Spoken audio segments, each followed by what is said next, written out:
Okay, now we're not muted. Are we muted now? Give that a second to get through the Tinternet.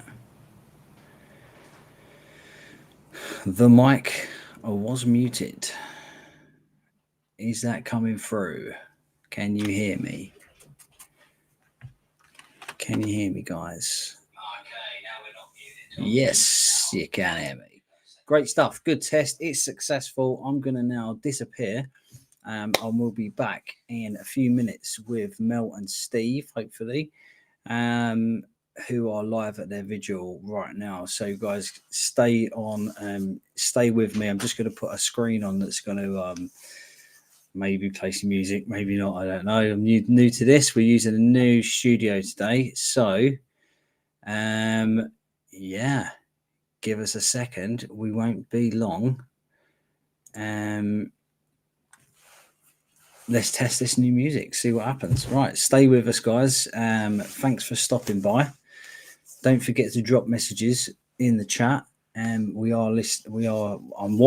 I'm trying to hear what's going on over here on my phone at the same time as doing a broadcast. What we're going to be doing today is we're going to be checking out an awesome new system, a Vigil network set up by Mel and Steve, who are currently live at a Vigil right now, apparently. So what a Vigil is, to those that don't know, is witnessing animals in the animal industry that get carried away in trucks to slaughterhouses. And I've got all sorts of different footage that I could show you for that right now. But first things first, let's try and get in touch with Mel and Steve. So while I'm calling them, if you guys don't mind holding, because I can't have the video on twice in two places, if you guys don't mind holding just for a minute, we're going to try and call them now and hopefully get them live on the feed right now. Okay, back in a sec, guys.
That didn't last long, did it?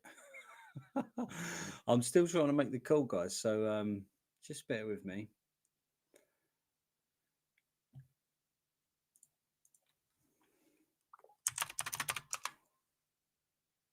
Unfortunately, this is a brand new system to me. It's a really cool system, don't get me wrong, but it is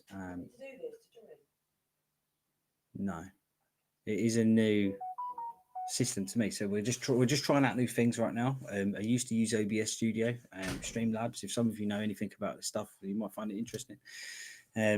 Now, the website that I used to point my stream and then redirect it into different channels is now doing their own studio, and we're using that right now, and it's very good. It's very cool. It sets us up vertical. It's got none of the hassle of setting up OBS. However, it does mean that I've got to learn new skills, and I've decided to learn those today on this live. So we will be going to Mel and Steve in just a second. Let's try to give them a quick call.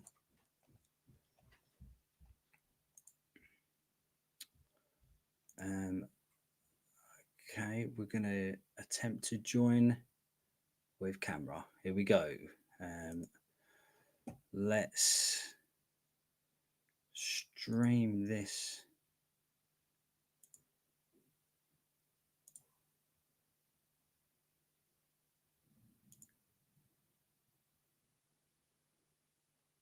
I may disappear. I don't know. Let's try it.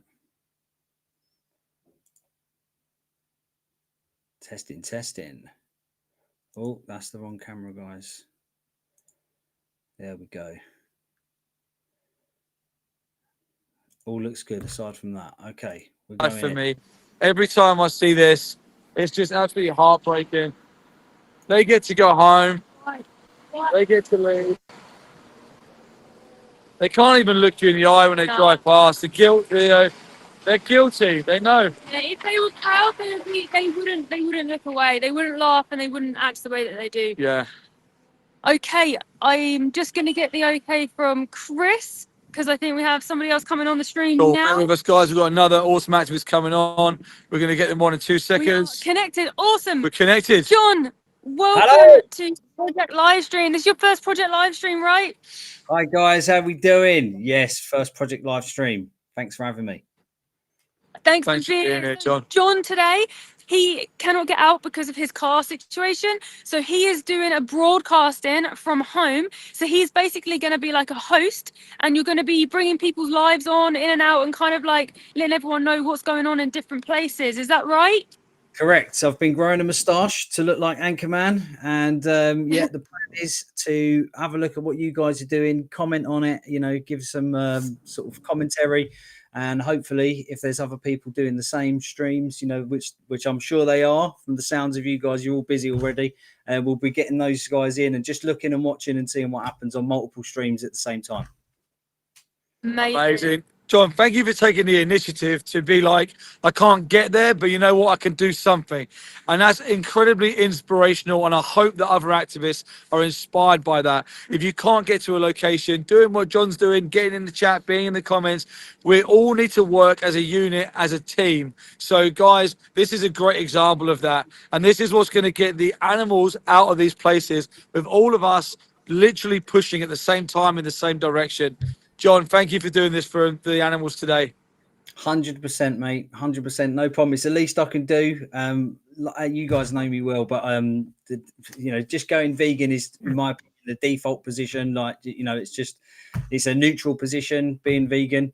I firmly believe in the same way that you guys do, that we must act, we must do something, and this is the very least I can do. So it's a pleasure to be here. Hopefully we can turn some more hearts towards veganism to save more animals today. Yeah, I completely agree. Mate. I think your mindset and your compassion is so lovely to hear. It's so nice. I know all the vegans in the room will love hearing what you just said. And to anyone who's not vegan in the room, you can be like this too. You have just been lied to, that's all. So please stay on the stream. Check out John's channel as well. He's going to be showing everyone's channel. John, there's already about 3 people live right now. So that's Loz, Kane, Happy Hippie, ourselves, and more people will be coming on. So there are a few you can start with your broadcasting. But yeah, message me if you have any problems. And yeah, let's do this for the animals. Let's smash this. And you're right, let's make some more vegans today, because when everyone goes vegan, the animals stop being stabbed in the throat. Absolutely. Let's do this. Lovely stuff. Best of luck to you guys. Stay safe over there. Yeah, mate. Thank you, mate. See ya. Take care. There you go, guys. How good is that? How good is that? That's teamwork, right?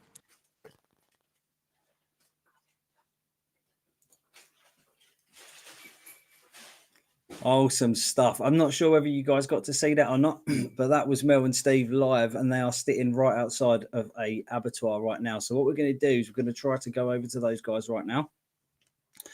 I'm going to make me real small and them real big, and that is the plan. So let's do that. Let me just click on their on their channel. They do have their own vanity URL, so if you guys are interested in going to watch that stream live, I'm fine with it. The point in me being here today is to literally point out what those guys are doing. They're the brave, courageous ones. It's cold, it's early. They've been traveling for the last 3 hours.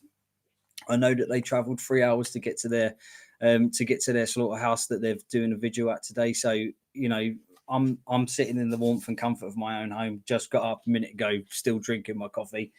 So you guys, feel free to, move around as you will. I'm going to share their URL now. The URL for them is It's Mel and Steve on YouTube. But they're live right now, so we're going to go check them out, and we're going to go see what they're doing. Please let me know if you can hear them. Let's add my screen for this now. Project live stream it's called, so let's go. With you, you guys could really talk about a lot, I'm sure. Amigo, thanks for your comment. What happens to the animals if they're not sent to slaughter? They will need to be fed, which means more land will have to be turned over for animals to feed. Thank you very much for your comment, and let me answer that for you. Listen, 80 billion land animals are forced into existence because people demand it to be so. When you buy their products from the supermarket, you're demanding them to be forced into existence. When people take personal accountability and remove their support, all of a sudden the demand starts to decrease. So where at the moment we're demanding 80 billion animals to be brought into existence to be killed, we could demand 60, 50, 40, 30, 10, till we get to none. And as that tipping point comes in, we're going to get more vegans in the world who are much more willing to open sanctuaries, taking animals and take care of them. So I hope that answers your question. Thank you for putting in that question. Guys, quickly put number 1 in the chat if you're vegan, number 2 in the chat if you're not vegan, but you're open to conversations, and number 3 if you're not vegan, you have no compassion and no heart. Okay, so we're going to have John come on the channel in a moment. So we're just waiting for Chris to give us the okay, and then John has just got to his location. So Monty's number 2. Thank you, Monty. Gavin's number 2. We've got loads of number 2s coming in. Not working. This is good. We've got lots of number 3s who have no compassion and no empathy. But you can upgrade to a number 1, everybody. Yeah. Everybody can be a number 1. Yeah, everyone. Everybody should be a number 1. I'm upset. But number 3s, let's. There we go. That's next kind guest of better. come on. Let me just make this point as I always do. Number 3s, you are the minority. I know that top half of that screen is going to be really small. Exploiting animals. Most people don't defend the violence that they face for these trivial They're currently running a poll to when you look at the majority of people, yes, they may not be vegan, but the majority of non-vegans don't lack empathy and compassion towards animals. In fact, the majority of the world would class themselves as animal lovers. The majority of the world would say that they do care about animals, but they've just been conditioned to believe that it's okay what we do to them. This is what we're doing now as animal rights activists. We're just showing them the truth. Let's turn that volume down a little bit. I'm not sure. Hopefully you are not hearing that anymore.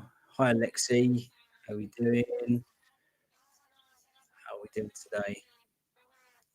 You love my videos. Awesome. Thanks ever so much. Much appreciated. I didn't think anybody watched them. It's the first one I've done now for a while. Hello, Lexi Dunn. Welcome to the channel. Don't forget to drop me a sub. Like and share, guys. Like and share. Let's get the chat rolling. So what we're watching at the moment is we're watching Mel and Stephen. They're standing outside an industrial warehouse, which is where animals are unalived at a huge scale, thousands and thousands per day. And hit the quota of millions of people that want to consume their flesh. So they're at the moment just giving those animals the tiniest piece of compassion before they pass away, before they're unalived by some maniac with a knife in there, or lowered into a CO2 gas chamber, whichever it may be, depending on which animal they are. Chickens and pigs are often lowered into CO2 gas chambers. Lexi, I can't really see it. It's so tiny on my screen, but I absolutely love dogs. I've rescued 2 myself, so I'll probably love it. I'm not gonna lie. All right, here we go. John, you are now live to everybody in the chat. John, introduce yourself. John, tell them your handles and what you're doing today. I don't know if you guys can hear me, but I don't have any sound at all. Oh, hang on, it's probably me. We can hear you. Hang on a second. No worries. We just wait a moment for John to get his sound on. Why am I muted? Everything's muted. His name is Rex. Lovely. Hi, Rex. Hope you're watching. Jeremy's happy that John ARA's in there. Right. Yeah, John. Sorry, guys. Technical difficulties. I can hear you now.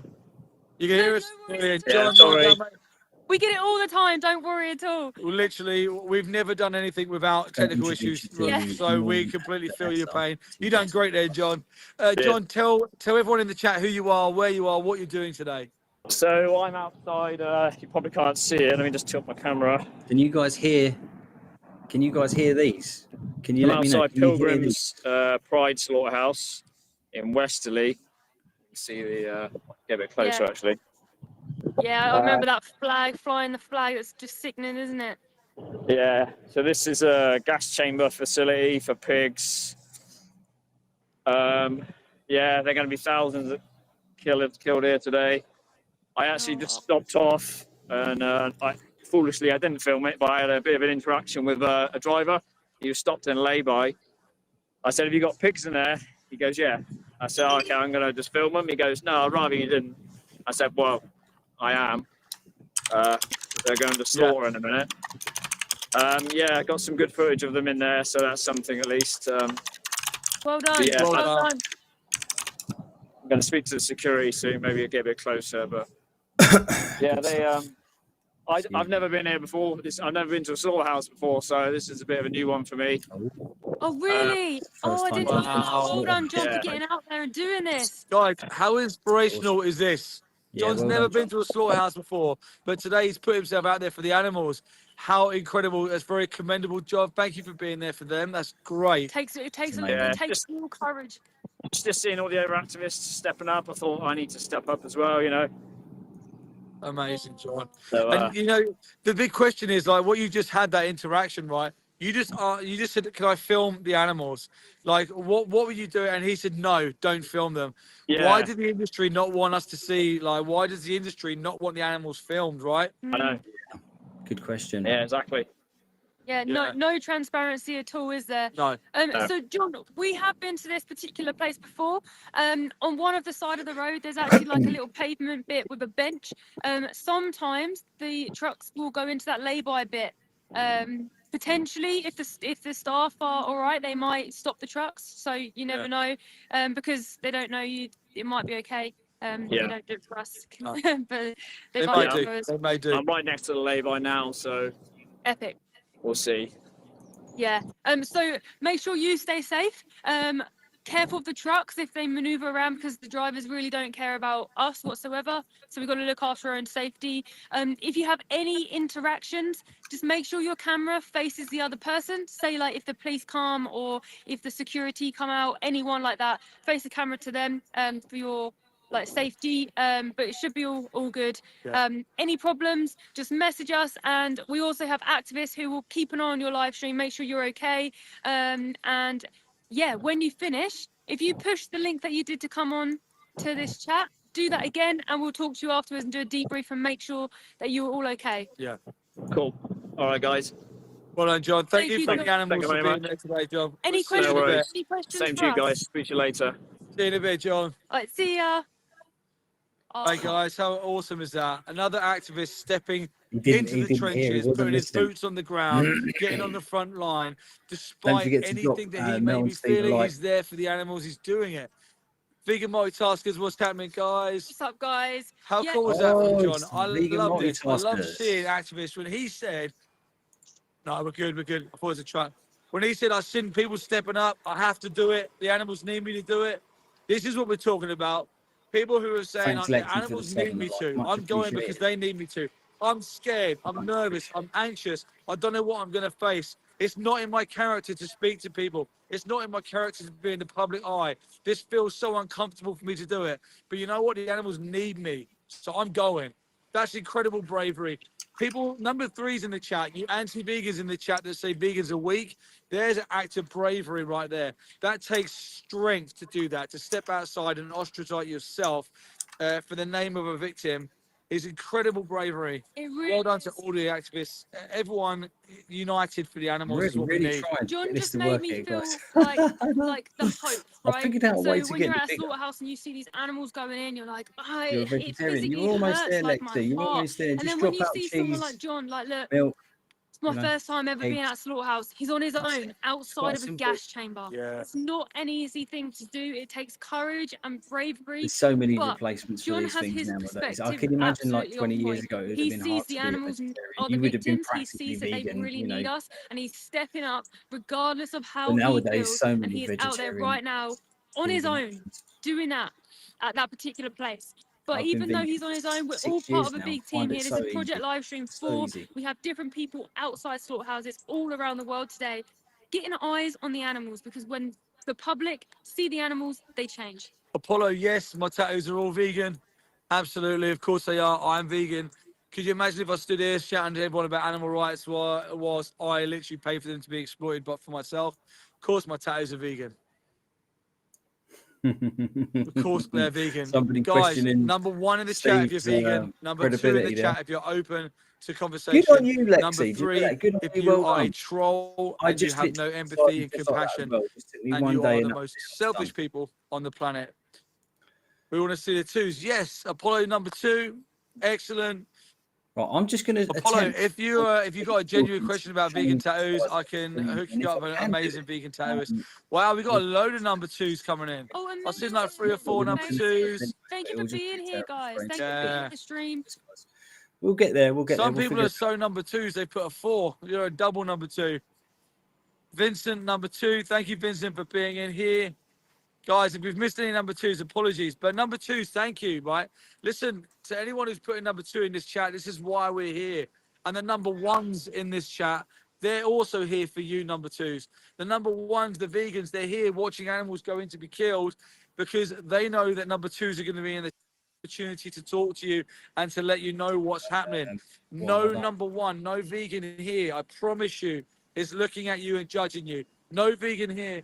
Guys, wait, empty truck, look. Oh, it just signifies such loss of life. There were beautiful animals on that truck this morning. Beautiful. They're beautiful, fluffy, black head. They were absolutely gorgeous. They were angelic. They were like big children. Whoa! We figured it out! When I shake my head at him, he's like, Yeah. like change. Awesome. Do this, you change. We just had So to number turn their 2s, the number 1s are here to sideways. talk There to we you. Now, go. look, we're Right. not judging you, like I'm saying. No vegans pointing a finger at you saying you're a bad person, but we're saying, look, we were educated on a topic that revealed our conditioning, that woke us up and connected us to the injustice that we were responsible for. And it is now our job to do the same to you. We are trying to connect to people who do have a heart, who do have compassion. We're trying to connect to you. If you're someone in the chat that does think that animals should be considered, if you're someone in the chat who would consider yourself an animal lover, if you're someone in the chat who's against injustice, you don't even need to love animals to be vegan. You just got to be against an injustice, right? But if you are that person in the chat that would stop and save an animal if you saw them in distress, then please stay here. Please listen to what we're saying. Please understand why we're out here in the freezing cold outside of a slaughterhouse trying to connect you to the animals. The reason why we're here, guys, is because animals are being brought here today to die for optional products. Exactly. It's optional for you to buy cow's milk. It's optional for you to buy cheese. It's optional for you to buy yogurts, but it's not optional for the cows that are brought here today. Not optional for them to have pregnancy So much. Look how early they were there, guys. here today. We're not on Look how about welfare. We're not asking, but we're here today. Project Livestream Still 4 dark. today. Do you know what I We mean? have They are got there, activists and they're not worldwide. messing All around. the sheep gently and So let's sent go inside back here to to the be end killed. there. Right, I'm going to just mute Steve now, although he's awesome at talking and he says everything that's sensible. We're just going to pause him because we're going to attempt to go over across to the other channel where we've got a truck just coming in. He's just actually came in. This is Loz for All Life. Gonna have the smell that comes off these as well. He's talking about the horrendous smell. I know, I've been to these places many times and he's absolutely right. We're just going to close his chat. So this picture will basically stay for a bit now. Oh, here we go. There we go. All right. Pig's Here's still on it. Loz. Been on it for hours already. Shame on No you. food Shame or on you water for for, what you do. you know, up to 12 to 18 hours, I think it's usually. They basically fast them so they don't make mess on the lorries, easier to clean afterwards. So they're on there starving, thirsty, crammed in, just waiting.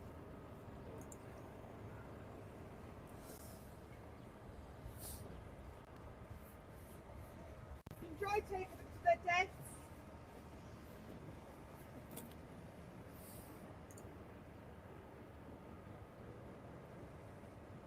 how anyone can treat this as like a normal job. Yeah, people do this as a normal job, guys. Like Loz, you know, No reaction from Loz, any of you're them. absolutely right. No reaction at all. There are hundreds of people, thousands of people every day that wake up and go to a place like this where it's an industrial murder facility. You know, there's trucks with hundreds of animals that turn up at these places. They're offloaded Really? and then killed systematically in an industrial process. Oh. I personally can't understand it. I just, you know, I was unaware. You know, most of us are unaware. They hide these places right out in the countryside, so we don't know where they are. We don't go out to these places. You know, I can't think of anyone in the last 5 years that I've known that's vegan, especially while being vegan and telling the message about the animals. I can't think of anyone that has said to me, "Oh, I'm going to visit a slaughterhouse today." No one. Out of sight, out of mind. And look at the horrible, you know, industrial concrete, you know, tin buildings, rows and rows and rows and rows of plastic buckets for their guts and their heads and their discarded parts that they don't want. There's a weighbridge there. So this gives you an example and an idea of how much murder is going on. They are weighing their victims before they go in. That little thing there on the right. So you can hear the pig still. That thing here. Just on the right. Can you see my mouse? You can't see it. So just on the right of the screen there, next to the truck is a bridge. That's called a weigh bridge. So they're going to weigh the animals on the way in and then weigh the empty truck on the way out, and they're going to pay them by weight.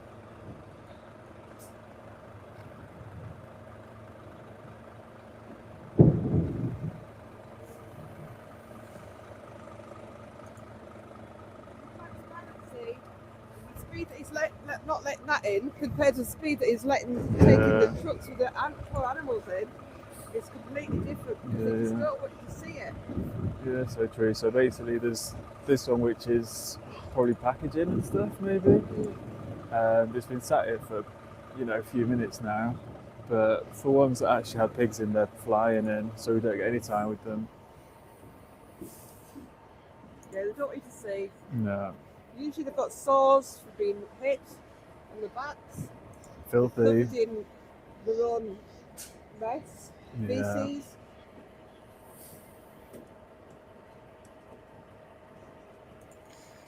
So guys, we're watching from the outside, but let's show you what the inside of those trucks looks like. Not a good job, Tom.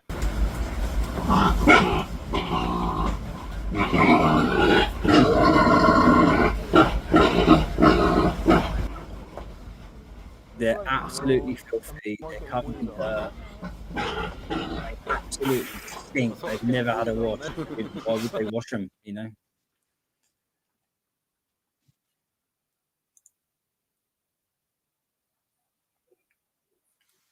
Gary Yourofsky there on one of my suggested videos to watch next.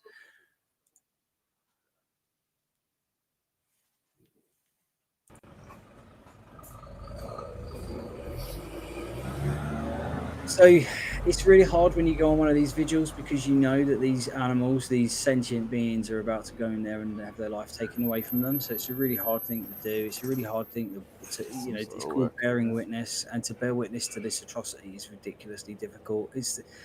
It would be, you know, for us, it's the equivalent of, you know, being a witness to the horrific. It's, you know, to us, it's the same thing. You know, we value all life equally, be it, you know, human or animal. We are human animals. You know, that's what we class ourselves as. So to see this, look, the seagulls flock in, and there's those bins will be full with discarded and dismembered body parts of animals. Just for anybody that didn't see it, this is what the inside of those trucks looks like.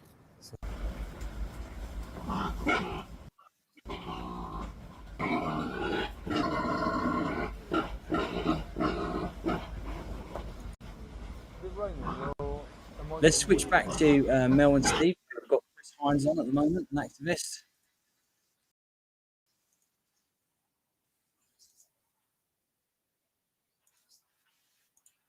reality. From him, anyone that knew him like a year ago, obviously Colin was eating, endless amounts. Oh, no. Of all- Sorry, of all Chris, but we're kinds, going to have to working get back to Law quickly. Here's another truck coming in.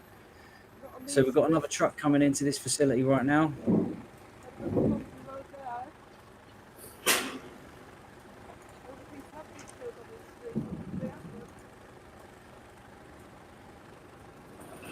Look at this. Guys. Articulated lorry bringing in a trailer with thousands of animals on it. This is where you take away all those bits. And we've got another. Go and poke your This camera in. you went in not long while ago. it stops. Run over there and poke your camera through. Oh, you can't. It's a ball. Is this waste collection? You can come over here for waste collection. Potentially. It's another exit. Sadly not. We've asked them, and they just ignore us. They won't. We did get longer with them last time we came here. I think it just depends on the staff, really. A truckload of people went in. Yeah, last time we were here, we got longer with the animals. We did. With We the pigs. got longer. These here seem to be on a system. I think they're definitely bringing ahead, letting the drivers go. Yeah, because they don't usually do two gates either. Breaks my heart. Right, okay, let's go back over to Mel and Steve. Right. Again.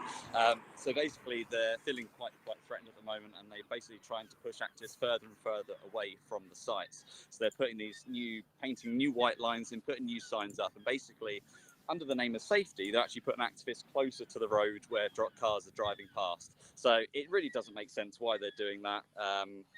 And they're also feeling very threatened and they're wanting to get activists away from the site. And it's purely because, and they've told us this, it's because activists are turning up and basically putting the pressure on. And, people are filming, and that's what we need to do. We need to expose them. And if this is how much they're already starting to crack, and they're paying their own money now to put new signs up, to put paint on the road, to get more security, we know that we're making an impact. So everyone doing Project Livestream, everyone doing Vigils is really having this, this good effect in the fact that staff and the site managers, they're really having to take consideration of this now.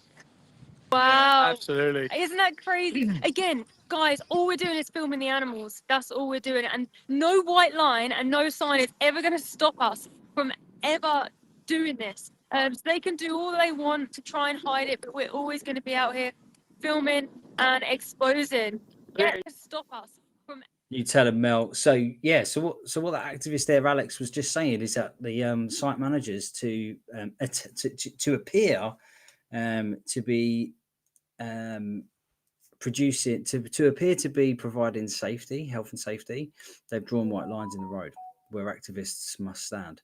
But what Alex was saying is that instead of being closer to the curb or closer to the safety, they've actually put them closer to the road where it's unsafe. And people do get injured, and unfortunately, some people do get killed. There has been a case of a few activists that have been killed in the past. Hi, Alexi, welcome back. Good to see you again. So to hear this and to hear that they've put lines in the road is insanity. It's crazy to me. I can't believe it. Like I said, I've been to these places before. I've actually witnessed somebody getting run over by a lorry. Thankfully, he wasn't hurt. The lorry stopped well in time. But but there's these activism events, these vigils are dangerous. They are dangerous. Mel's nearly been run over. Steve has been, had close calls. So they are dangerous. We've got Alex back. Eyes on the animals today. Stay safe, guys. Yeah, likewise. Stay safe, and catch you later on. Yeah. Cool. Bye, Alex. Stay safe to one another, because it is literally it's dangerous stuff. All right, guys. It looks like we've got some more activists coming on now. So I'm just going to wait for the okay again for Chris. He'll let me know when you guys are ready to come onto the stream. Just checking my messages. Big shout out to Chris, by the way. Well done, Chris, setting all this up. The technology side, he's running the technology for Mel and Steve. It's the only way the animals leave here, guys, is in a refrigerated line. Law's back on. Okay, thanks, Chris. Awesome, guys. How are you guys? We're okay. We're cold. We've been here for a while. We've seen 10 trucks go past us. in the last kind of hour and 10 a bit. trucks. Wow. Crammed with literally hundreds of pigs Hundreds easily of in animals. each. There's 3 or 4 levels on pigs. each. Pigs. So Most of this them is what I'm saying. filthy. So this is what we're looking at. Pigs. I think a lot of them come from Scotland because they think they can basically get a better price in England.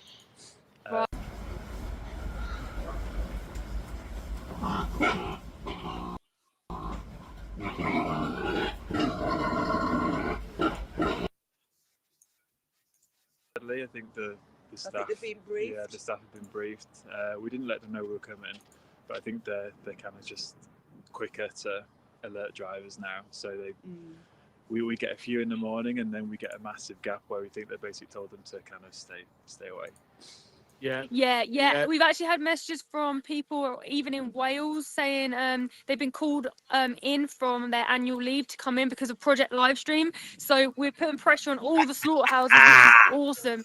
But you guys being there and showing people, like we had some of your stream on our live for a while, and you could see the gut trucks and stuff like that. Well done for capturing that. Yeah. Well done for being out here today in the cold. For the animals. And like what you're saying, not only have you shown the animals to the world, you've applied pressure to that slaughterhouse. And this is why Project Livestream is like a two-pincered movement. We apply pressure to the industry at the same time as we expose it to people who do have compassion and a heart. So thank you so much for taking action for the animals today, guys. The animals truly appreciate it, and if they could thank you, I'm sure they would. Yeah, and it's obviously working. The pressure is obviously working. Yeah. So we're just not going to take that pressure off. We're going to only increase it until these industries are gone. Thank you guys so much for being there. If you guys need to message afterwards, please do. Yeah. And thank you for all you do for the animals. Yeah. Cheers, everyone. Thank you. Bye. Thanks for being part of Project Livestream again, guys. Thanks, guys. Awesome. Okay, so I think we've got Laura coming on next. So Laura, I'm just going to wait for the okay from Chris to let me know when you're on the live so we can Laura. chat. So just wait. Let's go check out Laura. So guys, anyone who's on the stream, we can see a bit of behind the scenes as well as our live. So that's why we'll be talking to Laura, and then we'll wait until she's on the stream already. So thanks Chris. Okay, so Laura is now on the screen. Is she? Laura, this is your first Project live stream. She's not showing live. It is. I know you wanted to do it last time, but I think you lost a subscriber just beforehand. But you're here today doing it. You've obviously done many vigils in the past, but why Project Livestream? Why did you want to get involved? I want to get involved. I want to, like you guys, get the message out there about what happens to animals. These places exist. Obviously, they exist, but people think it's all humane and wonderful, and they're, put to sleep gently. And no, none of the above. They're sentient animals, no different to the cats and dogs that you have in your home, that you share your home with, that you love. That if anyone touched the hair on their head, you'd go mental. But it's all right for the cows and pigs and chickens and sheep. No, it's not. They suffer the same. No different. Exactly, 100%. And by you going live on your channel will open more hearts and minds, because good people, when they see the animals, they like at a slaughterhouse, they know what's going to happen is bad, right? They can fill in the blanks without seeing the gory stuff. When you look at those sweet angels looking out, like, how could you not be vegan after that? So thank you so much for being part of this. Yeah, absolutely. Thank you. Stay safe out there, mate. And watch them trucks, get the animals seen. And when you finish, press the link again and we'll have you back on to do a brief at the end. Yeah, so that's Laura's channel. Laura, your link will be in our description, so we're going to help push your live stream. And let's absolutely smash this for the animals today. Thank you, guys. Stay warm. Thanks, Laura. Yeah, you too. Yeah. Stay warm. Amazing. Bye, Laura. Oh, there we go, guys. More activists all over the world, different locations. Laura's at the same location as Alex, and they are defending sheep there today at that slaughterhouse where they are. Right, so let's see what's going on in the chat. Let's see what people are commenting. Let's see what's going on. What have we got? I'm aware that we've not told everyone what we're doing right now. Let's do a quick little recap. Guys, today is Project Livestream 4. It's a live stream initiative to expose the industries and what happens to animals outside slaughterhouses. We got activists worldwide. So potential no. Activists worldwide today doing this. Stay with us on our stream. We're going to be introducing you to all these activists as they come on, and we'll be bringing them back on after their live streams to see how their live streams went. We want to ask everyone in the chat, put number 1 down if you are vegan, put number 2 down if you're not vegan but you are open to conversation, and number 3 down if you have no empathy and you don't care about animals. Let us know 1, 2, or 3, guys, so we can look out for your handles, so we can converse with you. I will let you know there's loads of animal rights activists in this chat. There are a load of vegans here right now. This is a great opportunity for you to ask questions, be open-minded, and let's have that discussion that we're all trying to do, guys. Absolutely. Let's have that discussion. Let's have a chat about veganism. I can see people popping in and popping out. Why don't we do the same as Mel and Steve? Why don't we put in the chat if you're vegan or not? If you're not vegan, why not? If you are vegan, why are you vegan? What turned you vegan? What made you make that change? Was it the animals? Was it somebody that you know? Was it just that you're not a psychopath? Once you realize what these animals go through, to continue to do it makes you psychopathic, in my opinion. But that's just my opinion. So what's your opinion? Talk about it. Let's go. Let's have a chat. Let's converse. Mel and Steve are doing an absolute fantastic job. However, Alex is live at the side of the road as well. And we're going to go over to Alex's stream where Laura Griffiths is also there. So closer to the road in their own words was for safety reasons. But instead, what that's doing is actually that's putting activists closer to the road. So from a health and safety perspective, that's actually putting the public and activists at more risk. So, I think that's the slaughterhouse here. So yeah, please do like the stream, please do share it, please do subscribe. It really helps the algorithm boost this video to more and more people, so I do appreciate that. So yeah, we've got lots of people here taking videos, lots of people live streaming, and we're here to bear witness to these animals. And if you go to the video description, you can see a link to the 3-minute video. So if you hit the 3 dots and go to description, you can see exactly what happens inside these facilities and other farms in just 3 minutes. Hello, John. So in just 3 minutes, you can watch a video and you can see exactly what happens. Thanks and I'll be encouraging you to do that throughout this stream. Lovely if you can watch a live stream, you can go and watch a 3-minute, basically a 3-minute video. We're currently watching Alex. We're contributing as part of a unified network of Vigil vegan activists. I'm also a vegan activist, but my car prevents me from getting to a slaughterhouse at the moment. I live in quite an urban area, and as I was explaining to the chat earlier, slaughterhouses are intentionally put far, far away from anywhere where people live. They're quite often out in the countryside, very far away. Oh, we have a new activist. Let's go straight back to Mel and Steve. And on your handles and what you're doing today. I'm we're basically at a slaughterhouse today. I used to work at Cranswick Country Food. Can you hear him? Absolutely horrendous place to work. Got it. And I now basically I stand up for the animals. And yeah. HT Blake, Norfolk. You can hear the screams in the back. There's already been three smallholders already gone through. Yeah. And they literally rushed them through. We're seeing a lot of this where the pressure's on, the slaughterhouses are trying to hide. So, John, and to anyone else who's just joined us, yeah, we're live at slaughterhouses right now. There's a network of activists that are all using live streaming tools. I'm unable to get out there myself today, so I'm actually gonna. You want to get out because look broken foot? Yeah, my reason is a car. I haven't got a car at the moment. Look how many people are over with Alex. There's quite a gang of them. Over there. Look. Do you see what I mean about the safety aspect? They are literally on the side of a road that's potentially 60 mile an hour it's a country road. You know, people drive down country roads like maniacs, as we know.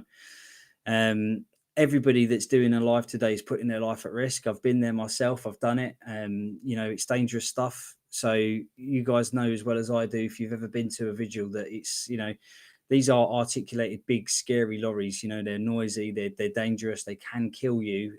You have to be very careful when you go close to one. And if you want to witness, if you want to bear witness to these animals before they, you know, before they're murdered in that big, giant industrial slaughterhouse, you have to put your life at risk just for a second or two.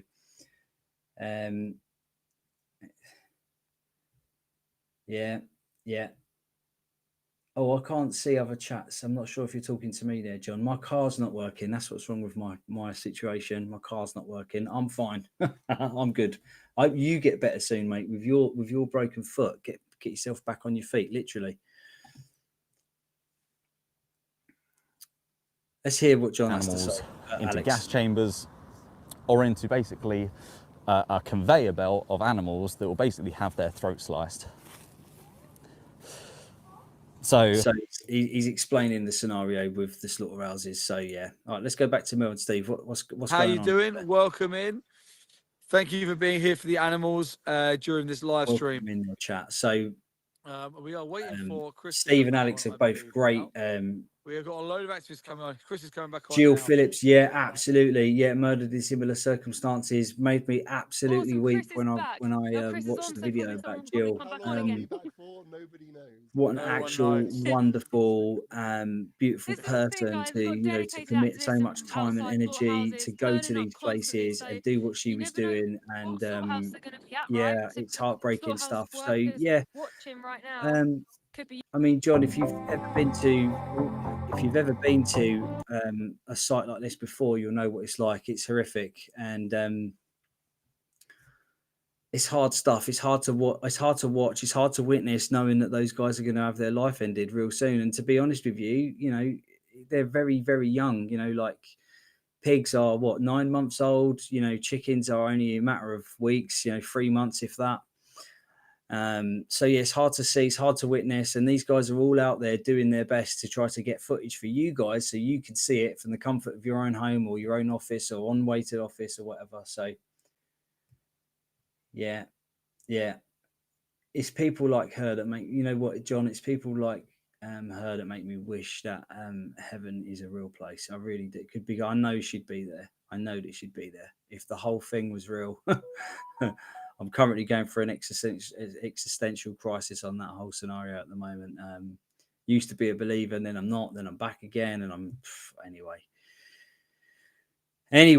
Right, let's hear what Chris has to say, because Chris Hines is a awesome activist who's actually behind some of the technology that's going on today. Let's hear what they're talking about.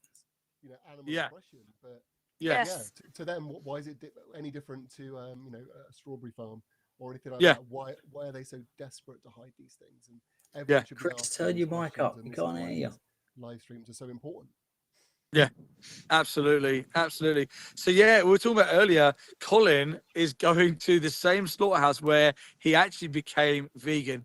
How epic is that? No, he's not. Is he not going to it? He's at the other one. Oh, I thought he was going back to Pilgrims. No, I wasn't given the right information, guys. The plan changed a little bit. Steve's a little bit confused right now. I don't get told much. I get told just to point the camera. But no, what it is. One that I've been to quite regularly, and you guys have been to in the past. Yeah. Oh, okay. It's a year. It's about a year from this, like October time was when we took Colin inside of a farm for the first time. So that's probably what you're thinking. Okay.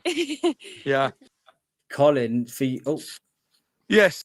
Colin, for you that don't know, is Chris's brother, I think, and he wasn't a vegan, and he was wondering about what Chris was doing. Chris is an avid activist and videographer. He captures footage for the movement, and so Chris's brother Colin went into a slaughterhouse for the first time and witnessed what actually happened. He didn't actually even witness a slaughterhouse. Actually, he went to a warehouse where the animals are grown.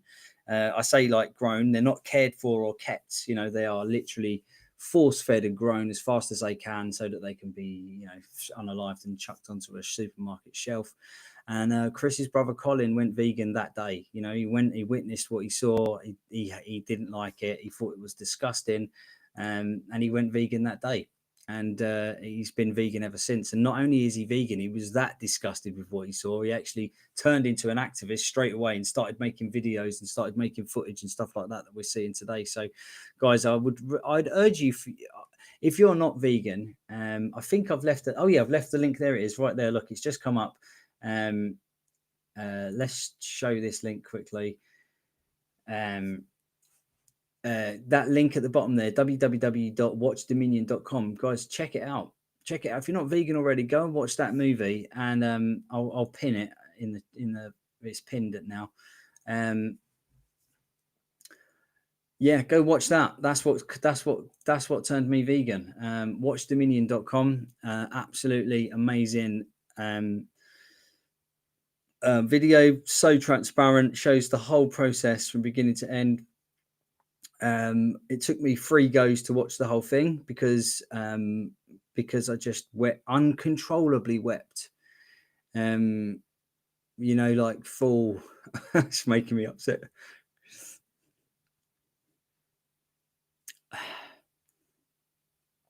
Just thinking about it, see the impact it has on you. Go watch it. Go check it out. It's an actual horrific. It's a horrific thing to see. A very tiny fraction of the 80 billion animals, and if you include fish, over 1 trillion animals that we unalive every year. For I'm going to call them unnecessary calories, because that's all it's for. You know, the only excuse for it is that people have come accustomed and acclimatized to the taste of animal flesh and dairy and eggs, and we eat those things and we do horrific things to animals just so we can eat stuff that we believe tastes good. And as a vegan for now 6 years, let me tell you, I can categorically tell you that I do not miss animal flesh. I do not miss hens' periods. I do not miss the excretions from a cow. And, you know, I don't miss cheese. I don't miss chocolate. I don't miss dairy. I don't miss any of those things, because all of those things are now vegan. We've got vegan alternatives for everything that you can imagine. Tuna, you know, you can have tuna sandwiches. You can have salmon. You can have lamb. You can have, like, you know, shawarma kebabs. You know, you can have burgers. You can have sausages. You can have eggs. You know, we have scrambled tofu all the time with black salt and, you know, nooch, and it tastes exactly the same. I'm telling you now that you won't miss it, you know. And after a year or so, I'm not even that, after a few months, you'll forget what these things even tasted like, and then you'll be like, why did I even bother in the first place?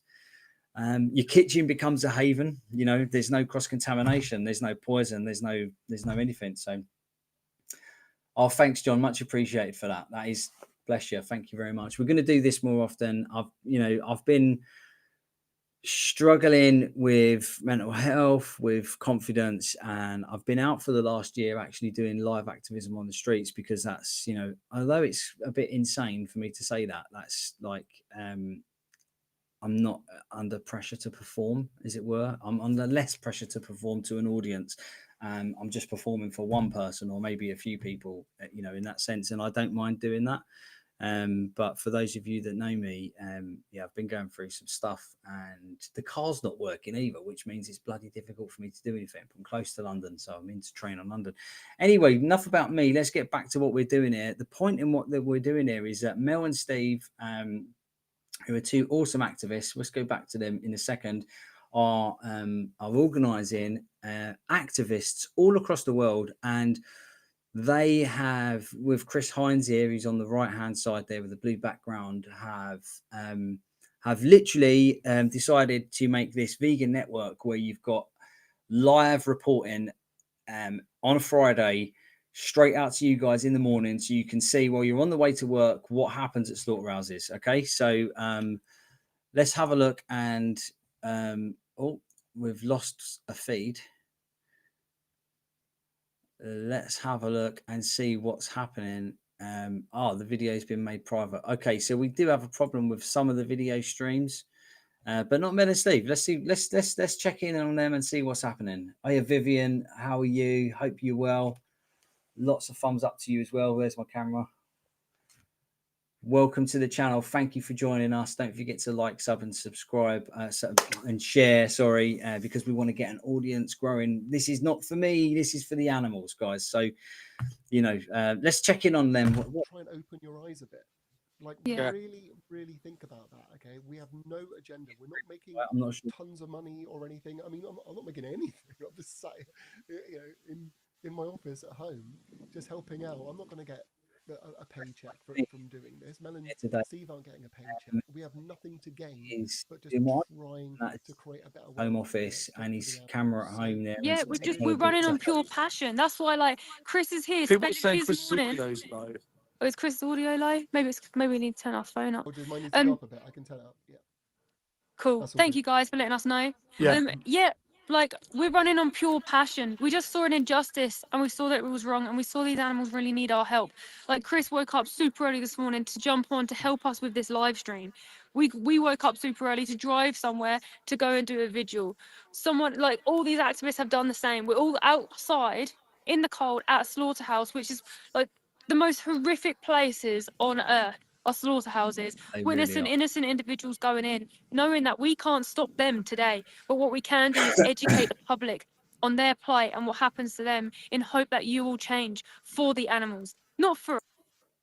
Exactly, 100%. Couldn't have said it better myself, Mel. Well done. Yeah, absolutely. So those guys are literally outside in the cold, putting themselves at danger, standing by the side of the road outside an industrial warehouse where they are going to systematically slaughter thousands and thousands of animals today. So yeah, thanks. Only 2 videos right now, but there will be many more coming, including the very grim slaughterhouse from Taipei that kills 50,000 per night. Oh my gosh. Oh, it's just horrific, isn't it? It's absolutely disgusting. It really is. So we've got Alex live over there. Let's tune into Alex and see what he's saying. It'd be lovely if I could speak to these people. I should actually get like a way to speak to them. And we've got the beautiful Laura as well. Here today with Alex doing his activism alongside him, just to show people that these places obviously exist. You know, there's no justification to do this to animals. These places shouldn't exist in 2025. They should never have existed. We've never needed to eat animals. I mean, maybe, you know, back in the day, the cavemen times for survival, but we don't need to do it now. It's 2025. There's no justification to oppress and violate the rights of animals. They just want to be left alone. Yeah, exactly. And so I just put a poll in the chat and asked them, do you love animals? Overwhelming majority, almost 70% said yes, and 30% that said no. But the question is then, well, if you love animals and you respect them, how can you still be paying for them to basically be sent to a slaughterhouse? Yeah. And that's the justification why, seeing what comments are coming through. So Absolutely. Well said, Alex. Like, it's a common hypocrisy that we come across when we do street activism, when we do activism anywhere, really. And that is that many people, you know, from a very young age are taught to mimic animals. You know, the sheep goes baa, the chicken goes cluck, the dog goes woof, you know. And I've been in that position myself, and I've taught my own kids, and I've taken them to the zoo, and I've taken them to farms, and the actual insanity of loving animals, but then paying for their systematic murder, torture, imprisonment, and slaughter, and then consuming their flesh afterwards is absolutely bonkers. It's one of the most insane things. From my studies, I've actually found that the basis of all religion was actually the respect of animals and the guilt that human beings found when they unalived an animal. And if you've ever seen there's actually a Predator movie called Prey that shows you, and it's fairly authentic. It shows you an Indian tribe, you know, hundreds of years ago, and when indigenous tribes or ancient humans in Europe, the Middle East and Asia, 10,000 years ago, Göbekli Tepe, for example, would have unalived an animal, they would have felt terribly guilty for that animal, and they would have known that its spirit would be upset with them, and they wouldn't want to be, you know, guilty or part of, you know, taking that animal's spirit. So they would do some kind of an initiation, a ritual, and that would involve a dark place like a cave or something like that, where they would probably sacrifice some of the animal and release its spirit to allow it freedom.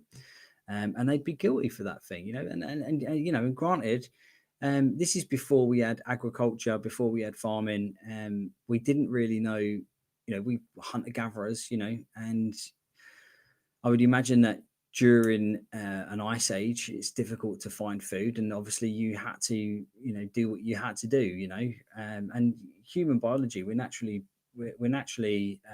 fruitarian, you know, like eating animal products harms our biological systems. There's no way of cutting this, guys. These aren't real canines. We don't have claws. We don't have a digestive system or enzymatic system to digest live animals. That's why we have to cook them to kill the bacteria and to prepare them for our digestive system. I'm sorry, guys, but we are not. We're not omnivores. We are fruitarian, vegetarian. You know, we're designed to eat nuts, flowers, seeds. You know, things that we find, berries, fruits, vegetables, things that grow naturally in the earth. And to take an animal's life and to consume it just to reduce your life and to increase the risk of things like cancer, heart disease, stroke is insanity to me. It's insanity. But not only is it insane, the true insanity is how we have industrialized this process. You know, like in the last 100 years, we've gone from chickens that are this big to chickens that are this big. We've selectively bred domesticated animals over the last 7,000 years, and we've become so good at destroying these bringing these animals into existence and then killing them that we're destroying our planet. We're destroying our planet. We're that good at it. We're that good at it on a global scale that it's also destroying our planet. The number one cause of global warming is the animal industry. We're burning down the Brazilian rainforest to grow soy to feed to pigs that we sell to China. It's insanity, and it's all led by greed, politics, in the name of capitalism, in the name of growth, in the name of progress, and it's disgusting, and it needs to stop. So let's go back to the guys. Let's see what Chris and Steve are talking about. They look like they're having a riveting conversation. John, thank you very much, mate. I do try. One does try. I've been an activist now for the last 1.5 years on the streets. So 2 years now, actually. Sorry, I started last year. Right. Here we go, guys. Back to Chris and Mel and Steve.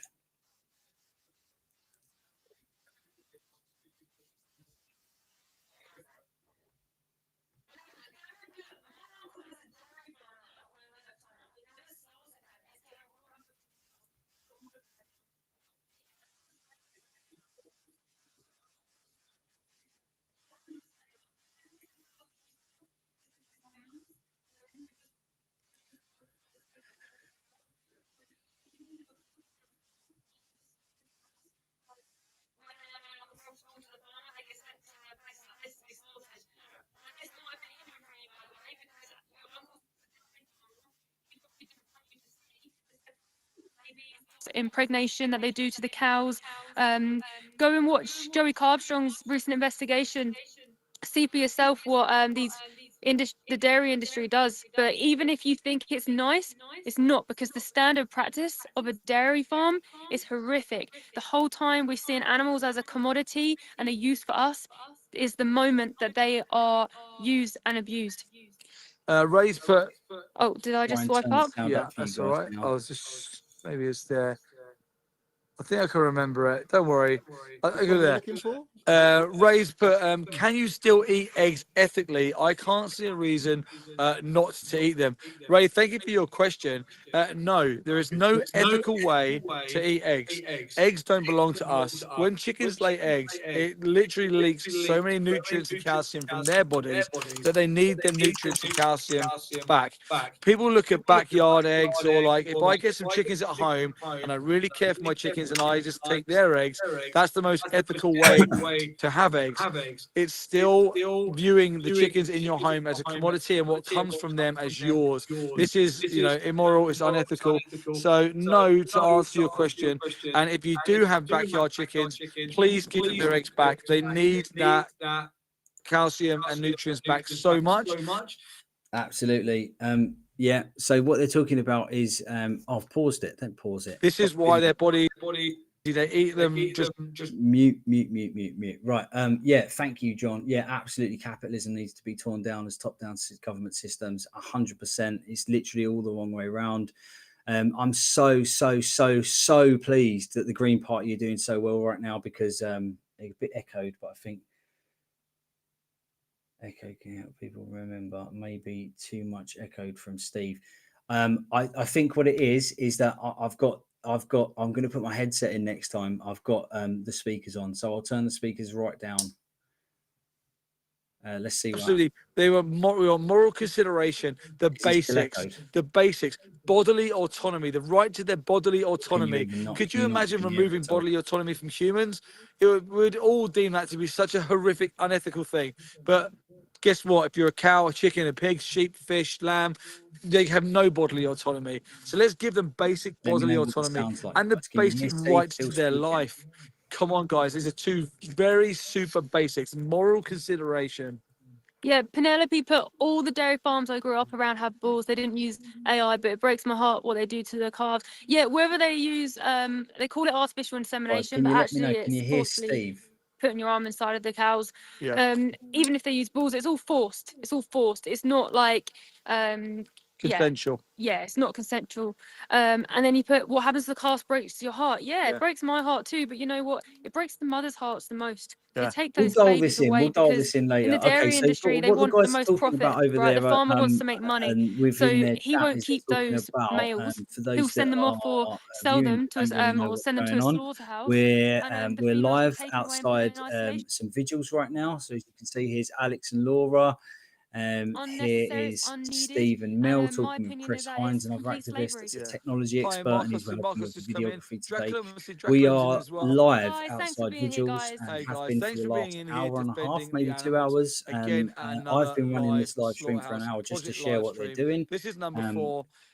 Purely to try to get just a few more people to witness what's going on. These guys are doing some hard work. They're putting themselves at risk. They're outside slaughterhouses right now.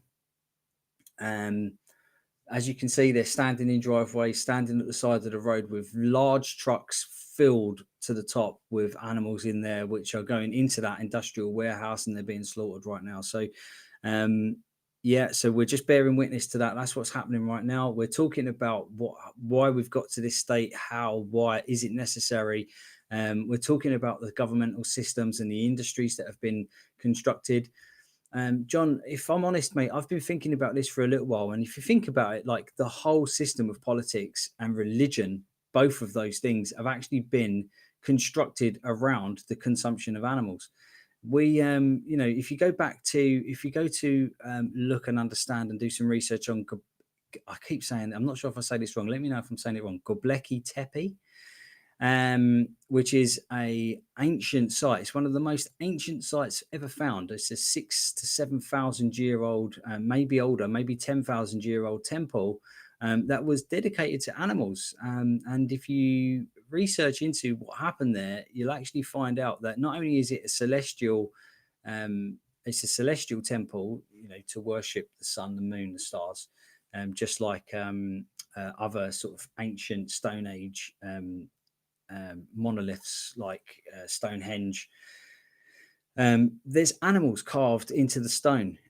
So as we were saying, like the original religion was Mother Earth, you know, and people believed that the earth was our mother, and that everything that the earth provided was from the mother. And you know, to take something from the mother, you would give thanks, you know, all the time, always giving thanks. This is why being grateful is such an awesome attribute to have, such an awesome character attribute.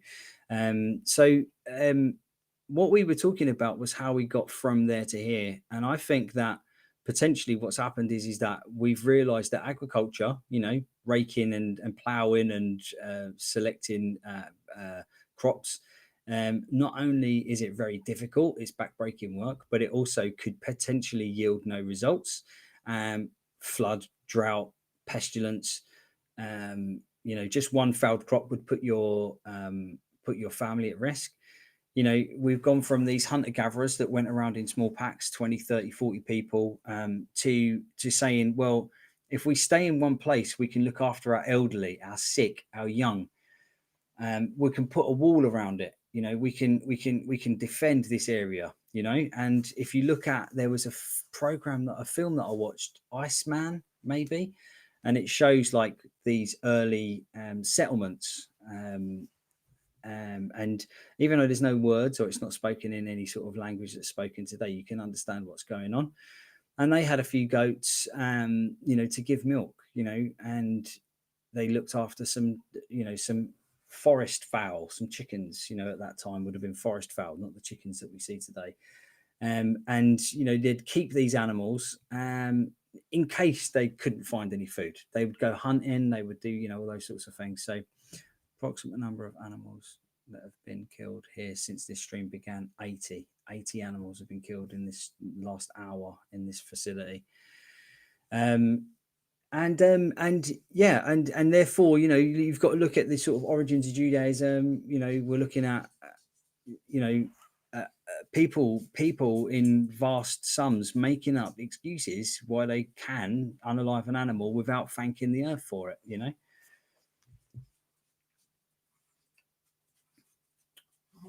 Not a documentary, no, just literally running through my idea while we wait for the next stream to come on. So potentially that's one route. And then when you look at it, like you look at, I guess you guys know from here, like the origins of Judeo-Christianity, and our country is based on Christian laws, which comes from Judean laws, the 10 Commandments, etc. But one of those 10 Commandments is thou shalt not kill. So it doesn't make any sense. Do you know what I mean? It doesn't make sense to me.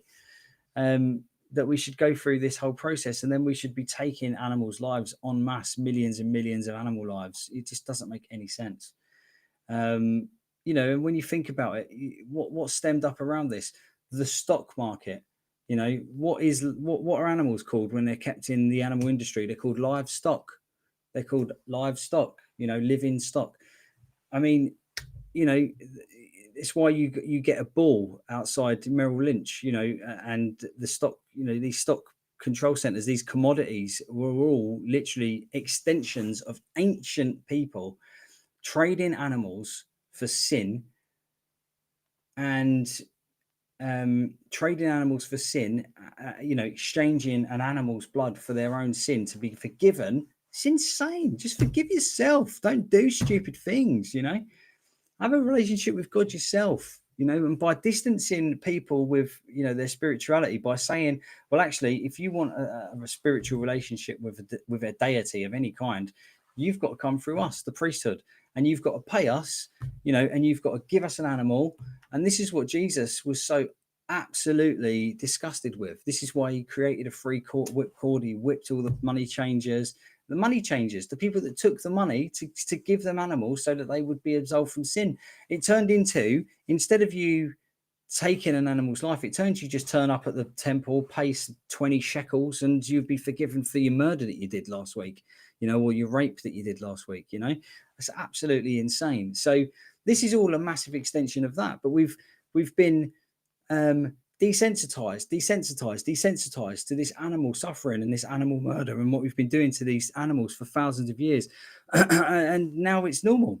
And like, how on earth is that normal? You've got to be an absolute psychopath to keep an animal imprisoned, tie it up to a post or a tree or a fence, and then when you're hungry, slit its throat and kill it.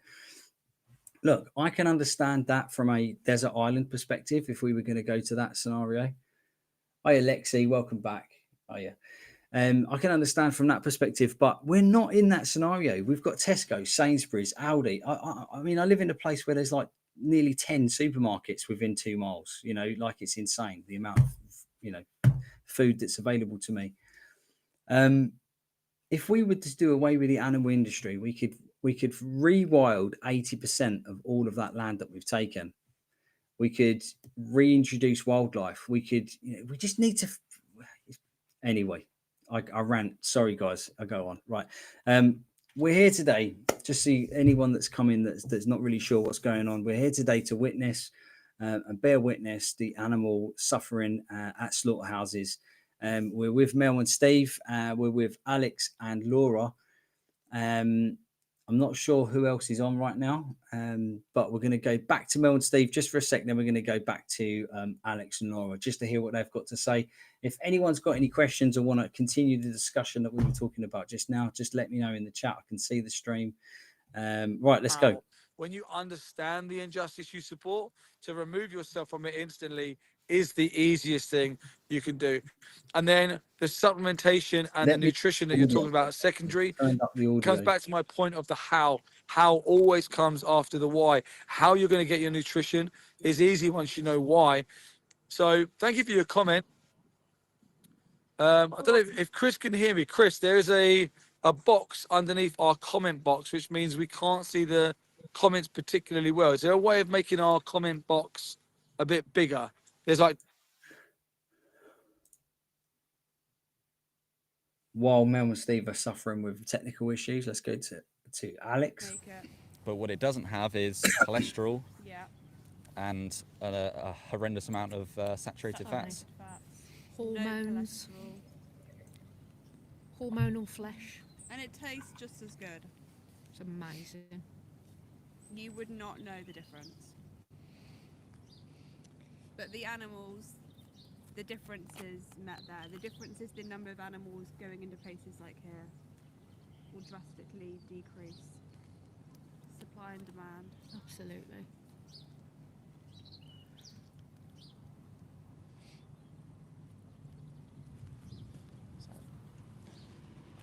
Are they doing it deliberately? Yeah. Not bringing their... So often they will, the places like this, when they see activists outside, they all start to panic. They get more security, and they call the police every single time activists are here, but even the police can't be bothered to come out because they know that we're not doing anything wrong, we're here to be peaceful, and it's just a waste of police time. And they often will then divert trucks, and their operations start to go into meltdown.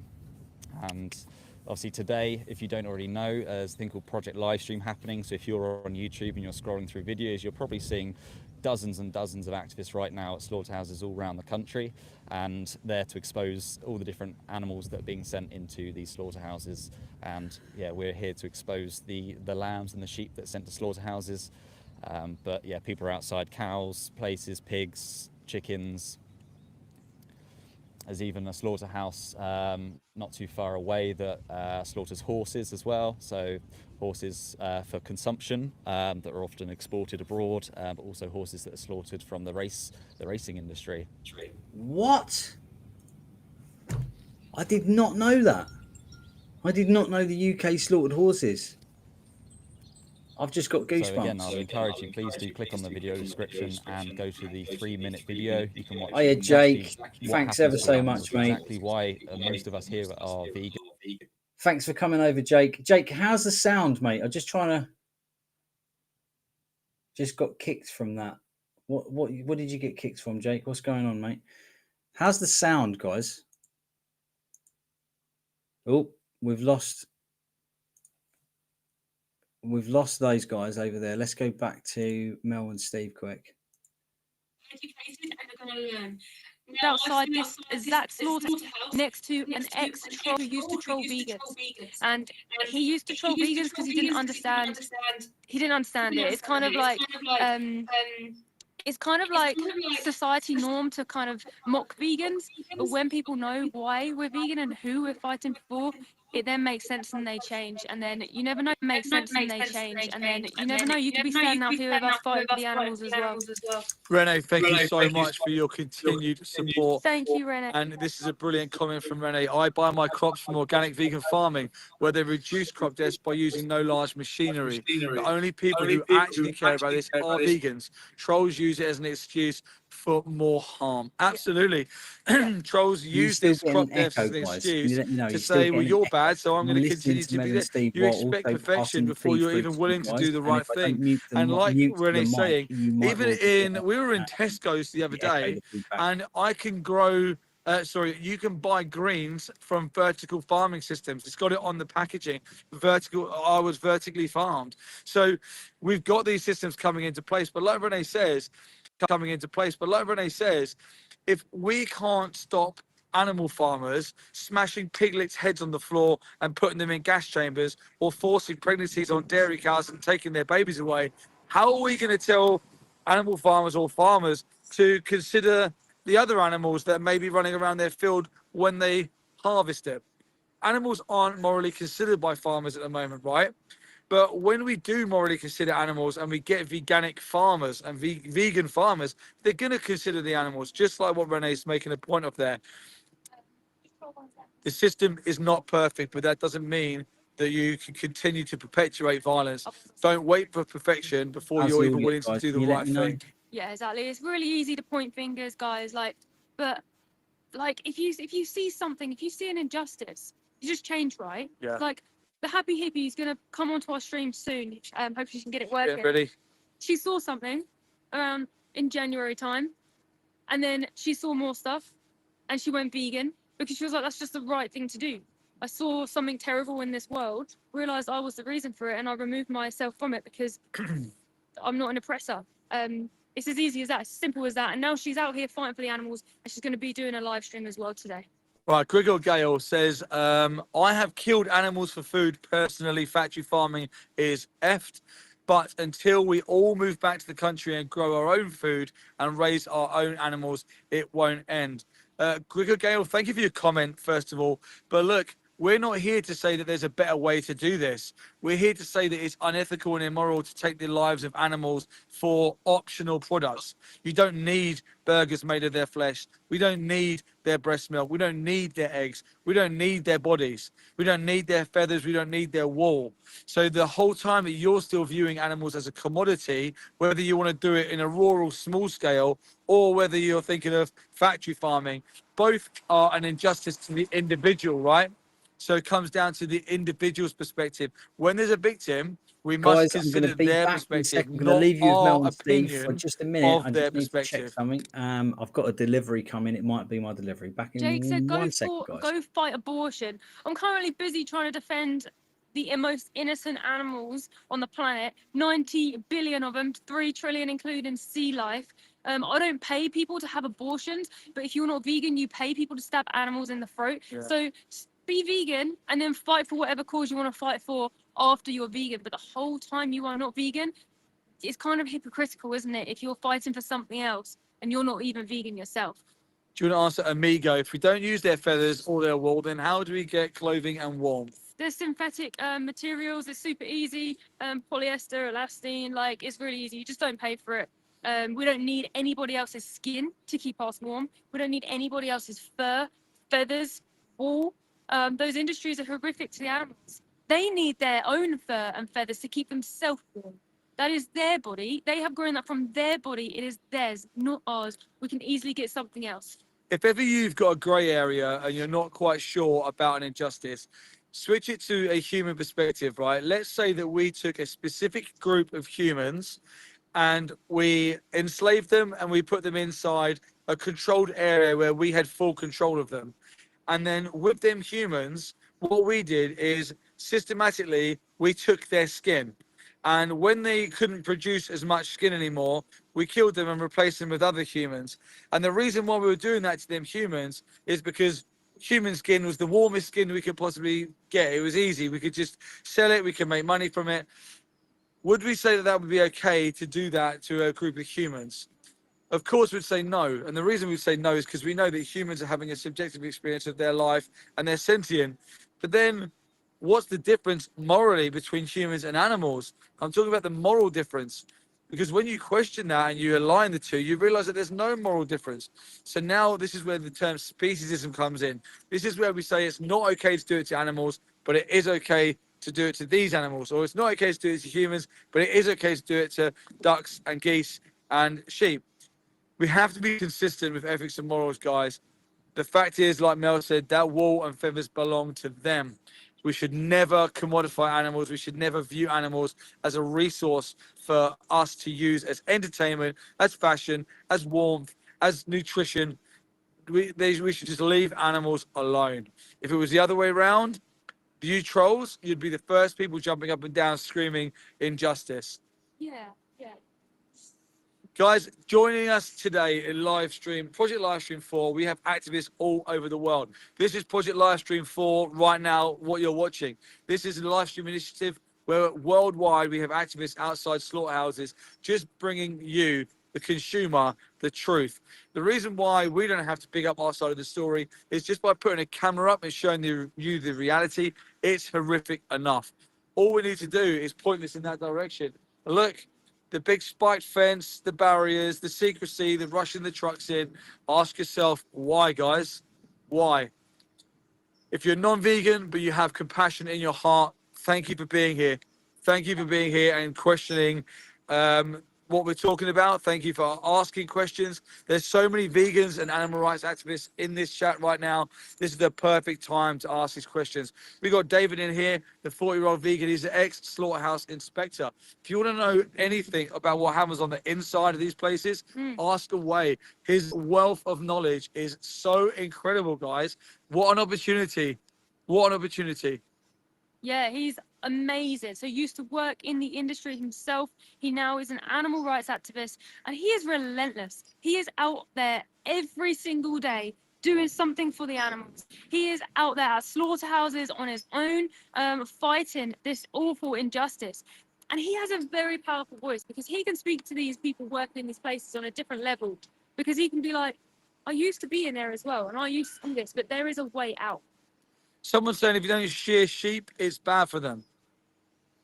Do you want to answer the sheep one?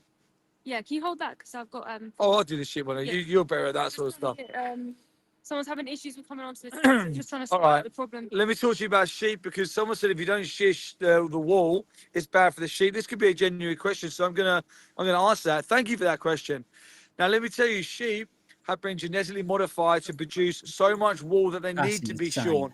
Originally, sheep would have just molted like dogs and cats, and they would have just maintained a good level of wool throughout their life because it belongs to them, right? Now, we've genetically modified sheep to grow too much wool. Biology, the reason being is because the wool industry was an industry where companies and industries could profit from. Depending on how smart you are. So, like the dairy industry, when we view an animal as a resource, we look at how much money that resource brings us in.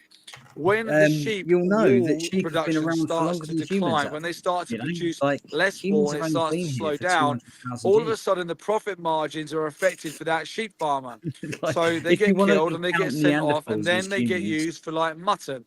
So a sheep is 12 months or older. They're exploited for their wool, and then when they're killed, they're exploited for mutton. Lambs are 12 months and there's under, no and they're animal primarily on the planet exploited that for their bodies. needs human Now, if you don't intervention. shear a sheep, The only yes, reason they there need could be human some health intervention in the first implications place is for because them. humans have But displaced why or in sanctuaries are they able to the shear the environment sheep or gently and displaced their kindly ecosystem and not or exploit the sheep? are Whereas systematically in hunting farms, them down. That's the they only do reason their that they animals need cut their human tails off, they intervention. do No mulesing, animal needs human etc. intervention. So I'm going to answer that in a second. Hopefully that answered wool for you. Yeah. No. Okay. So the happy hippie is coming. We're waiting for Chris to give us the. Chris is going to give me the. Whilst we're waiting for Chris, Renee, but continued it's support. the Thank you, animals Renee. need any kind of Shearing is a human human-made problem. intervention It's at no all. excuse to That's exploit them. Instead, we should help them to exist in a Let's go healthy back to way, Mel Steve, because without seeing them as a production practice machines. online. Shear Let's them go. for them, not you. Yeah, exactly. Renee just said what I was trying to say in like one sentence, and I waffled on for like 5 minutes. But exactly what Renee said. Okay, so we're connected to the happy hippie. Hey. How's it going? Here with Dom as well. Hey guys. Amazing. Dom's there too. Well done, guys, for being there. I recognise your location. Yeah. So we are outside of, I don't know if it's Dunbier, in Cardington. We have seen a lorry go in already. We just missed it, but a truck has gone in already this morning. But I think this place is predominantly cows going in this morning. So we're just here to obviously show people the reality behind the dairy industry, the beef industry, and just hopefully connect people with the animals so that they can, you know, make that connection and realise that it's just wrong and we don't need to be doing this. Yeah, and expose these people for who they really are. Yeah, exactly. Yeah. Yeah, 100%. And Dom, is this your first time, Dom, coming doing It a is, vigil yeah. yourself? It is indeed, yeah. Wow. Wow, well done for being there. It's good. Yeah, it's his first time. And also one thing I've spotted this morning, which is kind of mad. They've got all these Halloween decorations on the fence. So there's like all these skeletons like hanging up on the fence and stuff, and it's pretty. Considering the animals are going to their death, it's pretty like mad. They've got skeletons hanging up everywhere, and like it's just Oh my God, these cows are crying loads. Yeah. Yeah, can you guys hear the cows from here? In celebration for death. I don't know if we can have that, but everyone else might be able to. They might be able to. Yeah, that's creepy. That's so creepy, isn't it? Dressing up for Halloween. You know, it's fitting because it is a place of horror. And for the cows going in there, it is a real horror show. It's the reality is like the worst horror movie you could ever imagine. That's what they have to face. Yes, yes. Yeah, exactly. Thank you both for being here today, guys, and for your first got my- time as well. Got my cow Inspiring friend for the on animals. for the animals. Oh, for the animals. Oh, well done, guys. Big strength to do this. So yeah, well done, Dom, being here for your first vigil. Let's get loads of eyes on the animals. Let's create some new vegans today, because when good people do see what happens, they do change. Yeah. They just need somebody to tell them. And you guys are an awesome team together for the animals. So stay safe. Be careful of the trucks. I know you've done it before, but yeah, just look out for each other. And film any interaction that you have if the police come or anything like that. Have them on the camera.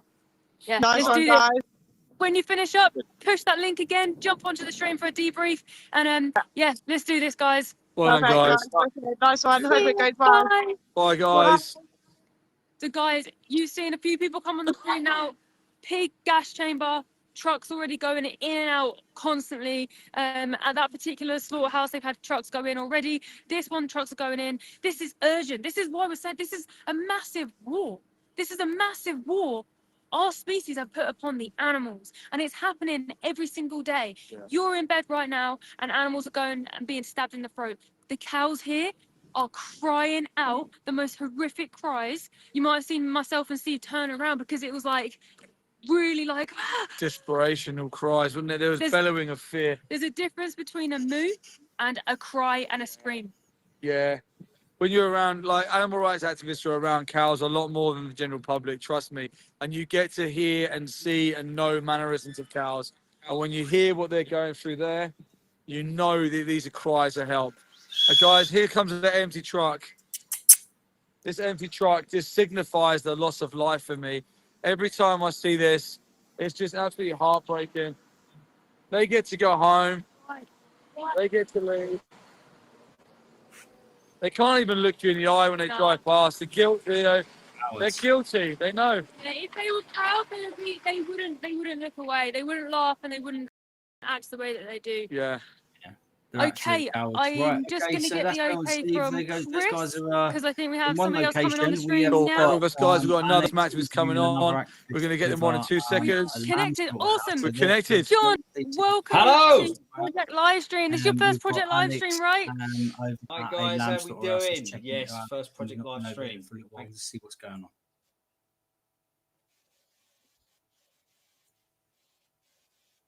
The animal's life and your life.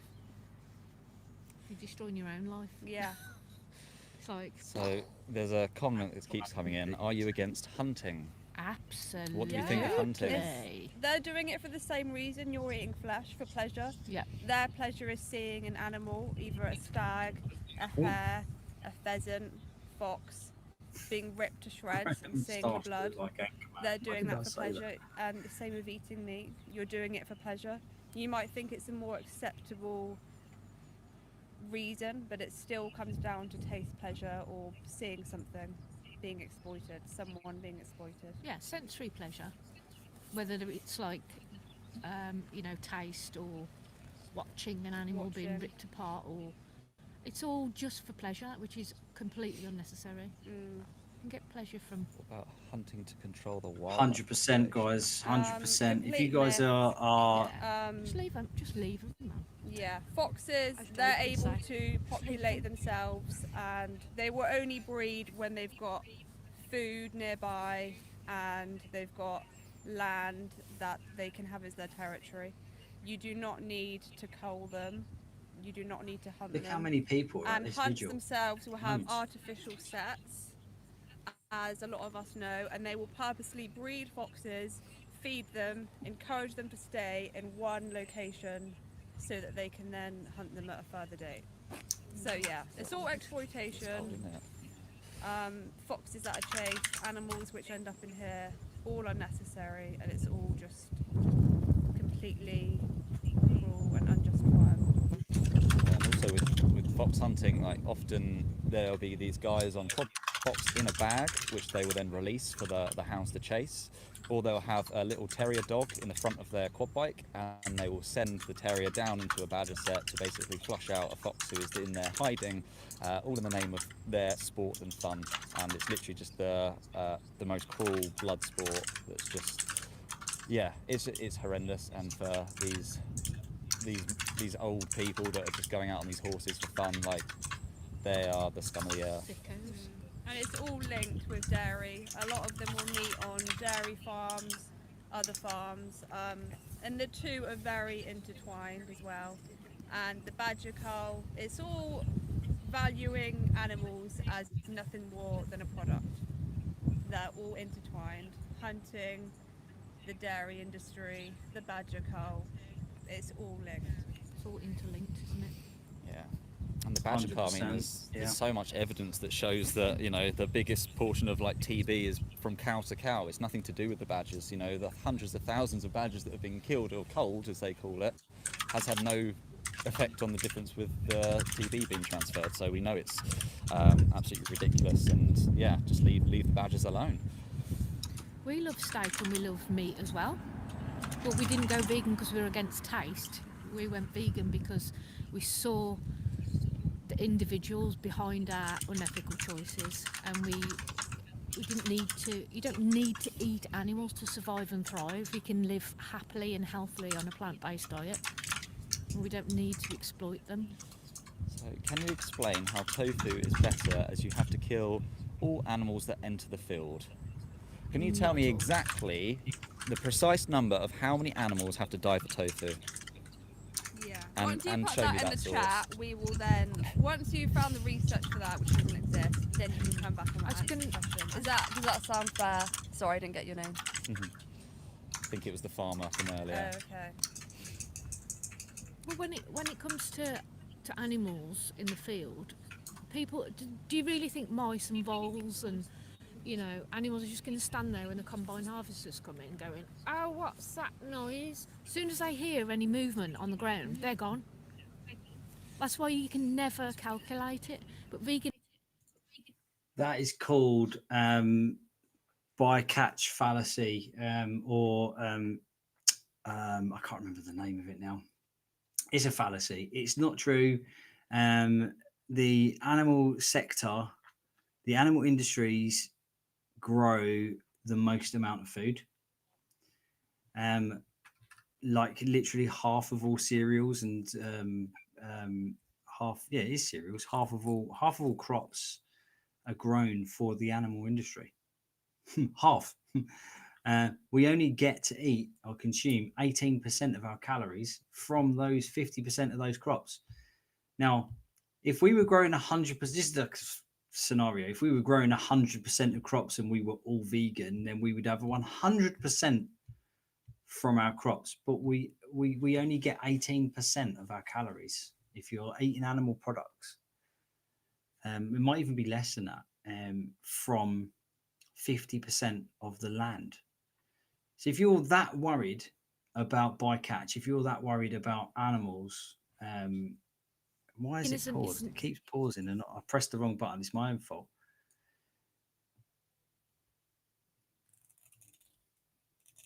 We've got some more people turning up for work at the murder facility, at the bullying facility, as our good friend Plant Geezer would say. Yeah, so if you think about it, like if you're that worried about animals being unalived, you know, due to combine harvesters and you know, farming practices, then you would also boycott the animal industry, because 50% of all the crops that are grown are for that industry. It makes absolutely no sense. It's a complete and utter fallacy. Ooh. I have a hot water, please? Hot water. Yeah, it'd be boring, but it's just nice to hold. No, yeah, exactly. Thanks. Great couple of guys over So there. those Alex lambs is that an have just gone awesome inside, activist. I've met they'll him be a few taken to the times. back He's of come the to facility, and protest they'll I've be put organised. into a holding pen. Here he is, the star of the show. They'll It's be put into a Mr. holding Norman. pen, and then they'll basically go through like a Hello, conveyor Norman. belt, and the animals will then be basically taken to Norman is a rescue pup. the death room, the murder room, the slaughter room.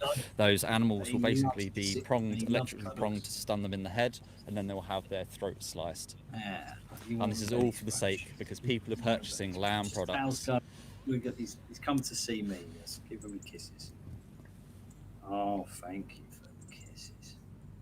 Oh, so Tracy is so nasty to listen to the innocent baby voice. I'm gutted and in tears, so no wonder I'm vegan. That's brilliant that you're vegan, Tracy, and we need more people like you, Tracy, compassionate people that actually care for animals, actually respect them, actually do what people say, that, you know, those animal lovers that actually, you know, still pay for this. And we don't have to. We can stand on the right side of history and say that we're not going to exploit animals anymore. We can be kind to them instead. Lives with us. Look, he's come over to cuddle with me. Oh, awesome. He's come to cuddle me. Yeah. I didn't realise I was as cold as I was, but now let's move back into the sun, actually. Let's do that. And he's come to get scratches and Get attention some and sun cuddles. Look at his cuddles. Yeah. Where'd you there. So yeah, like all animals are the same, guys. All animals are the same. You know, sheep are the same. Cows, I've seen cows do the Biscuit, same. Saurine and Jammy Dodgers are on selection today. Pigs are more intelligent than dogs, if anything. So, you know, I'm trying to keep Norman modest as well. Yeah, that's the thing. Like, yeah, people are like, I don't like vegan food. It's like, well, you eat bread, you eat pasta, you eat rice. Like, it's very simple. Beef and tomato pot noodles are vegan. Beef and tomato pot noodles. That's Yeah, the a lot last of pot vegan noodle that I foods out had there, the other so day. I had a it's beef really and not that tomato pot hard. noodle. They're vegan. So Jason's supposed to go and stop them then, mate. I'm assuming you're saying go and stop the trucks. So obviously we can't do that as much as we'd love to. And if you look up Regan Russell in America as well, so she was killed by a slaughterhouse truck. And that's why we don't trust farmers, we don't trust the slaughterhouse trucks. Even if we were to try and, you know, stand in front of them, obstruct them, block them, we know that it's unsafe to do so, and we know that inevitably we can't stop what's happening right now, but you will have the power to stop these animals from coming into this place. You have the power to change your mindset and your choices. All these animals, these lambs that have been sent to slaughter, are because people are picking up lamb products on supermarket shelves. It stops with what you order in a restaurant. If we stopped buying it, What you pick up in the supermarket. if we stop buying it, That's how they'll you stop stop the supplying it. It's supply and Someone demand, just put a guys. comment about my Greg's cup, We so can- I didn't we pay can use any the money power for of this in our- Greg's. They actually gave it can to us use for the free, power of our so wallet. yeah, not supporting Greg's, even if that was an issue, which obviously they are a big supplier of meat pies, as you mentioned, but they also have great vegan sausage rolls. So if you do ever find yourself in Greg's, get the vegan steak bake, get the vegan sausage roll, and get Vegan the ice options. glazed donut. It's which not is just about the vegan. vegan sausage rolls or steak bakes. They also do vegan rolls as well. Like you can, you know, there's other Trolls stuff. saying it's declining. Well, they brought it back. And why do they bring things back? Supply and demand again. It all comes What back are to you supply and doing? demand. Exactly. You Wonder if silly they'll do the butt. festive bake again this year. Mm. But yeah, Very most similar to most Jill chains on your Pitts, yeah. supermarket, or on your high streets Yeah, or whatever, will yeah, always exactly, have vegan yeah. options. So, like we mentioned earlier, McDonald's has a McPlant, Greg's has vegan sausage rolls. Everywhere you go to, you can choose the vegan option. it. And that nice. tiny, you know, even if it's a Always tiny double up the inconvenience of patty you having as to well. look somewhere else on a Trust me, shelf or a patty different up aisle in a £6.50. supermarket, that tiny bit of inconvenience is nothing compared to the inconvenience that about the and you want animals have to go something through Yeah. day in, day out. Let's show McDonald's that we prefer the McPlant, you know, Inconvenient so they or stop all the other stuff. letting an animal get his head chopped off or being gassed in a gas chamber. Are you alright? What's wrong? What's wrong? He's got a poorly paw at the A moment, mixed guys. grill? Oh, you mean like with He's got a peppers poorly and paw. tomatoes? Maybe a seed, Yeah, you I know, know a it's grass gross seed in got a caught in mixed there. I'm grill. not sure. I assume you mean with vegetables, yeah, with a mixed grill. We can't hear that very well, can we? We can't hear that very well. Yeah, so guys, like I said, really, this is a little experiment for me. Oh, jump down on there, good boy. little experiment for me to just to see what happens over here. We're going to try and help as much as we can. Hopefully we can grow. So the yeah, channel. once again, please do check out the video description. Hit the 3 dots at the top, go to video description and watch the 3-minute movie. You know, it's changed so many people's lives. It's made so many people go vegan, and it shows you exactly what happens in these industries. Shows you all real life footage of what happens from farming to slaughterhouses. 3-minute movie. Yeah, you'll learn a lot. So please go and watch it. It's just 3 minutes. If you can watch, you know, live streams on YouTube, Shall you can we go and watch watch a it? 3-minute video. You're making me want. Shall we watch it? Yeah, I assume the steak bake, the vegan one, or the vegan sausage roll. Okay. Oh wow, that. Jake's put lambing in 3 months. Is that supposed to be like that? Companion animal is a carnivore. What companion course, animals John. are you talking about? Yeah. Your broken foot. Oh my gosh, yeah. Sorry, I didn't mean to laugh out loud like that. You can have all dogs. Just the irony. The irony. As our good friend Laura Right. over there has 3 rescue dogs. I said we the all on free part video. of the Okay, diet. cool. And why not? Let's It's give a little Alex bit some different clout. because of their amino acid structure. Polypores, And exactly. they require Yeah. taurine. Yeah, And he was they are limping obligate badly. Now he's got carnivores. some In the wild they would be. anti-inflammatory medicine. He seems to be But much there's better. new science coming out all the time that you can get synthesized taurine put into cat There you go, food. guys. There's So the I'd 3-minute recommend, video Like none of us are registered vets, as far as we know. that he was So talking do your about. own research when it comes to what you can feed your cats. Yeah, please check out Dr. Andrew Knight. So he's done recent studies on dogs and cats and supplementing them with plant-based foods and showing that actually the health indicators have all increased for dogs and for cats on plant-based diets.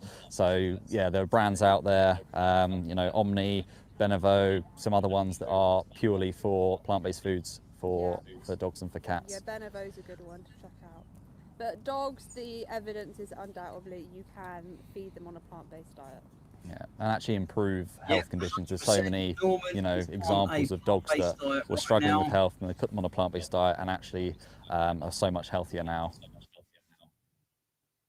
And it's like we're not consuming the saturated fats, the cholesterol, and Absolutely. So yeah, I mean, well, Alex, cholesterol's okay for dogs. They're carnivorous. They're obligate carnivores. It's fine. But however, that being said, there actually is new evidence that dogs that live on a plant-based diet actually live a healthier, longer life because the process in which animal-derived dog food goes through is disgusting. It's wrong. My mum always used to say lips and arses. That's what sausages and burgers were made of, lips and arses, which, it's a grotesque thing to say when you think about it. It's like it's a throwaway comment, like how to skin a cat. It's a throwaway comment, but when you actually think about it, like it is disgusting. It's the discarded dismembered parts of animals are shipped en masse to dog food factories where they produce dog food for you. You've got to think there is a long time between A and B, right?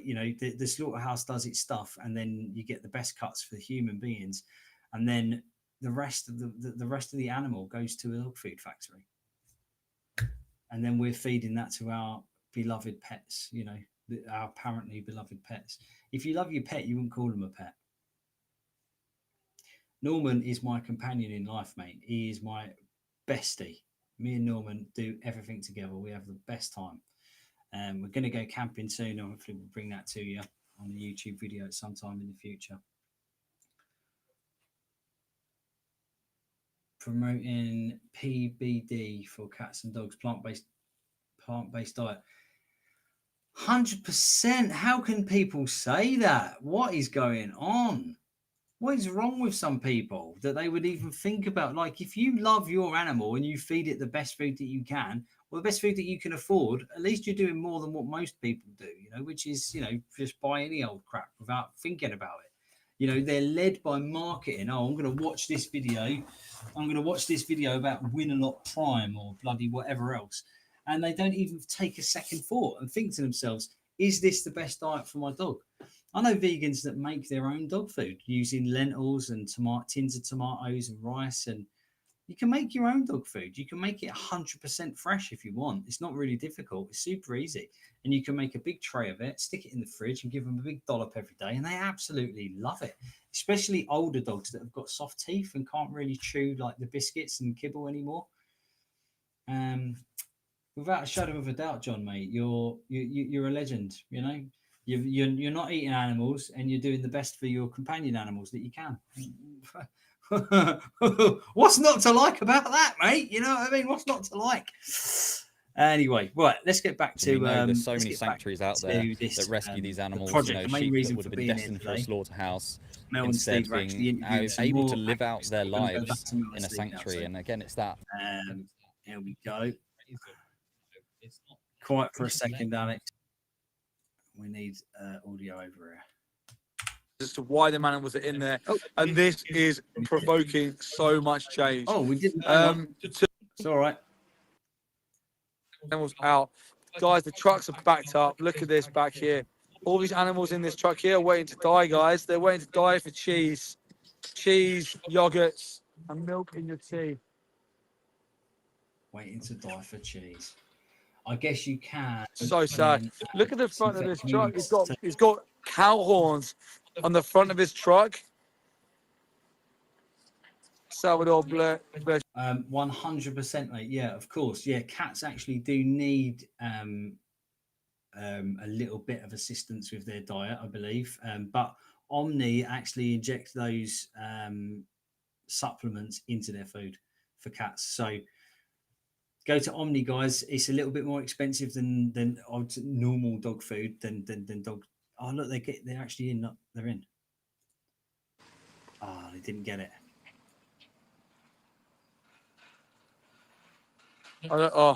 Press the wrong button. Let me get it back. There we go. We're back. It's that truck going by. That one was just coming out at the same time. It's so busy here today. Look at this, everyone. Look. We've got them under so much pressure that all these trucks are backed up. The security guys running around. Like he's having to run about because of the pressure here. They've spread their security thin, I'd imagine, because they don't know where we were going to hit today. So I would imagine they've had to spread their resources. But yeah, listen, right, let's calm this down and let's have some conversations in here. Jake's here. Hey, Jake. How you doing, Jake? Whipped straight past, isn't it? Man, them cows are screaming and crying back there. It's heartbreaking being at these places, man.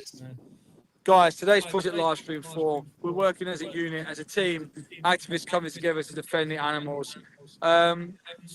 Who's this person? Jay Latrulio. You think that we're giving zero pressure? Huge pressure has been put on the industry today. Huge pressure. So much so that the industries are now following what we do and following our movements. The industry are spending a lot of resources on tracking what activists are doing. And the reason being is because activists are becoming optimal at exposing them. What do we do as activists? We put a phone up and we show transparency. We don't have to push our agenda. We just show the public the truth. This is exactly what we're doing. Joseph saying it's not going to stop. Yes, it will, Joseph. The reason why it will stop is because this is all run off of supply and demand. And when people stop demanding animals to be stabbed to death for optional products, then the whole systemic violence ends. The whole thing will end. It makes me happy. Someone's saying, which is worse? All the world's a stage said, which is worse, halal or kosher? They are. Which is worse, halal or kosher? Which is worse, halal or kosher? Do you think that a person saying a few words over a animal would make any difference to the pain that it would feel when that knife is run across its throat? Do you think that saying a few words and aligning that animal east, north, south, east, west, do you think that that makes any difference whatsoever? No. No. Exercise our rights to, to complain and get people arrested if they've broken the law. Gavin, but what about clothes? Gavin, I think there's a truck coming. Gavin, 2 seconds, Gavin, and I'll answer that question. Oh, bless you, God. I'm so sorry. So sorry.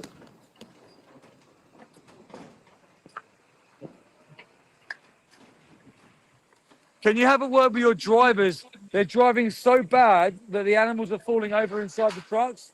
Can you get them to just drive sensibly, please? They keep braking and I can hear all the animals falling over. Could you have a word with them? Maybe phone forward. Just get them to drive a lot smoother. It's not fair for the animals. Can you hear Steve? He's concerned. He's Did you concerned guys for the see? animals. Did you guys see the animals there? Even though shortly after him witnessing those,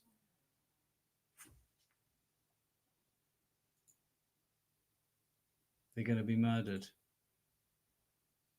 Look at him. Look at him in there. Look.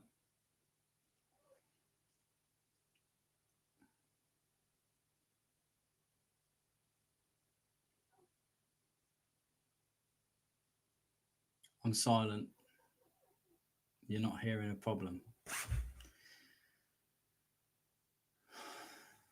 I'm silent for the animals. Not just for this lorry load, not just for this slaughterhouse, for all the animals.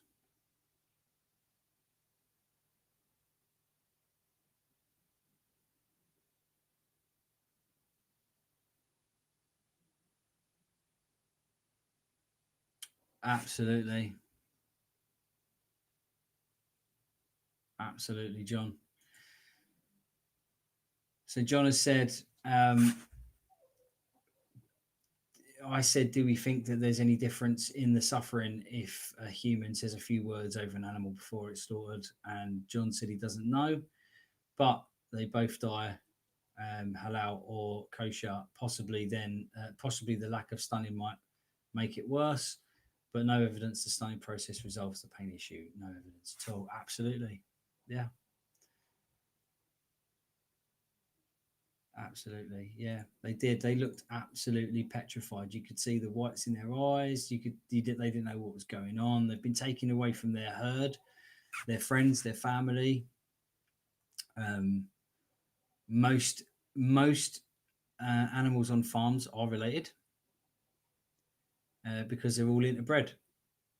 They'll all be sisters, cousins, aunties, daughters.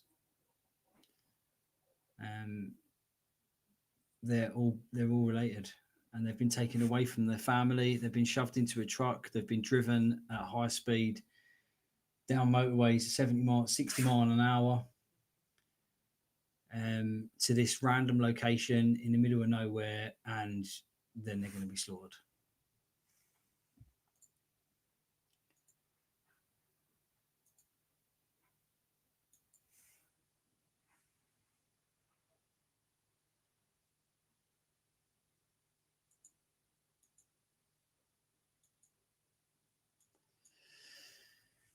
It's hard to watch.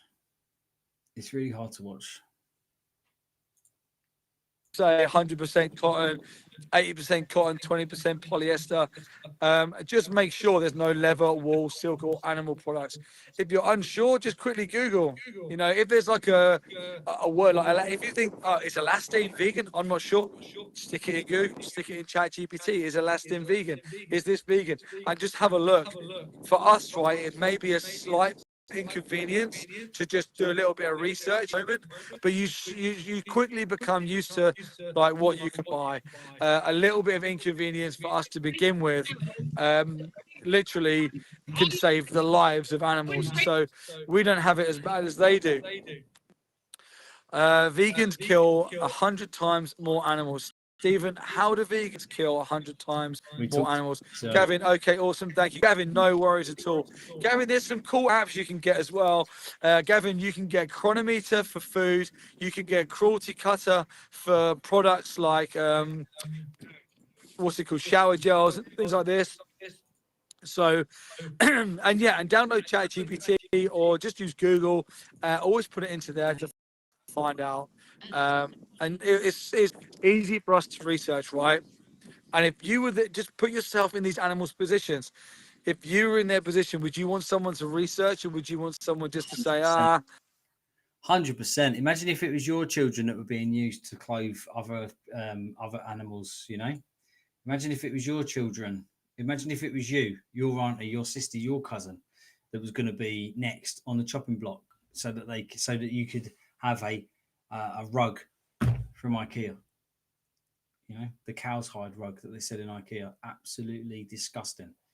Really disappointed to see a friend of mine had one the other day on his Facebook pictures.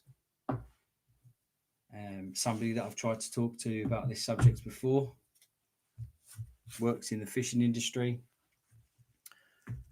in Scotland. Unfortunately, didn't want to listen. We ended up falling out. The echo is moderate, but I wonder if we can use it for any sort of punk track, a bit like Pigman by Subhumans.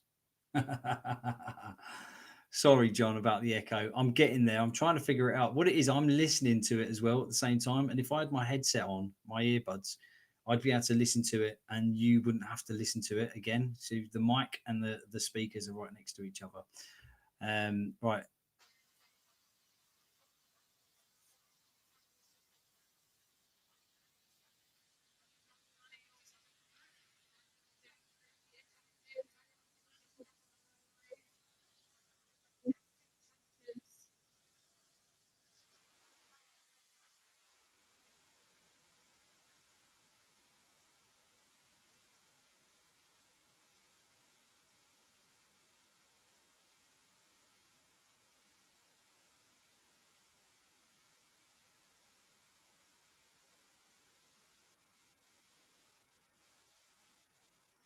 All different types of milk. You do not need to be doing this anymore. We're not in survival mode. Doesn't matter if our ancestors did it for hundreds of years. Our ancestors also used to kill each other. So should we just go around killing each other because our ancestors used to do it? Should we all just go around raping each other because our ancestors used to do it? You wouldn't use, oh, well, my ancestors used to do it, that excuse for raping someone, would you?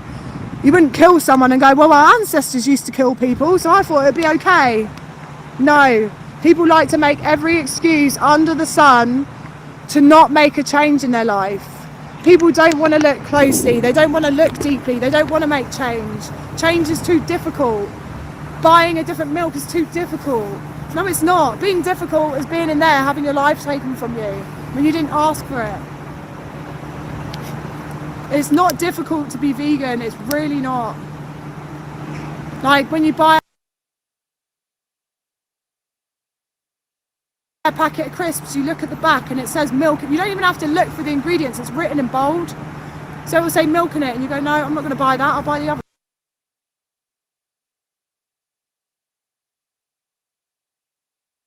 You didn't hear that, did you?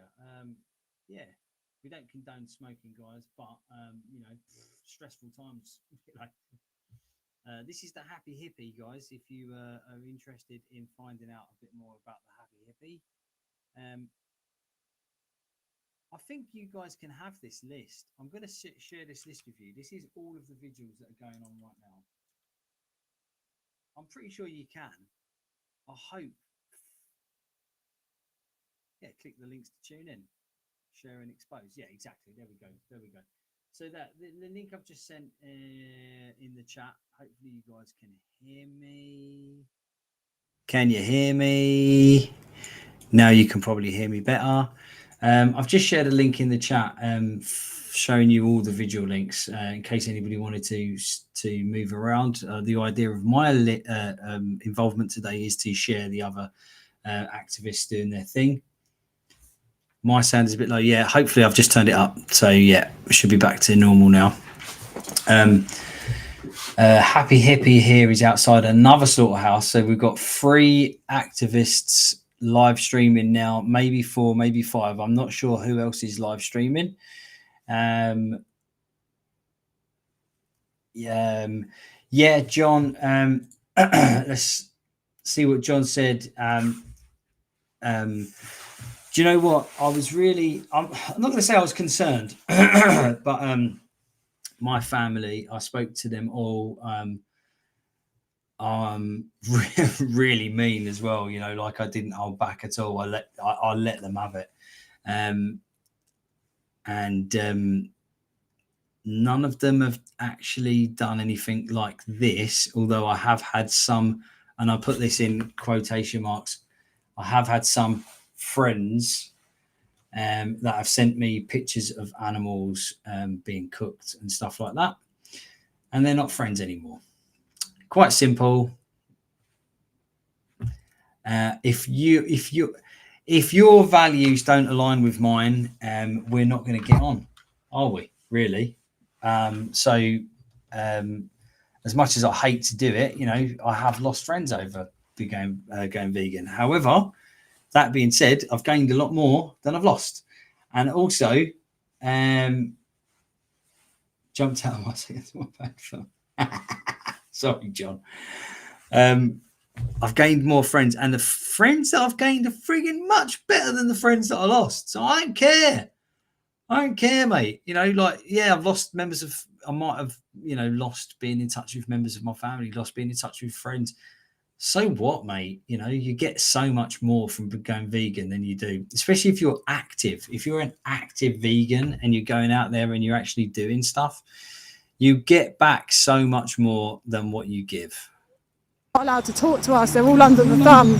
They're probably getting paid £9.50 minimum wage, and they're not even allowed to voice their own opinions. They're slaves working for the slave system. They're wrong. Slaves working for the slave system. This is slavery, animal abuse, murder, rape, animal. Guys, if you've ever watched Rick and Morty, and there's one episode where Rick's car breaks down, and they go into the battery, because the battery is in a micro universe that Rick has created, and within that micro universe there's a planet, and that planet's full of people that produce electricity for his car, and it's slavery with extra steps. Right, that's the phrase that they use over and over again. When you think about society, what is society? Slavery with extra steps. Nobody's truly free in society. It's why I won't partake in it. I'm known as an anarchist because of that. You know, and as somebody that doesn't agree with the government and rebels against it is known as an anarchist. I will not get involved in this ridiculous capitalistic growth over, you know, GDP growth, progressive attitude, you know, that right-wing conservatives want for this planet. It's just wrong. It's wrong on every level. It's, you know, the rich absolutely obliterating the planet, taking advantage of people, taking advantage of animals, don't care, zero F's given, just to profit, just to make money. No way. No way. I'm not going to get involved in that. I'm not going to get involved in that. And the whole existential crisis that I've gone through in the last few years with my mental health has been coming to terms with the fact that this world is specifically, disgustingly based on greed and evil. Money is the root to all evil. Well, they have not proven otherwise, have they? You know, these people that are rich and wealthy have not proven otherwise. I've not ever met a really rich person that's actually, you know, I've never met one. I'm not saying they're not out there, because they are, but I've never met one that actually like goes out of their way to help improve the planet, you know, massively. There's always an ulterior motive. There's always that secret, hidden ulterior motive, like Bill Gates's seed program, where you've got genetically modified seeds that work with specific chemicals, so that you can't use any other seeds to grow your crops. Nearly decimated India. People like Joaquin Phoenix, though, like, you know, legend, absolute legend. You know, does so much for the animals. So I'm not saying that they're. I'm not saying that they're not out there. I'm saying that they're few and far between. And if I ever accumulated any wealth, I would be literally pouring it into developing a community for vegans, for other anarchists to go and live and be free and do what you want and come and go as you please and be free and travel and stay and all sing around a campfire and make each other food and look after each other and care for one another and be a real tribe, just like it used to be, you know, like that to me would be, I'd love to go back 10,000 years, even though my life expectancy would be so much shorter, the world would be such an awesome place.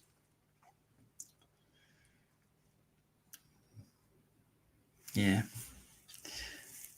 Happy hippie. We feed and kill over 80 billion land animals every single year, and we have 8 billion people on this planet.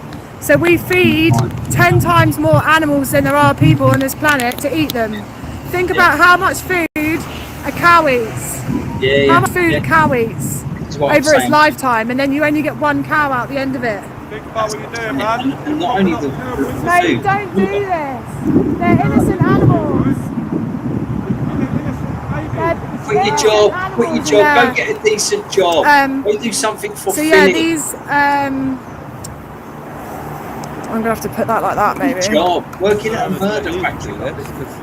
Bully on minimum wage. I can do it. It's disgusting. Absolute scumbags. So yeah, basically, if you think about all the plants that are being fed to cows, I think it's only about 5% of soy or something is in soy products like tofu and soy milk and things like that. The rest of it is fed to animals.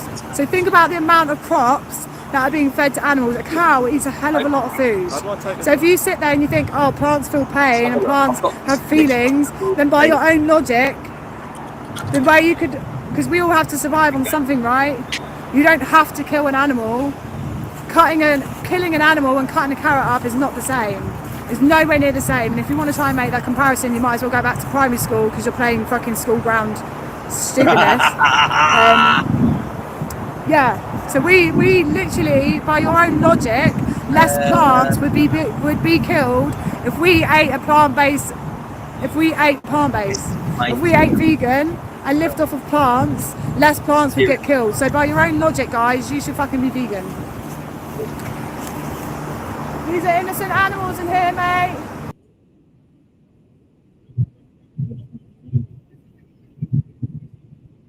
Cereal production, here we go. Look how many millions of tons we've got. So Asia produced 1.53 billion tons. 641 million tons of cereal. Don't forget, half of all of this cereal. So maize, wheat, rice, barley, rye, millet, and others. I'm not sure whether soy is included in this.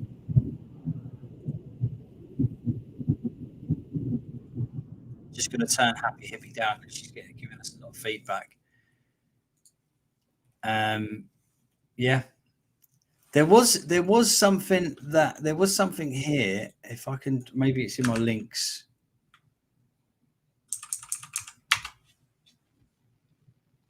Reduce your carbon footprint. See, another great article. Here we go. Here we go. I don't know if you guys can see this or not.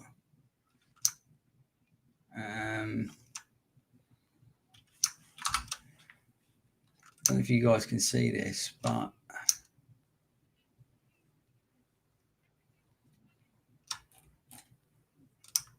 that's not helping, is it? There we go. Right.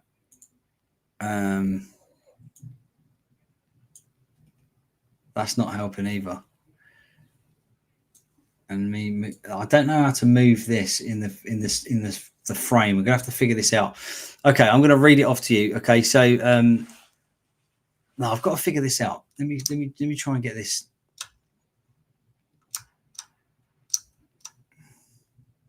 Is this a picture? It is. It's a picture. Okay, good. Maybe I can just share this.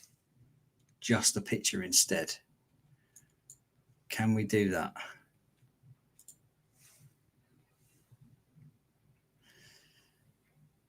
No, we can't. I'm going to share to you the link instead. All right, let's do that.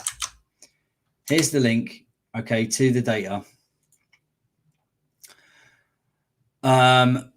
what this shows is the food and the greenhouse gas emissions across the supply chain. Okay, so land use and change, farming and animal feed, processing, transport, retail, packaging is by far the highest for. But these are the top. These are the top ones. I'm going to read them downwards. Okay, from the top. So this is the most prevalent. Yeah. So we talk about greenhouse gas emissions across the supply chain. Yeah. Here's the top ones. Okay, beef, cow production. Yeah, could do. Let's do that. Hold on. Let's do that. Oh, where's my share the screen gone? Oh, window or entire screen. Okay.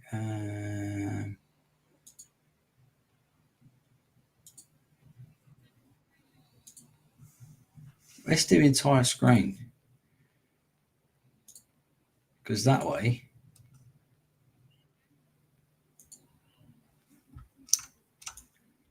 we've got the ability to move and zoom. Yes. Well done, well done, well done. Okay, so yeah, look, here we go. So from the top, let's put me really small and that really big. And then, okay, so here we go. Look, beef, lamb, mutton, cheese, which is still beef and cows, and then beef, dairy herd again. Now, let's just scroll back. Look, we've got chocolate, coffee, both things that we could go without. Prawns, again, no need for that at all. Palm oil is bad for you. Absolutely no need for that either. Pig meat, poultry meat. Yeah. Let's have a look. Let's see what impact this is actually going to make. Ready? Look at this, guys. Don't forget that top one is beef, and then we've got beef, lamb, and beef again in the top four. Okay, so look at the top four. So far, look, here we go. See? Look at the top four. Look at the top four. Look at the number one. Look, it's still going. It's still going. Look at that. Look at that, guys. 60% of greenhouse emissions are from.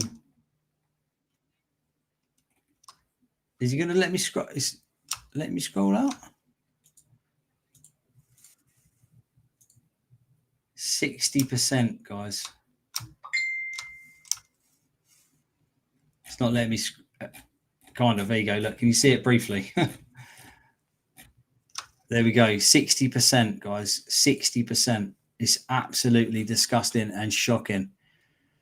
And when you start looking into the data, and you start looking into the correlations of what's actually going on. Oh, this is the way to do it. We might have come into something here, John. Oh, there we go.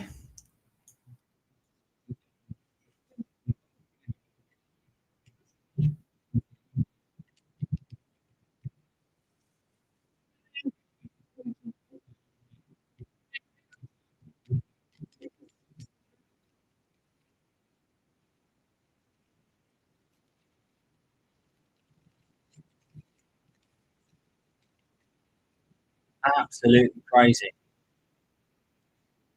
Mad, isn't it, John? Yeah, I'm offended for drinking chocolate. Yeah. But when you consider it, imagine if we took those top 8, were mainly animal products, and we got rid of those, and chocolate was the only problem. And chocolate was the only problem. Bro, we figure out ways to grow that in factories, to improve that process, to like it's easy.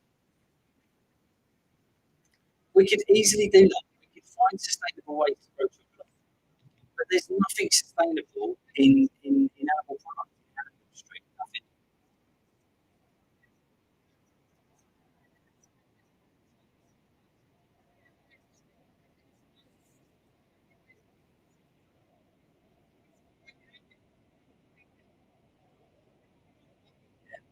It's true. Cows are flipping gone right now.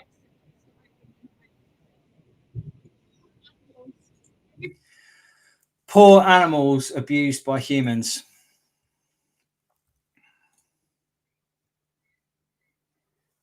We'll go back to Alex and Laura, see what they're doing.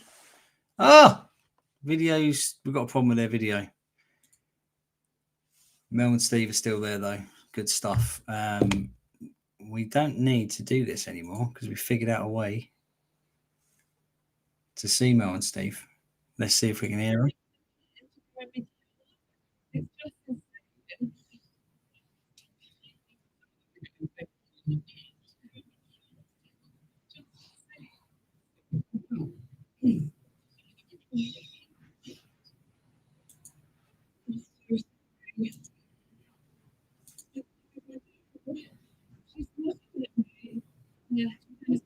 You hear her voice.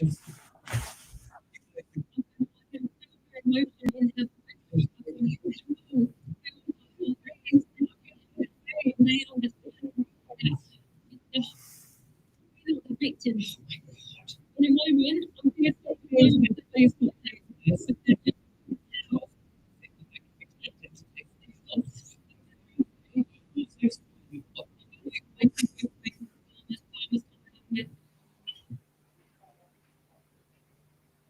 It's great stuff, isn't it? This is like a.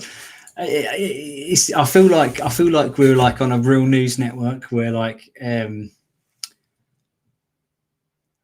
Chris is doing such a great job.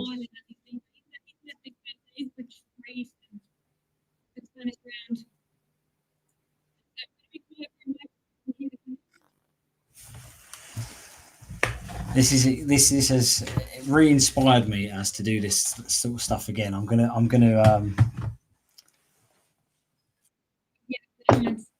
can't hear him, Mel. We can't hear him. I'm gonna do.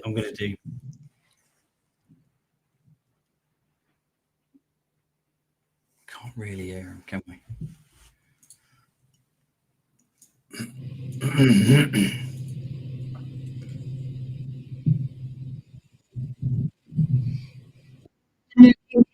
Fine.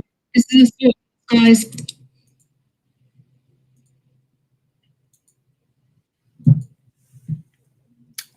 Just breaks my heart, man.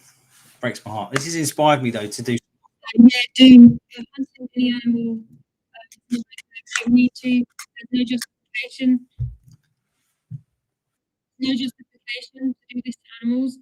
Even if they're in the wild or whatever, they're still individuals. They don't deserve it. They don't deserve to go into these disgusting places. Audio's good. Audio's good on Melstream. You can hear it. Shoot them in the wild either. I think it's actually really sad that my own species could pick up a gun and shoot a defenseless animal who's just got eaten in the wild. Okay, they're on. Hey guys, we're back on, guys. How's it been? Cool. Yeah, so we're up. Been very quiet, to be honest. We've only seen one truck come in. It wasn't actually a huge truck, one of those big sort of double-decker ones with dozens and dozens of lambs on. Yeah, very quiet, and often we know that sword houses play these tactics when activists are here. They'll divert trucks, they'll send them to other locations. And yeah, we know that they're being rattled. Security are on us. They're trying to change the public-private property lines, and we know that we're being disruptive without being constructive. So we know that we're having an impact. Yeah, we come to a one truck to bear witness to. Actually, there's a truck coming right now. Here.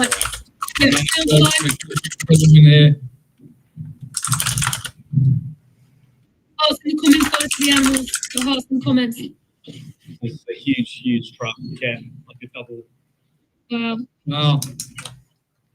Oh. Oh, they're absolutely mad.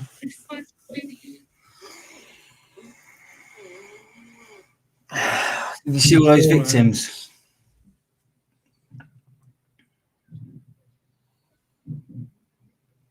Oh, it's him.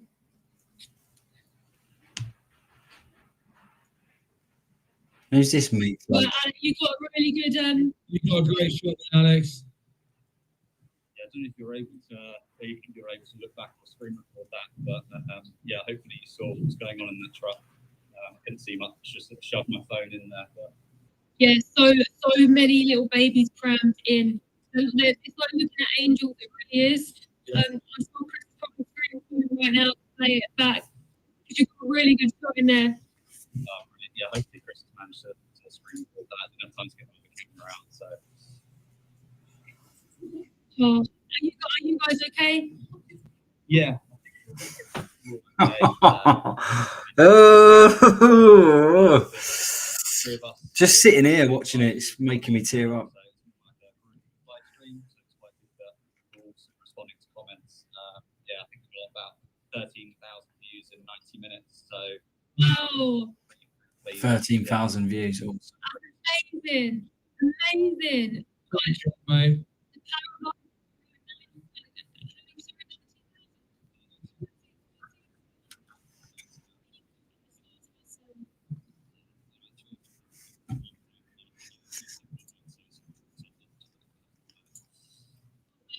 Yeah, no, I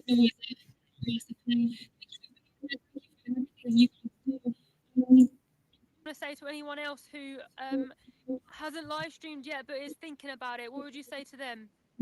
Do it. Just be brave and just go and do it. And just you know, when you think of the impact you can have for the animals, it's almost like you've got to try it, because like today in 90 minutes we've reached just here in one location. That's 13,000 people that some of them go vegan, some of them will watch documentaries. It plants the seed for the first time. You can, you know, respond to comments. You can do so much outreach just with your phone. You know, you don't need high-tech equipment. You just need your phone and a location, and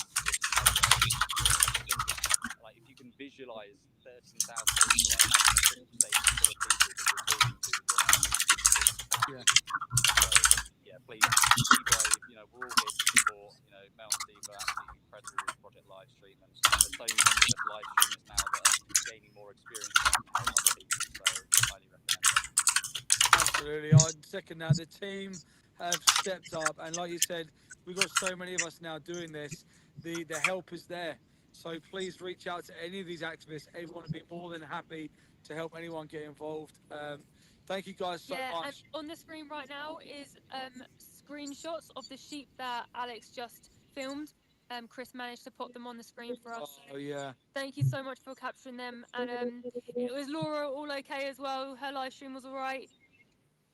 Yeah, I think Laura's was okay. Yeah. I'll tell you what, I'll quickly pass you over to Laura. Hold that for a second. Hey Laura, well done for live streaming today. I know you use TikTok a lot as well. Yeah, how did you find it today? Are you all okay? Yeah, fine. It was a bit like sporadic, like the numbers aren't great, but Alex said if you keep doing it, they will jump up. Yeah. So Yeah. I've just got to be patient. Yeah. I think Alex's first one, he had like maybe 2 or 3 people in the room, and now he's hitting thousands and thousands. Like the 4-year-old vegan. Yeah. No worries, John. The 4-year-old vegan had like 100,000 views in like 2 hours the other day. So this is where it goes, which is awesome. But you're right, it's persistence and putting pressure on the industry. And what's good with YouTube is that it uploads to YouTube afterwards, so the views don't stop, which is great as well. Brilliant, yeah. Yeah, so thank you so much for being part of today. You guys are awesome. Thank you for being there for the animals and putting pressure on this industry as well. Yeah, well done, guys. Oh, thank you, Laura. Yeah, Bless Laura. She's a lovely lady, and she's a Thanks, guys. not only does she do this, the stuff that she's doing now, but she also goes out there and she's a hunt saboteur as well. So, what an awesome person. And like we got the truck to come past just at that last moment there. Yeah. Guys, this is Project Livestream. We're back in the chat now. That was Alex and Laura and the guys over at Yetminster. Chat, let us know what you're doing. Number 1 for vegan, number 2 for open-minded to conversation, number 3 for anti-vegans. Chris, it looks like they're speaking with the police now on Gems, so I don't know if you want to pop that into our chat so we can see. In gems, let's have a look. Gem lettuce.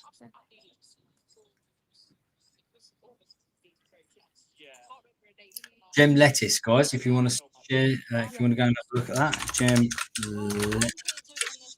But we're going to go. We're going to. So Chris is on. He's just going to get different slaughterhouses, and yeah, basically just speaking to the public, telling people what's happening. You know, trying to encourage people to go vegan. Filming the animals as they're coming in. You know, just exercising our legal right to protest. But yeah, I mean, we weren't here to cause any trouble at all. Have they had many of the vans going in and out? No, none at all. No. But I think they've got a holding pen, so I don't think they have like deliveries of animals. Amazing stuff. Spin it round. Let's see them.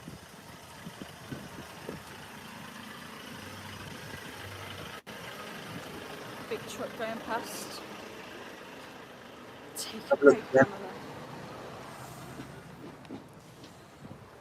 yeah, but I don't know if I think did somebody show the footage? Because I said to one of the officers, it's on my live. So if somebody goes onto my YouTube channel and goes back, they'll be able to see the assault and show.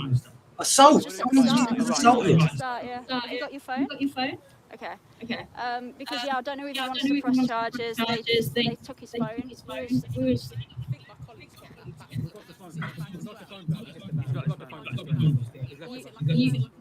It's just like a wow. Pamela is boosting my views. Yes, Pamela. Pamela, the secret vegan. Go on, Pamela. Well, we were only planning here until like 11:30. Yeah.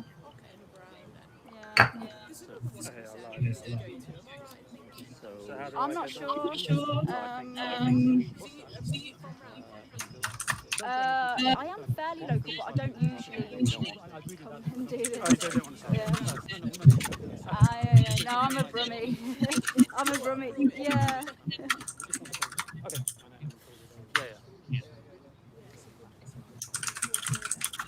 Yeah. Well, I moved like further out into the country. Okay, good. Right, guys. So, well, not good at all. Apparently, one of the activists on Gem's location was assaulted at the beginning of the stream. So we're going to go back. We're going to go back right to the beginning. Hello. Walked around holding pen, and sometimes. From here.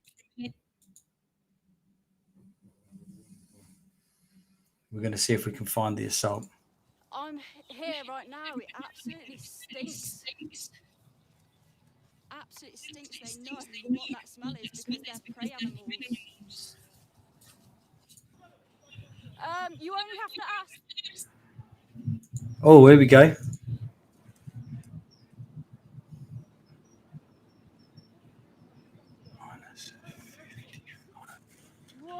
Whoa. There's stuff going on here.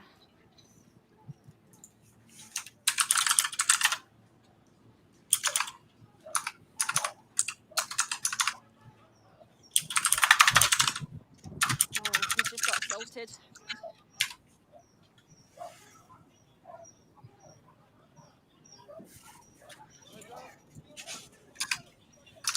You only have to ask and we'll leave. You only have to ask.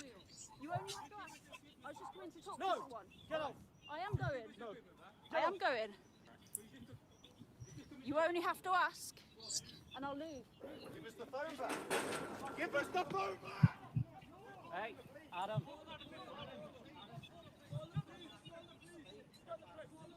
Please just step off here. Wow. They stole his phone. He's got a knife. Has he got a knife?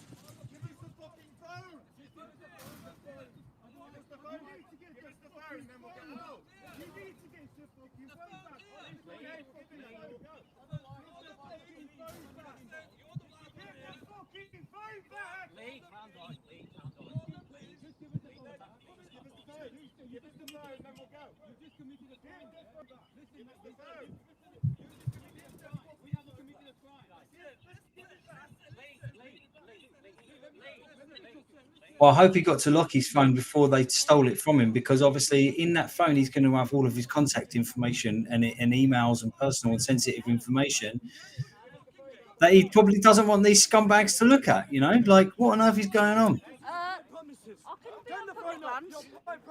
Look at him coming up to her as well. Ooh. What is their problem? Oh, if that was me, mate. I'm telling you now, I probably would have been arrested. I'm not gonna lie. I don't think I'd. Unfortunately, when it comes to people like these, scumbags like these, I hold absolutely no sympathy, and I will let my, the animal instincts that I've got run wild. Wow. Fight or flight, I'm not type to Took his phone. fly. Literally, Don't run away. we've been here for about 5 minutes. That's insane. Is Alex calling the police? Absolutely phone the police. The man's just assaulted him. He's just stolen his phone. I said to them, all you have to do is ask us to leave. I came on to see if anyone was willing to talk to us, to show us what's going on, for a bit of transparency, because people deserve to see what's going on behind in these industries that they're paying for. Yeah. And, you only have to ask and we'll leave. Oh, he's just got assaulted. He's just been assaulted. Look at that. Just been assaulted just then, right then. How do we...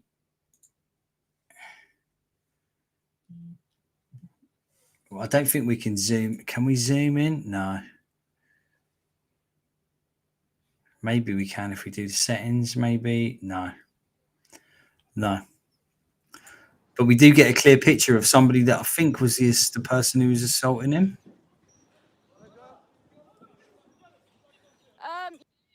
You only have to ask. There's one of them. There's two of them. There's two of the people that assaulted the activist. Let's do what we do best, internet, and let's find them. Who are they? What are their names? Where do they live? Oh yeah, John. Yeah. I found the assault. So Gem's at a halal slaughterhouse. And one of the activists was just assaulted. Well, not just assaulted an hour ago. The police have just arrived on the scene, so I just went and found the assault. If anyone wants to talk to me. She's just gone onto the site to see if there's anyone who wants to talk to her.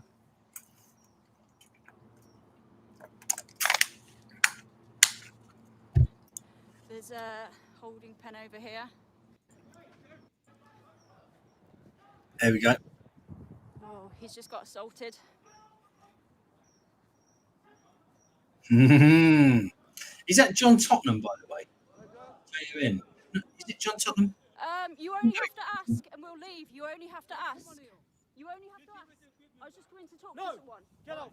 I am going. I am going. You only have to ask and I'll leave. Give us the phone back. Because if she doesn't leave, then she's going to be committing a crime. And obviously you don't want to be arrested for trespass, do you, at 10 o'clock in the morning on a Friday? Give us the phone back. He's screaming for his phone. He's had his phone. Not only was he assaulted, but they stole his property. Press charges. Press charges. Protecting the criminals. The people. They're protecting the criminals. So I would not become a police officer. The police are there protecting the criminals. This is why we think they're scum. This is why we hate the police. Yeah, I wouldn't be comfortable with. Because they are not what they are supposed to be. They are policy officers for the laws, not even laws, but for the statutes that this corrupt government with its system of control and oppression has imposed upon us. They are policy officers. I have nothing to do with them. My hairs are on standing on end. I'm pissed off. I'm pissed off.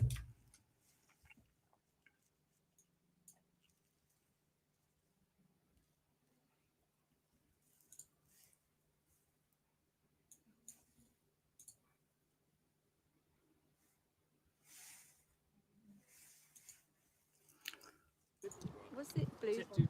I do TikTok. I do Instagram, YouTube. Yes, smash that like button. Subscribe. I'm supposed to keep saying this. Apparently, this is my first live stream. Have they deleted your contacts? Someone said. Just check everything's. Subscribe. I'm hoping it was locked.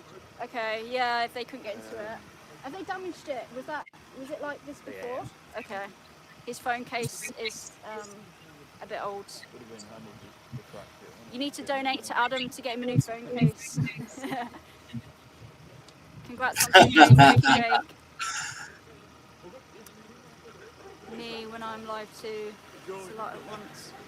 Donate to Gem to help with the phone case scenario.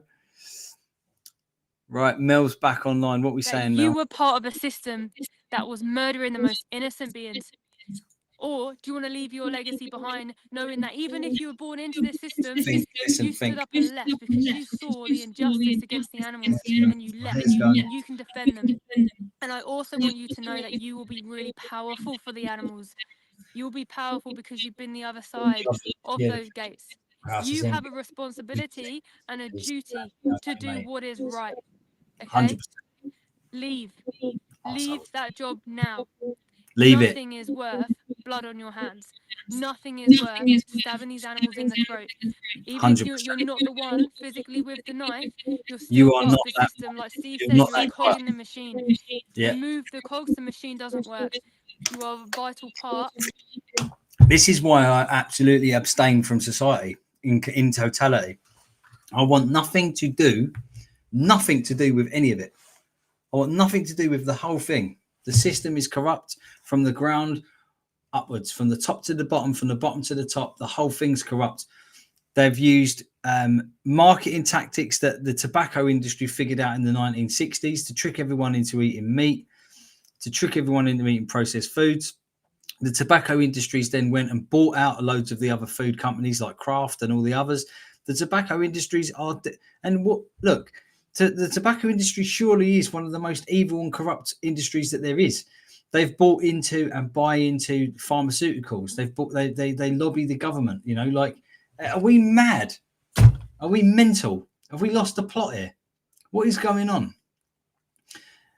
Like, the whole system is rigged for the rich. Can you not tell? Can you not see that? Can you not look at your neighbours and look at your friends and family and tell that everyone's suffering, that people can't afford to pay their bills, that people can't afford to eat? There's kids going hungry even in the UK that can't eat because their parents can't afford food. But yet we've got the ability to grow food for free. This is why that episode I was telling about Rick and Morty, Slavery with Extra Steps, the whole thing is absolutely insane.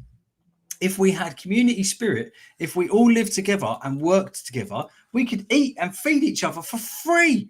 Nobody would go hungry. We could still have doctors and all those things and dentists and all that, but people would follow those pursuits because of passion, not because of needing to pay their mortgage. You know, people go into dentistry for passion. What's this idiot got to say?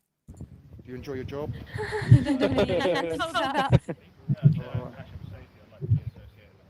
Killing animals? It doesn't matter about my mic right now. Right, he's on the stream now. We can go with that. Okay, cool, he's on our stream. I'm proud of that. Yeah, of course he does. Alright, so... Oh, this must be the farmer. Can anyone hear his audio? Is his audio working? So this is Colin Hines right now. This is his stream. This is Colin Hines' stream. Okay, cool. Yeah, 100%, mate. John, mate, enough respect to you for what you do, mate, with the sabbing. Enough respect for you, my friend. I can't say it enough.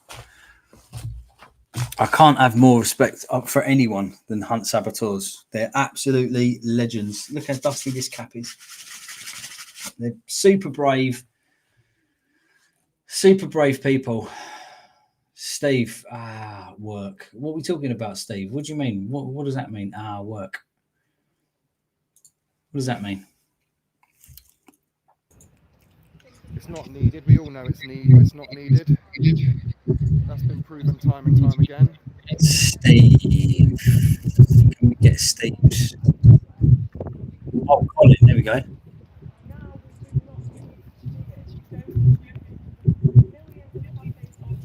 He's going live. Right, we're going to mute Mel.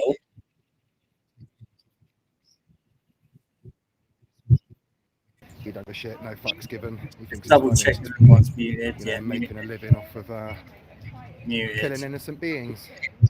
Muted. Good. Am I muted? Of course. Yes, I am. There's no more truck here at the moment. Obviously, we'll be waiting for more trucks and give you guys a bit of a view. Don't know whether those guys are anything to do with the place. I don't think so.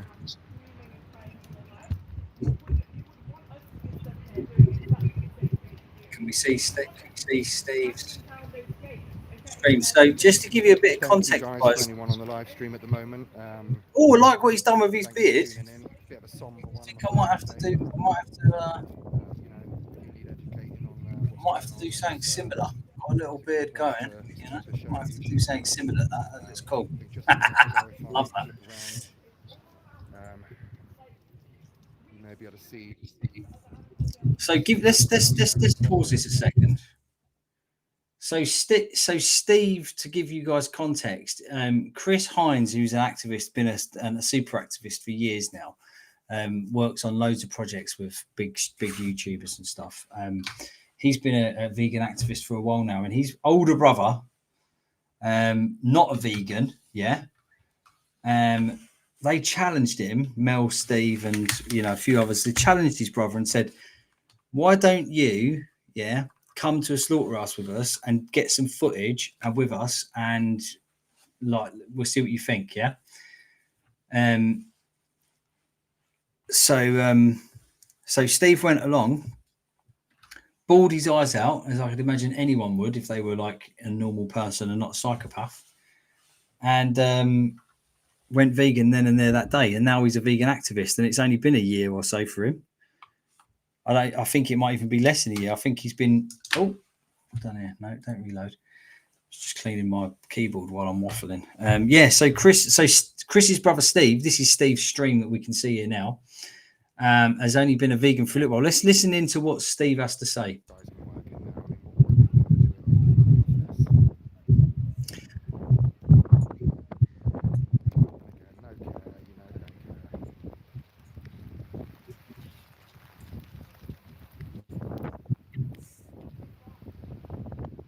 Can't really hear him, can we?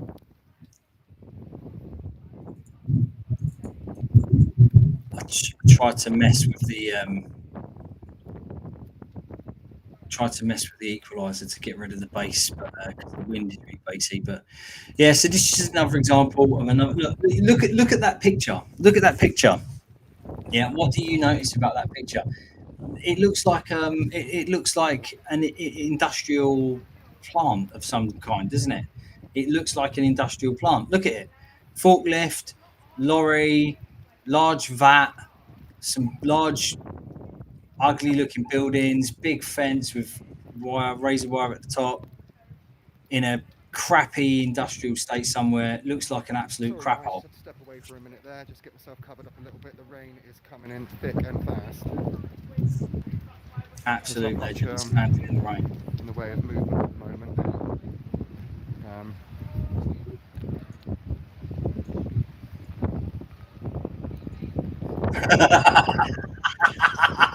Another 420.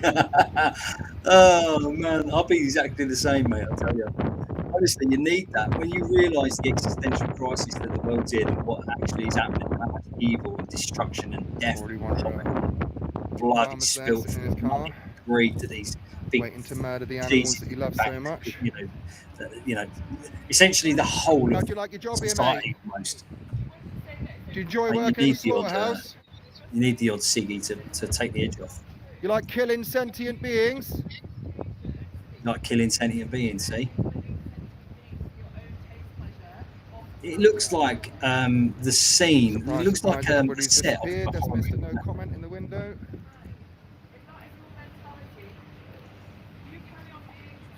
Lorries lined up, filled with animals. Right, mate, you bringing animals in here today? What's old man farmer? Bringing animals in here today, mate? Mug. Can you love and kill animals at the same time?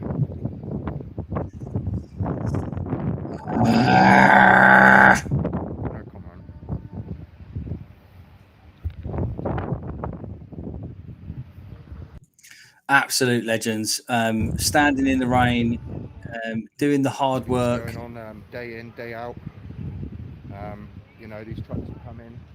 Local farmers, big factory farmers, they'll come in, take the cows through, put them into slaughter,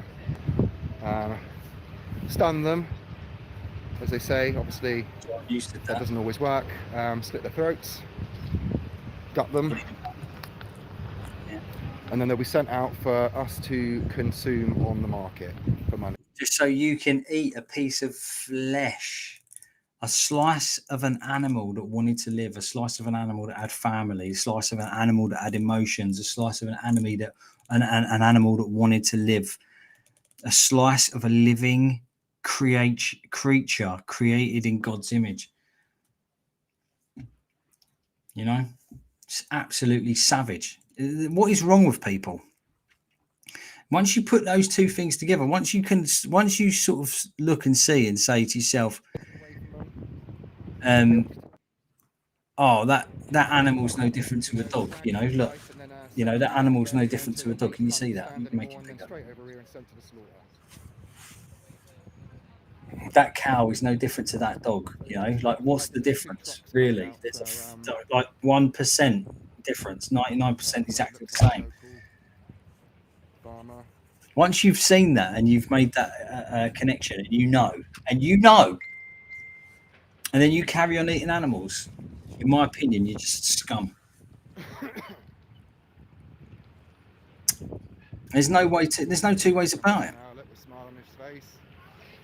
Look at him, made his money, hasn't he? Did you love those animals, did you, mate? I want to know what he said to that woman. Do you know they're all so super brave and giving it the big one to all the women? They don't ever say anything to the men. Look at them. Absolute scumbags. Happy with themselves, pleased with themselves that they just took their animals that they apparently love. Oh, I love my animals. Oh, you're brave, ain't you? Anonymous coming on here talking about waffle. They're delicious. You're delicious. You taste exactly the same as them. Go and eat yourself.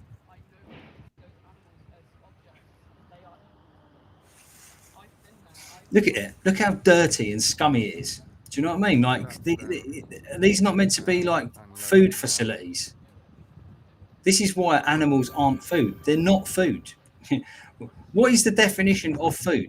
The definition of food is a nutrient-rich, intake of digestible biomass that is good for your body. Animals don't do any of that. If you actually look at the very bottom of the wall, you'll probably see the animals don't give you healthy outcomes. When you eat an animal, you get unhealthy outcomes from it. It's not food. It's just pulled in backwards now. State of me, state of you, mate. What are you on about? At least I've got the guts to sit in front of my camera. State of you, mate. Yeah, it is heartbreaking. How about you? You know what they're about to go through. Unbelievable stuff. People, keyboard warriors. Chris, no, the skin shed's not open. I went to have a look. I will keep checking in on that. No, I won't get over it. How about I won't get over it? Because how about it's got nothing to do with you, what my beliefs are. How about you get over it? You stop being a scumbag. You stop being an... can't swear, can I? Can't call your names. Don't want to be a bully. How about you stop acting like a scumbag? How about that? Leave the animals alone, yeah? Look at these animals. Go on, look at them. Look at these animals. How is it anything normal about this? Look at their eyes. Look into the eyes of your victims. You wouldn't have the guts to go and slaughter one of them. You wouldn't have the guts. Mate, you're a keyboard warrior. You're a coward sitting behind your screen. Sitting here telling me, state of me. How about the state of you, mate? State of you. Well done, guys. Well done. doing a great job. Get over to Gem again. Wouldn't want to be delivering a parcel there. No, bloody hell. Yeah, I was going to say, I would not have gone in there if I'd have known that we were going to be met with that violence. Yes, Yeah. slaughterhouses are hellholes Coward, mate. for the animals. So when we first got here, we walked around the back and they've got a holding pen. I'm going to eat you. Bro. Let me promise you something. I'm 14.5 stone. Yeah? I'm not fat. I weigh 14.5 stone. I've trained for years in self-defense, maybe 10 years. There is absolutely no way on earth, yeah, that you would be able to harm or injure me in any way. I'm telling you now. You ain't got it in you, mate. You are not that one true savage. You've got that same empty look in your eyes. Do you know why I've got an empty look in my eyes, mate? Because of people like you. Because I can't believe that I can be a humane person, but you can't. I literally looked at a video one time. I watched the Dominion movie. That's all I did. I watched the movie. Right? There you go. There's the link at the bottom. If you're such a big, brave man, big, brave, tough guy, right? Why don't you go and watch that video there and then come back to us? Don't you worry about there's always someone bigger, sweetheart. I'm not worried about that. I'm not big. I'm not the biggest guy out there. But from where I'm from and the things that I've been through in my life, you don't want this. Trust me. So just do what you do best and like shrivel off like a little cold peanut in the wind. I don't have to accept your criticism. I don't have to accept anything that you say. Why do I have to accept anything you say? You accept my criticism then. You accept my criticism. Stop eating innocent baby animals, you weirdo. How about that? These creatures that are being unalived at these slaughterhouses are children. You do realise that. They're 9-month-old, they're lambs. They're 9-month-old lambs. They're 9-month-old pigs. They're 3-year-old cows. These are children. Mate, I wouldn't have your face on my live if you paid me 10 grand, mate. I thought they were going to try and take my phone as well. They possibly had knives on them. That's a scary thought. Discuss away. Use the chat. It's there for you. Use it. It is a scary thought. Give me your absolute best reason for not going vegan. Give me your best reason that you've got that animals, it's okay to harm them. Give me your best reason. Give me your best excuse. We'll discuss it right now. Clueless. I mean, it's a scary thought, the fact that these kind of people, and subscribe if you're not already.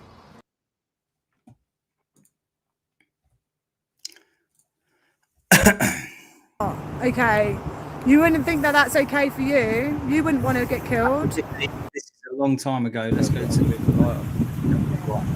What's the time? 11 o'clock. Okay, sweet. We'll do a little bit longer. I think they are holding the lorries, man. I've never seen 10 grand.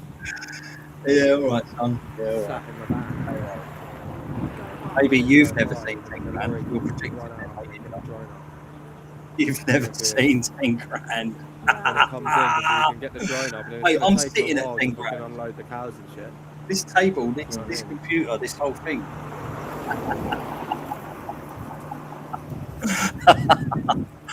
You donut. Yeah. Oh man, you make me laugh. But the thing is they can't hold them for too long. No, that's the thing. Because they've got to process them. They've got to get them in. Can't hold them for long. No, they can't. Because they'll just get a backlog and then they've got to get them in and get them processed. They're holding the animal back.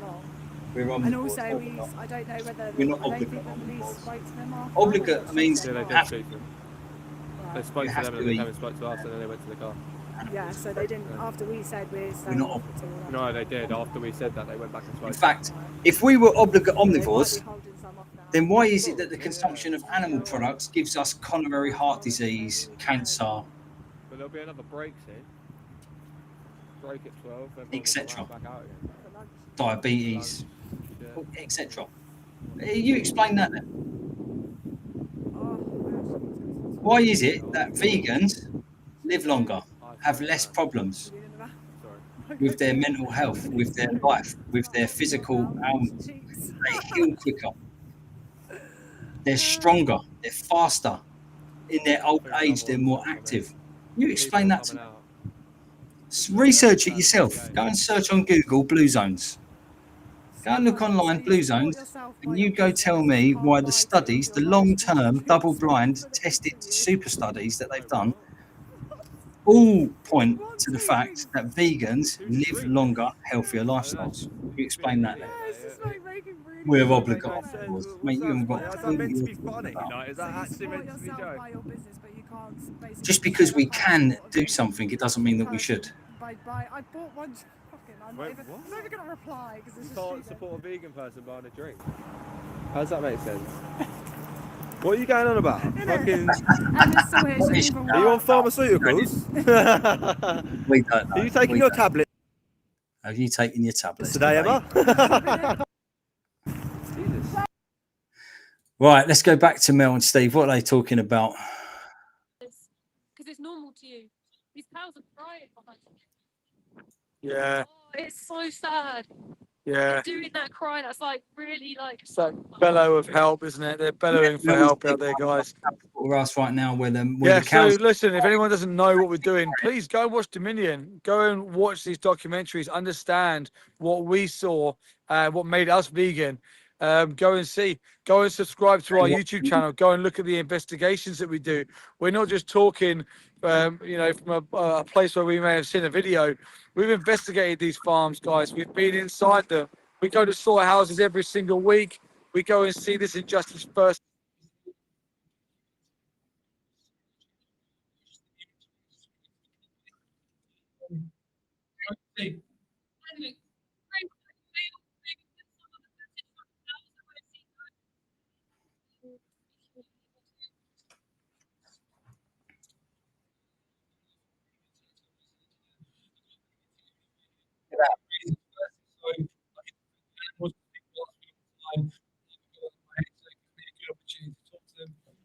Look at that, what that says there, look. This video may be inappropriate for some users. This is a video about food production. This is a video about how we treat animals. But we kill them ethically and humanely, don't we? So why would there be a inappropriate for some users tag on there? What you're watching now? What, so you went to Dominion? It's called Dominion by Farm Transparency Project. It's on YouTube. It's what I expected, really. Really. So the fact that you can get your calories from somewhere else, do you think that that's necessary, what you're watching?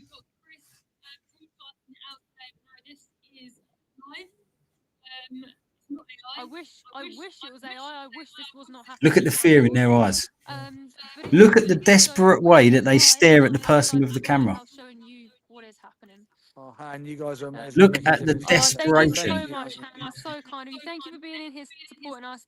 Right now, Look at their bloodshot, scared, petrified. Go in today. Yeah, they've been inside here today, guys. Guys, give some hearts in the comments for the animals today. Yeah. There's a high likelihood that these animals are now no longer with us.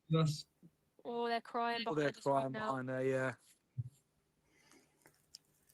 How could anyone? Guys, there's no excuse for this.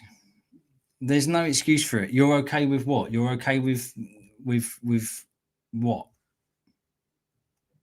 Inflicting fear on animals. You're a psychopath. You've got to be. Because if you've got no emotion whatsoever for others, that is the definition of a psychopath. You're psychotic. You're crazy.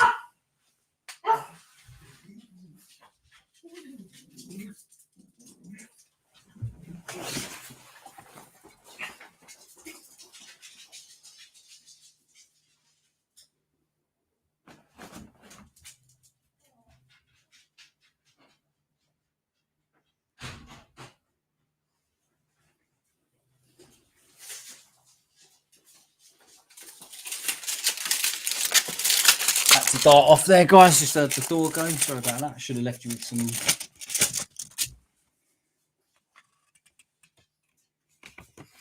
Oh yes, please.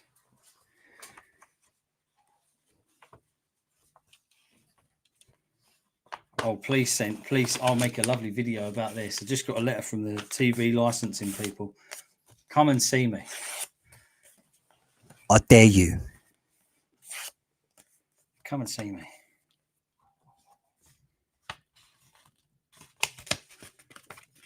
If it's against the law to watch or record live TV without a license, bothered. There's another shot. Yeah. Yeah, same. Absolutely. So guys, anyone who's just joined the live stream, we are running something called Project Live Stream. We are encouraging activists, so people who are defending animals, to come out to their local slaughterhouse and to live stream on YouTube. YouTube is really kicking off right now.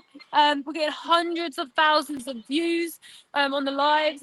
Some on their own channels, David, smashing it, absolutely doing an amazing, incredible job. And what that does is it puts pressure on these places that do this to animals. It shows you, the public, what happens to the animals, and then you have an opportunity to change and to be vegan and defend the animals. It puts pressure on the farmers who want to do their dirty work behind closed doors. So they all feel the pressure of us being here. The fact that we have a camera up shows I need to eat meat. Right, let's have a look at it this. One shows second. the One second. reality. You can see how these I farmers act. need to eat meat. I need to eat meat. The urge to eat meat outweighs the suffering. And until my psyche changes, I'll remain eating meat. That's how I see it.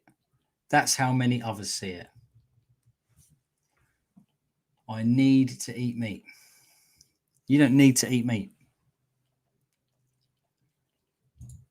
It's quite simple. It's quite simple. You do not need to eat meat. I've not eaten meat for years. Years and years. Absolutely fine.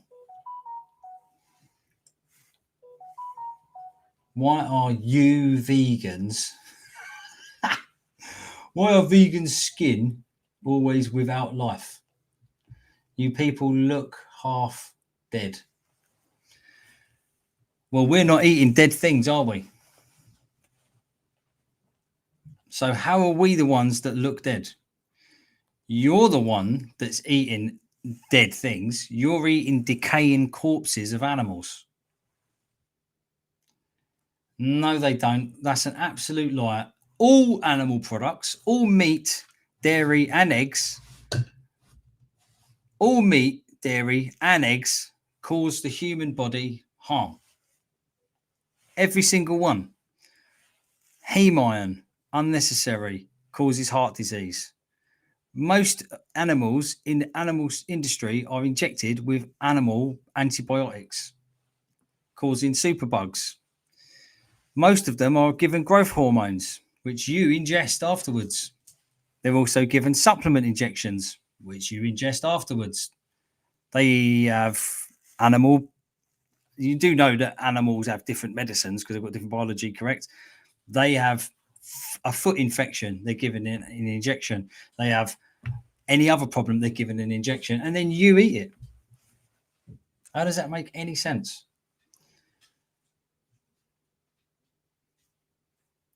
Mate, you've come on here to somebody that's educated on the subject and has been doing this for years, and you're telling me, right, that you know what you're talking about.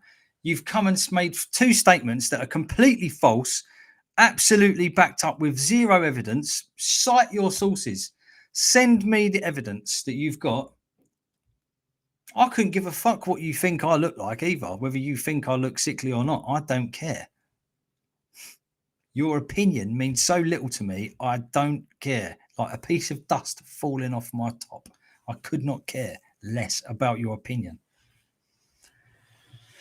However, if you're going to go and hurt animals and go and pay people to torture and stab them in the throat, then we've got a problem. Because that makes you a bully, doesn't it? You're paying other people to bully animals for you because you've not got the courage to do it yourself. Instead, you're sitting here behind a screen criticizing someone else who's trying to save animals. Mate, you're the topsy-turvy head wrong person, mate. I'm telling you.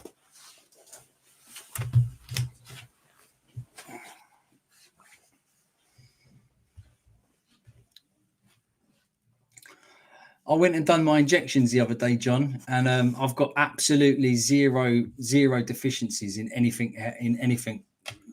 Vitamin D, vitamin K, vitamin B12, none of it. Zero deficiencies, zero, none. And my blood works came back perfect. Normal cholesterol levels, everything.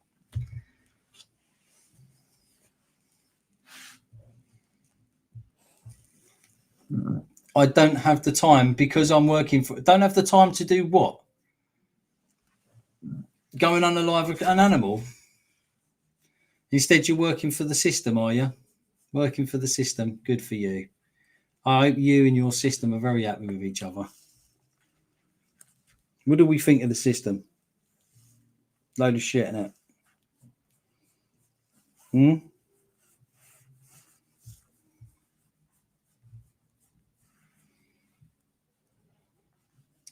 Easy to sit behind a keyboard criticising others. Exactly, John, yeah. Anybody, okay? They feed all these lies to everybody. Children, people like farmers who have children, those children have no chance. So the strange told their light that's children, coming oh in. yeah, we have the cows and we then kill the cows and we milk the cows, we take their babies and Right all that. there. And the See child's the like, light? okay, that they don't stand a chance in ever I've got a knowing blue what the light there. reality is, do I've got they? a They blue don't light understand through there. ever knowing I've not got the you don't proper have light to do coming this and through there here. is a way out. So I because think it's the lighting's an not right, evil that means I look. evil act to be an animal farmer, but you may have been born into it and you can get You out of it idiot. very easily. Yeah.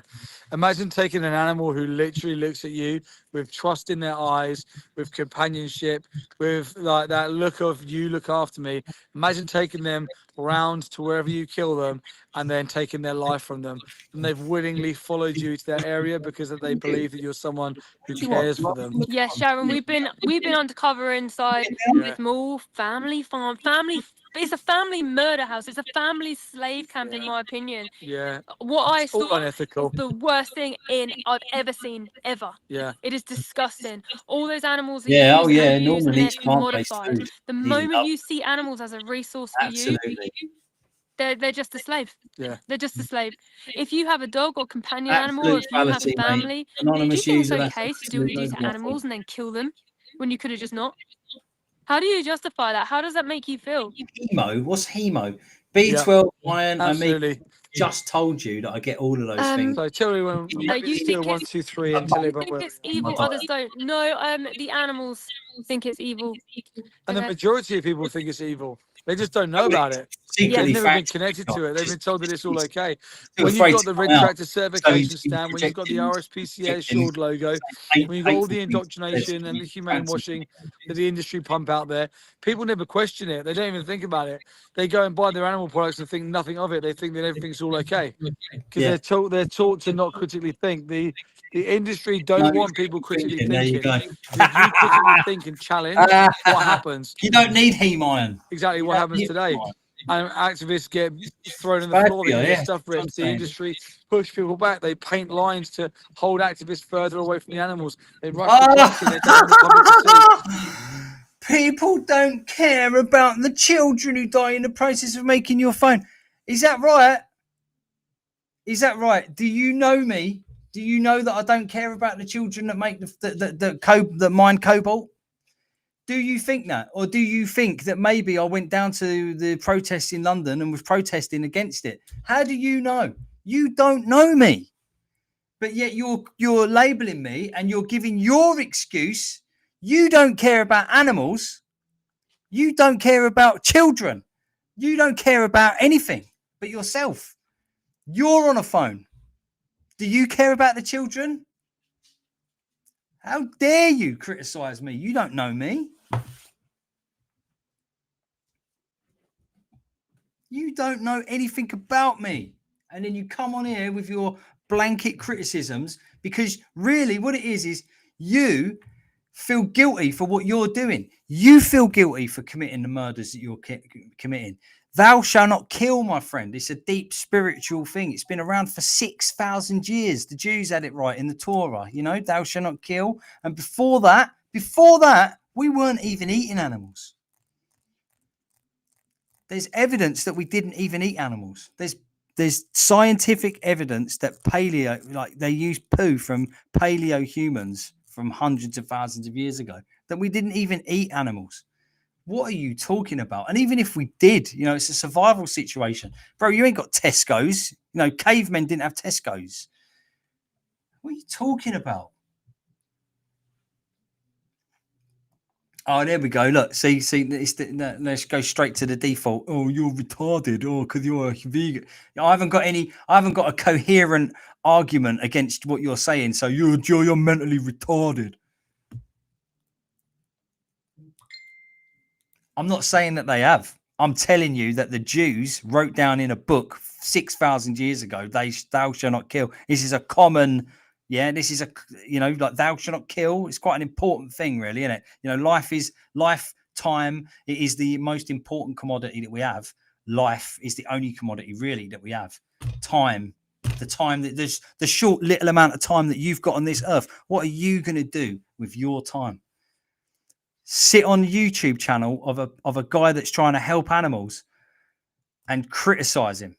That's what you're doing with your time. Is that what you're going to tell your grandkids? Oh, my great granddad who was an avid troll. Oh, he used to go onto vegan. Oh, I hated vegans. Oh, you're mental, mate. Mental, mate. You lack vital knowledge. Have you even seen Dominion movie? Have you even seen it? Have you even watched what actually happens in the production of your food? Leather, sheep's, wool. Do you even know? Oh, thou shalt not kill doesn't apply to animals because, why? Oh, doesn't it? Doesn't it? Does it say thou shalt not kill except for animals? Does it say that? Does it? No, it doesn't, does it? Use your upstairs. Yeah, it doesn't say that, does it? It doesn't say thou shalt not kill everything except for animals.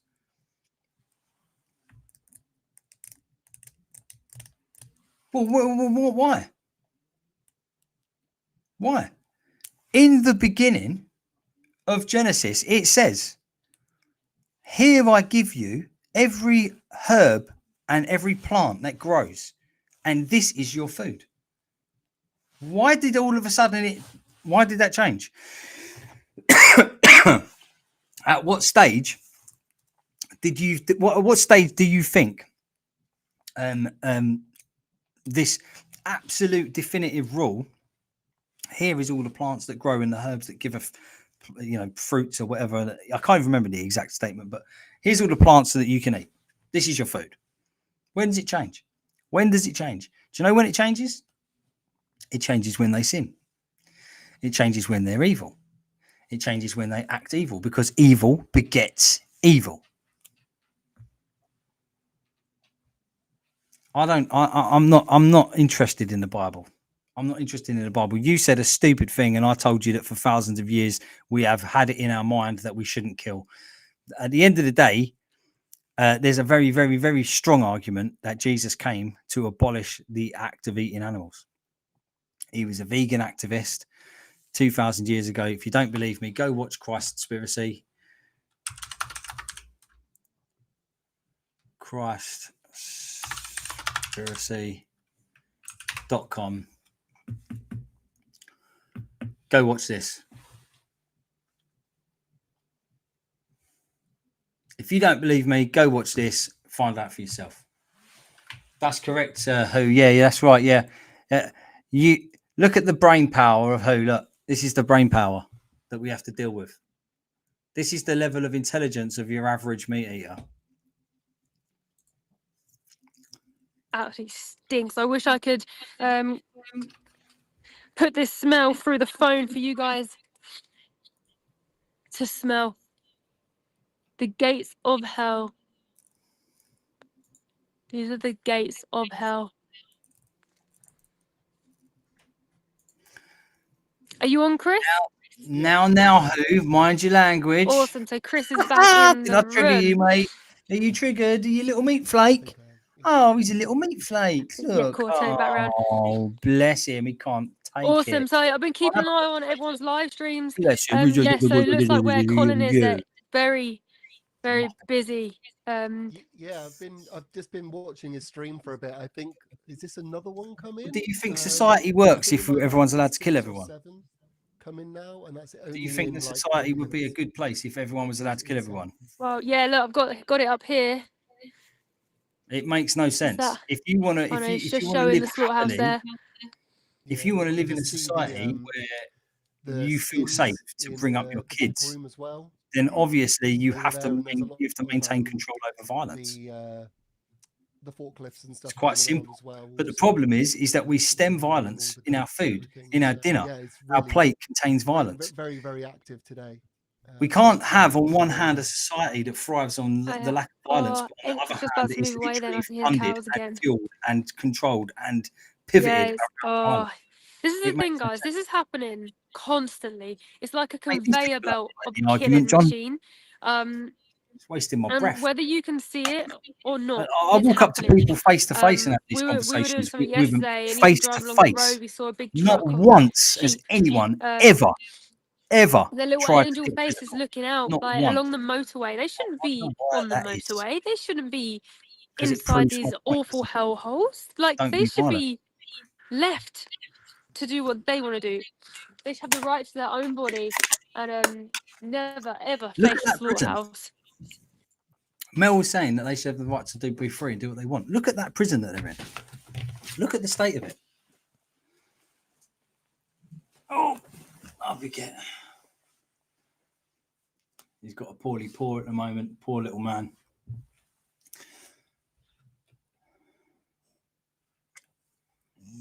No, but humans aren't able to sustain and live under a society that's governed this way. It won't sustain. It will come to a terrible end. My friend, this is what I'm trying to tell you guys. This is what I'm trying to tell you guys. We just looked at the data. Where's the data gone? The data's gone. We just looked at the data. The world in data. Yeah? Go to world in data and go and have a look yourself. Over 50% of all arable land is for animal production. And only 18% of the calories that humans eat comes from animals. So how does it make sense to raise animals when there are people starving, when there is actual people in this world starving because they don't have enough food to eat?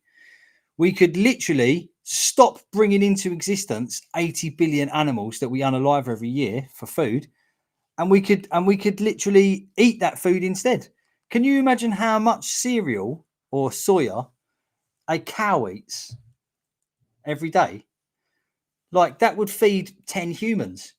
Now times that by 80 billion. What are you talking about? It's like if the world was vegan, not only would we have no problems with our ecosystem, but we would have no problems with our ozone layer. We'd have no problems with our atmosphere. We'd have no cobalt mines because people wouldn't want that to happen to children, you know? But capitalism and greed, unfortunately, dictates what we do. I read a book called Sapiens and it describes in detail what I said there, high level perspective I gave. We aren't able to function as a society in more than groups of 200. That's why there's a government. Do you know what government means? Government means control the people. It literally means control the people. And yes, we can live in groups of more than 200. If we all had the mentality that Jesus was trying to preach, which is love your neighbor, you know, and when he talks about loving God, you know, he's not talking about necessarily a big booming granddaddy with a white beard in the sky. He's talking about creation. Creation itself, you know, like before the Jews, was actually Mother Nature, Mother Earth. What's the matter? What's the word? What's the matter? Tell me. Oh, Vanessa's having a go now. Absolutely, yeah. It's in the word governing, government, control. There's absolutely no need for it, guys. There really isn't. Like if we actually consider what life is all about, it's about family, it's about good food, good company, good health. That's it. We can go from moment to moment, we can explore, we can do other things, but ultimately what it boils down to is good food, good company, good health. That's it. If I had those three things, I'd be more than happy and content with for the rest of my life. No sense of community anymore. Yeah, absolutely. Because money, currency, fake digital money has taken over. They've divided us. Exactly. They're dividing us right now.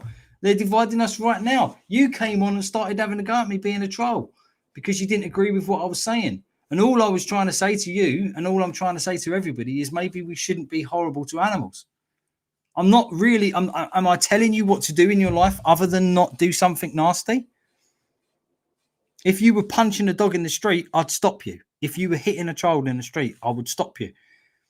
I'm only asking you to do the same thing that I'm doing.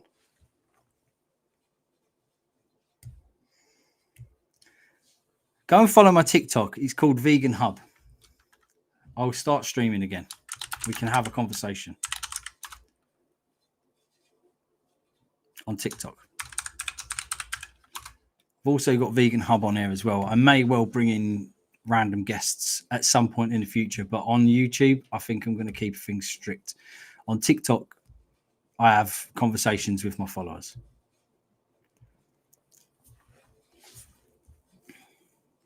Anyway, we're here today for Mel and Steve. But the kids in here are probably the more sensible ones. There's some people in here, which I know because I've seen some of the things they've been saying, are literally like 50, 60-year-old men. There was some guy that referenced something like some name of someone, which I Googled, which is someone who was famous in like the early 70s. Okay, some of you are just old men in here, probably farmers. Probably the thing is here's the thing about having a discussion, right? It's all very well about having a debate, but if you're going to come and have a debate, but you have absolutely no intention whatsoever of having your mind changed, then that's not a debate.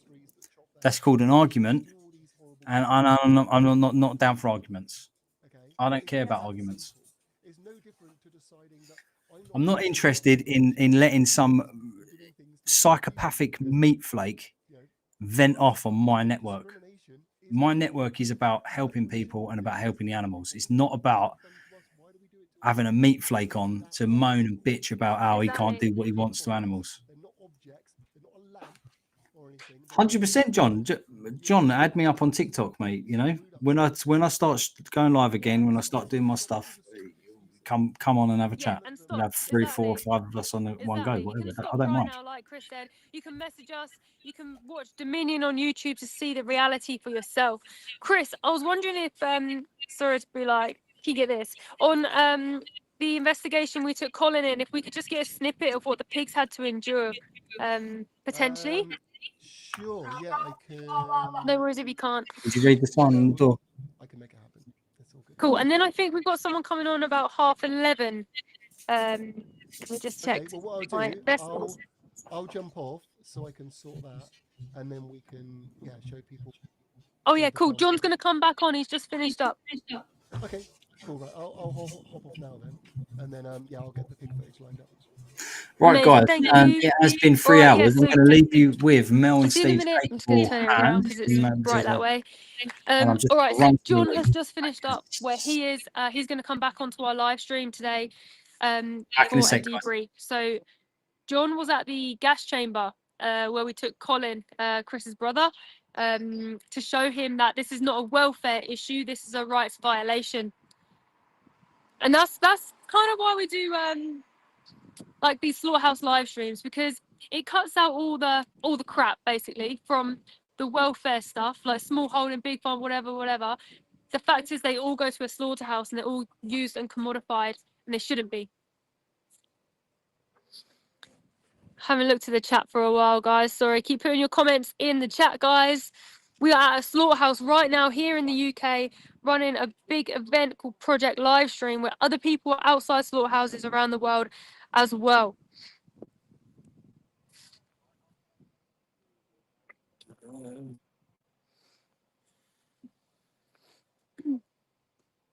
Yeah, bolus stress, exactly that. Veganism is not a diet. It's an ethical principle against exploiting animals. Simple.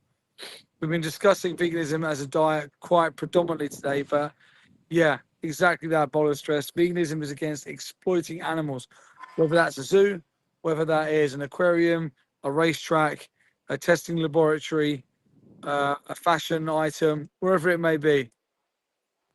Okay, cool. So we just wait for the all clear from Chris to say that we are all live. Just let Chris message us. back. Hopefully he'll message us in a moment, because then we're going to have John come onto the stream.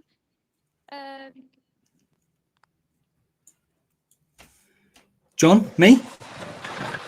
Back, John. On. Okay, cool. John is on the chat. John is back. Hey, John, how did it go? Hey guys. Let's get John on. Yeah, okay, thanks. Yeah. I don't want to say good because it's not good, is it? Yeah. No. No, I know what you mean. But I got some pretty good footage. Actually, funny enough, I think the best footage I got was in the lay-by before I got to the slaughterhouse. Yeah. So, yeah, it's just that bit of luck, really, that he had stopped there. I did actually go around the side afterwards. You can hear the pig.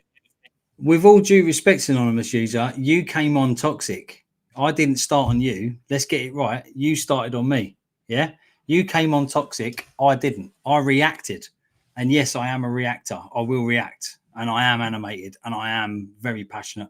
But don't get it wrong. If you come on to have a normal conversation with me, I will have a normal conversation with you as well. It physically hurts. Like, it physically hurts, even though you will never be able to know what it is like for them. It hurts us as activists who you care to hear that. You're outside a murder house where individuals are literally being thrown in these gas chambers begging for their life. And the reason we're doing this is because you guys on the chat, you deserve to know the truth. Because the whole time you don't, you're going to be paying for this violence that you're most likely against yourself as well. Yeah. I mean, most people are going to be against torturing animals in gas chambers, aren't they? But just don't know about it.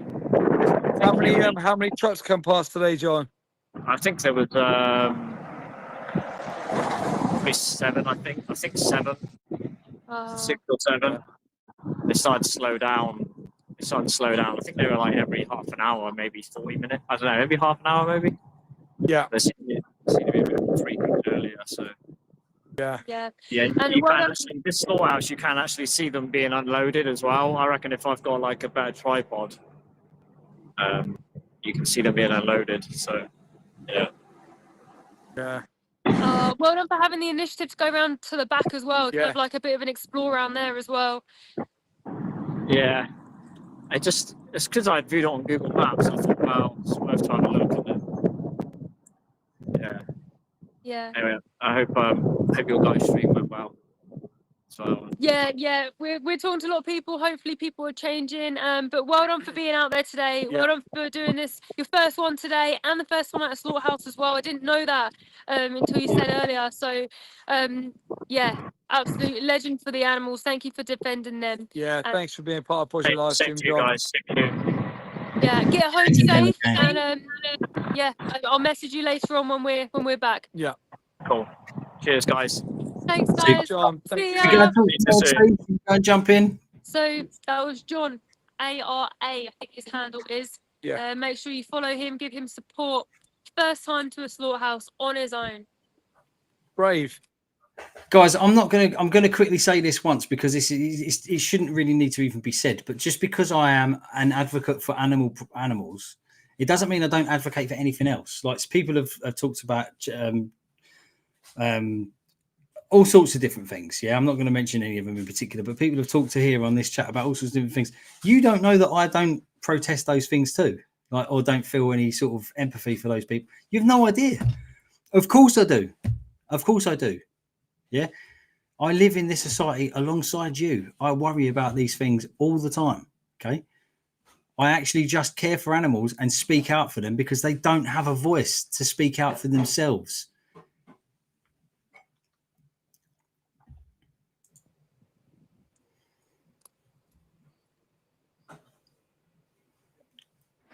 Why can't we hear that? All right, guys. So on the screen right now is footage of our undercover investigation where we took Colin inside of a farm. Colin, So he was a non-vegan at this time.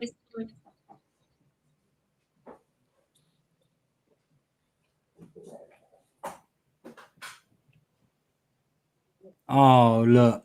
Is the audio on there or It's not. I just got a message, Chris, as well, Cool. from cool. the vegan sign guy who's going to jump onto our live as well in a moment. Cool. Okay, guys. So yeah, I can't see what's on your screen right now, guys, but I remember the investigation well. And these were farrowing crates. These mothers were put inside there. Once they're given birth, they spend 8 to 10 weeks inside these crates. They'll never move. They'll stay there. The farmers will say it's to protect the piglets, but it's to protect their profits. Yeah, this was hell on earth. When I went in here, the first thing I thought was that this looks like a maternity ward from absolute hell. No, it's a situation. Yeah. A maternity ward from hell. Like Steve said, these pigs will be in here for around 4 to 6 weeks where they give birth to their babies. It is a prison to me. All I see is a prison. I see it as torture. I see it as hideous, disgusting. If you try to make a Halloween environment, the most scary Halloween place you could ever think of, this is what that looked like. It was dressed up to be. The cobwebs were bigger than I've ever seen in my life. Dead babies everywhere. Dead babies being eaten by rats. Babies died on the floor in front of their mother's nose. Their mother can't even turn around, can barely stand up, can barely lay down on a concrete floor. These babies are born onto concrete floors of hell. And you see those pathetic... And pigs nest as well. Pigs will nest. They'll go and get hay, leaves, soft, find a warm, soft place to have their babies. They're very, very emotional, very compassionate animals. End up in a gas chamber. 88% of pigs go to a gas chamber. Or they get electrically stunned and then stabbed in the throat. There's no right way to do this. We're not here for welfare. There's no better conditions for slaves, right? You don't have better conditions for slaves. You stop the slavery. Same with animal exploitation. You stop the animal exploitation. Because the moment you see animals as a use for you or a product for you, they're commodified. Vegan final boss, that's a really good comment as well about the barriers. And if we were all in the same room, yeah, I really agree with that. Vegan final boss, great comment there. We've got Jem and Adam and everyone who's about to come back onto the live. Chris, let me know when their live is on our live. Back to Chris to let us know. Just check my thing here. Okay, on. Awesome. All right, guys, you're on our live stream. Can you hear us okay? But we can't hear you right now. We got no audio again from you guys.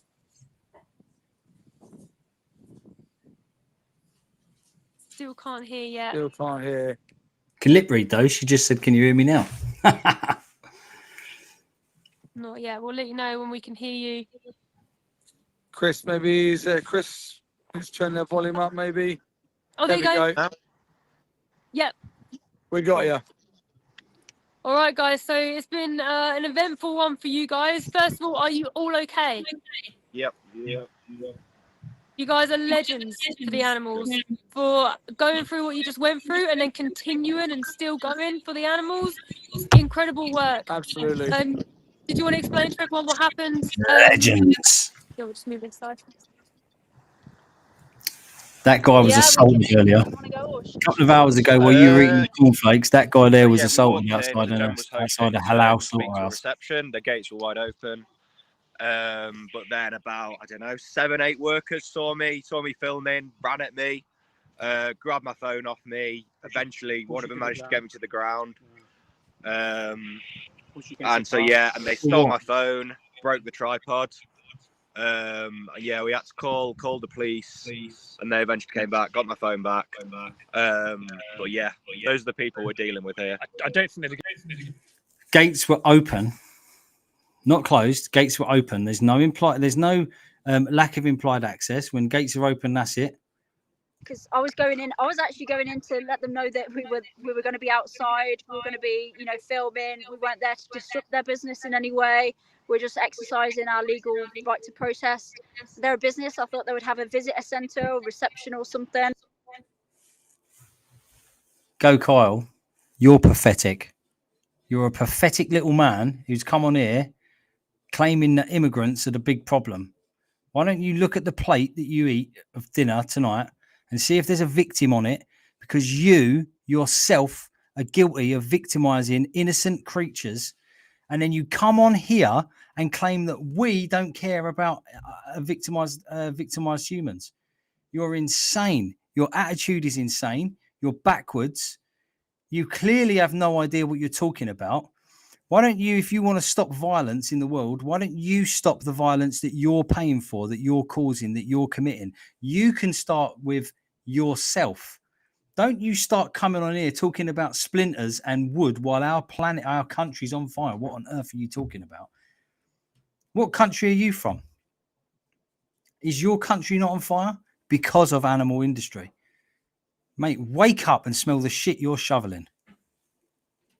You'd have been put in handcuffs and taken away though, right? Yeah.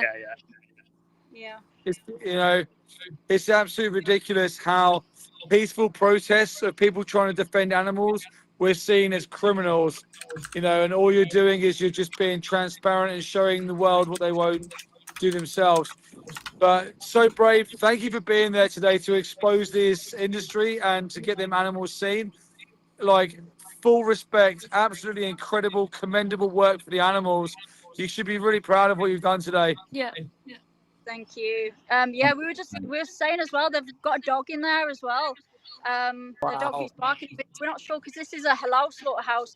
We're not sure if they're using that dog to try and get the sheep, herd the sheep, and make them go somewhere they don't want to go. But yeah, that's just horrendous for sheep as prey animals who are terrified of dogs. So yeah, shocking. Yeah. Oh gosh. No, they haven't. You guys, you got some fish from the lairage, and what you also have done today is exposed these individuals working in these places as well. Yeah. Which I think is really important, because a lot of people will often hear these people say, "Oh no pain, no suffering," or "We love our animals," and you've just exposed the hell out of them today. So that awesome job. Guys, get home safe. Let me know when you're home safe. Otherwise, I'll worry about you guys. And thank you for being there. To everyone there as well with you today, I really hope you're okay.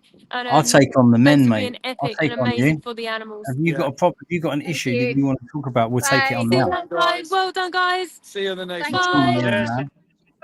Kyle. No worries. Incredible activists, guys. Oh, it's so unfair that people trying to defend the animals are getting assaulted. But this is what happens. This is what happens, right? This is the reality of what we face as Oh, We've got more activists coming onto the live. Is that Matthew? Yeah, Matthew and Beth. All right, guys, wait and let me know. Chris is going to let me know when you're on the live stream, and then we'll start having a conversation. So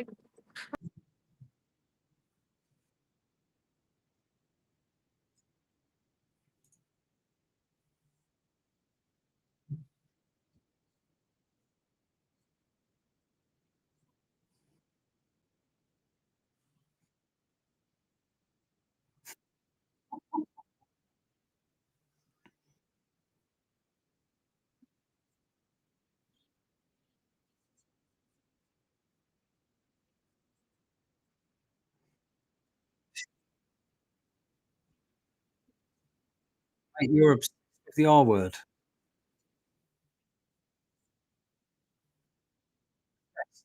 Projecting, right?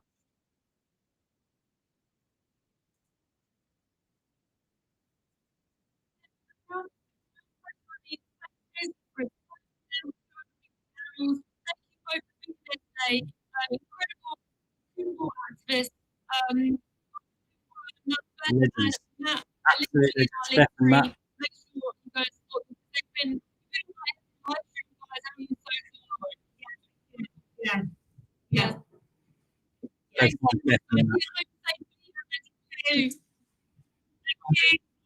and Matt. Steph and Matt. Matthew Kittle. Right now he'll be joining us. Chris, if you could get the vegan side guy on, because he's outside, and then we'll get John on after, if that's all right, guys. Sounds great. Sorry. Oh, hello guys. How are we? How are we doing? Can you hear me all good? Fantastic, fantastic. Yeah, I've been watching. I've been reporting on what's been going on, moving between each stream, having a chat with people that come into the chat. It's been productive, isn't it? It's been a good day.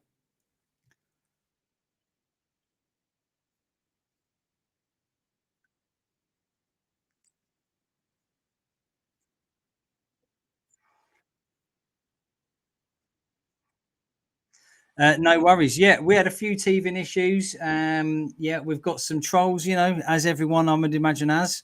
Other than that, yeah, quite productive. And I think you mentioned it before about the numbers with Laura. I'm assuming, like, I've not been live for a while, and I'm assuming, you know, going live more consistently, especially on this subject matter, will draw in more attention. I think the algorithm works that way. So we'll hopefully we'll have more numbers in later live streams. But yeah, we've had a few. I don't know how many. I've not really looked at the stats, but hopefully it's been enough. And I think one of the first people we had a vegetarian in earlier, and straight away within 20 minutes we'd converted a vegetarian to veganism just with a few conversations. So, you know, there we go. So it's working. It's doing its thing.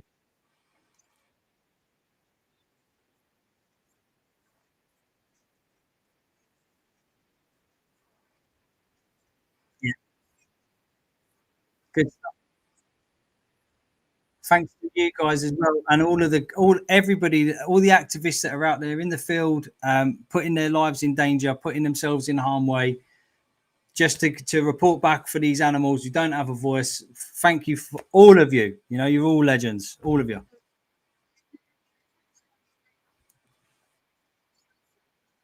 Take care, guys.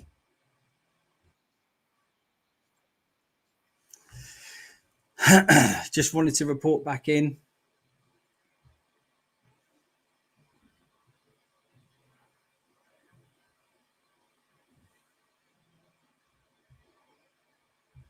There's John, guys.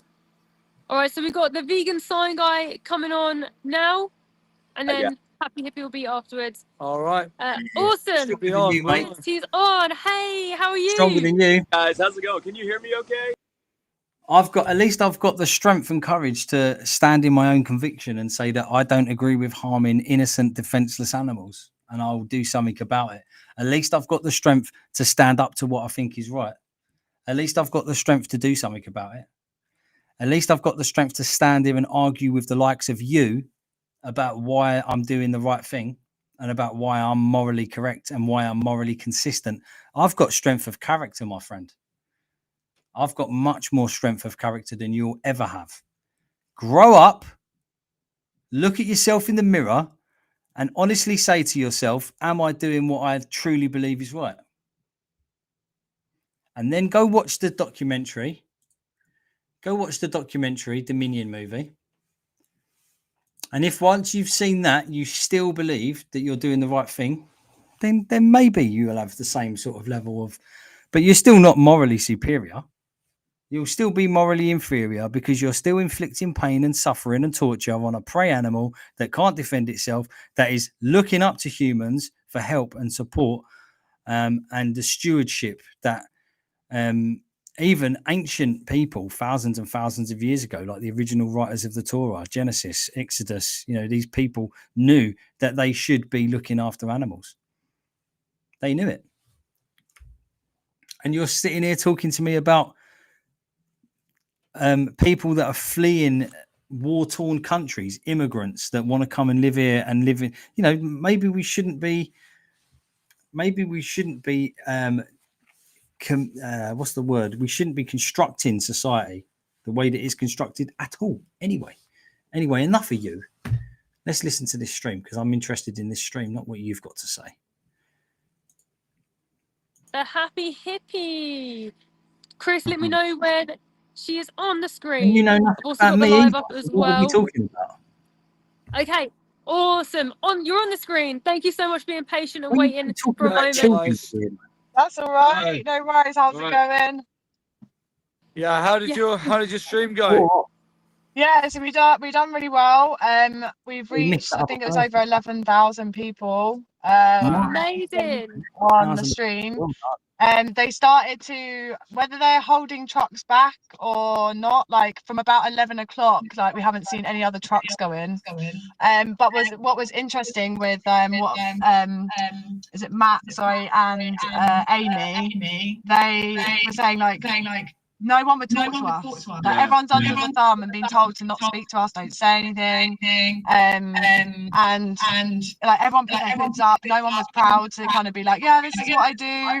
they were ashamed. People that we were there when they were coming out for lunch and stuff like that as well. Yeah, exactly. Like pre-warning them because I was shouting at ashamed. abuse today, but Yeah. but they abuse animals, so they deserve the abuse.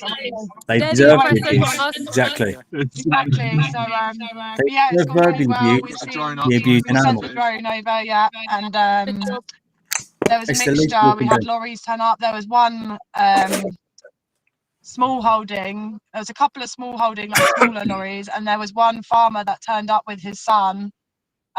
Just seen a Muller lorry go past. How dare they wear the cow print? How dare they drive around with the cow print on the Muller lorry?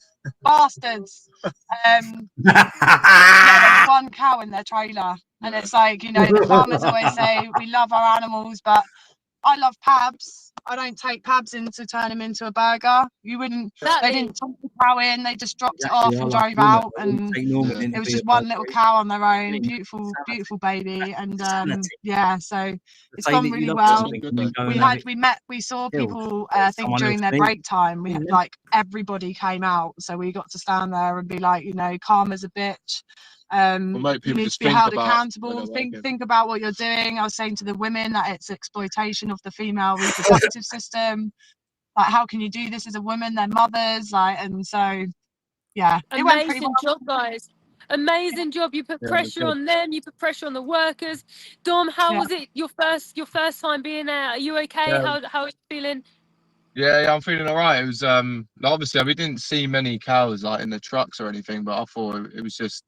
It's nice to try and spread a message as well to the people that are working in there, because I felt like a lot of them were just unconsciously going to work and like doing it. It's just like they need to realise like what they're actually the industry they're in, like, and what they're propping up. Like And they it's haven't not just questioned as it easy as before. that as like getting a paycheck. It's like you got to think about the wider picture of it all. So it was nice to like try and tell people that as well. Yeah, it's quite hard. A lot of the trucks were quite tall, so it's quite hard to. I think hopefully I caught some with the camera putting it up. But it's just to see as well, like people are so disattached, like people that work in these places. Like I had a guy, he come out of the gates, walked up the road and just threw his plastic bottle in the bush. And I'm like, dude, like what are you doing? Like first off, you work in a slaughterhouse and then you're throwing your shit in the bush. It's like, come on, man. Think about it. Like, but I don't know. No respect for nature at all. So You've been pricking their conscience today. Well done, because they're humans, right? So they have ears, and they'll hear what you're saying, and that will stick with them. It's not a normal day for them at work, is it? You guys have been there explaining what's happening. You've been putting pressure on them. Well done for that. You never know who could leave because of your actions. Yeah, exactly. That's The police would turn up. Everything was recorded, and they said, you're well within your rights to do what you're doing as long as you don't obstruct the trucks. And then they left. They were like, we don't need to bring anyone down. It's fine. So they left. Yeah. There you Awesome. go. Well done for filming them as well. All Make the sure that's on police camera people. too. Good job, guys. Absolutely Because they're smashed it. cowards. And get home They safe. can only pick Home on innocent Pabs. animals. And They can't yeah, pick on guys, go humans. follow Happy Hippie. Oh. Link tree is in the channel. So Nice. see you later, guys. Guys, thank you, and hope it goes well. Thank you, guys. Bye bye. Amazing. What absolute heroes. Guys, how many first-time Vigil people have we had today? Yeah. Yeah, look, I mean, Colin's out there right now, still alive right now, showing the world what's happening to these animals. I think Emma's still alive as well. Emma. Yeah, she's still alive right now. Look, Emma for the animals. as I speak, there's a cow there. Let's go tune into Emma. Can see.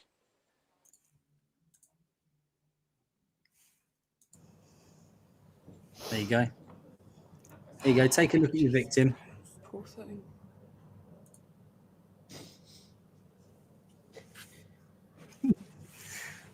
They want us to get them out. Can you hear her crying? Oh, it fucking stinks. Like, this is full of shit. It's absolutely full. Oh my Look how God. high those numbers are on their tags. Think how many cows have come from this one place. 700,000. I'm so sorry. I'm so sorry. What are we doing to you? We don't need to do this. Please stop paying for this to happen. Please stop. She needs to stop crying. We don't need to do this to them. She's setting me off.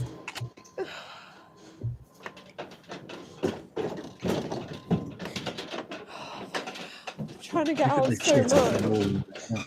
They are desperate. Oh my God, I wish I could save them. Desperate to get out of there. But I hate that this is all we can do, is just stand here. I know. if somebody wanted to I'm contribute so money sorry. towards paying for these, we You're could, so we could beautiful. get them out. You are so beautiful, aren't you? Look at the actual crap that they've got I to know, like baby. film through. Literal I know, actual baby. crap. It's okay. They are so terrified. So terrified. Okay. I'm safe. I'm good. They can't even reach in and touch them because there's manure right there. Look, fresh I know. cow shit. They want to interact. Look at him. Look, looks like a dog. Look at the eye. They want to be. Look in the eye of your victim. I know. Looks just like an animal, just like any other animal, any other kind of domestic animal that we would love and cuddle and look after. But these ones are brought by truck, by trailer, into a slaughterhouse where people that are paid minimum wage will slit their throat and kill them.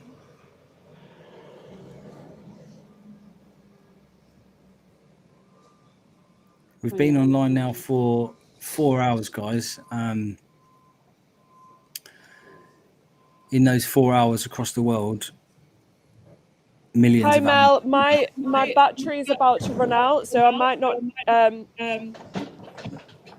Yeah, it's my battery's on 10%, so if it cuts out, I might not be able to pop back onto your live.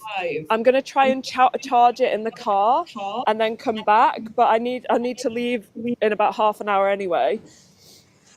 Oh fucking hell, Jesus!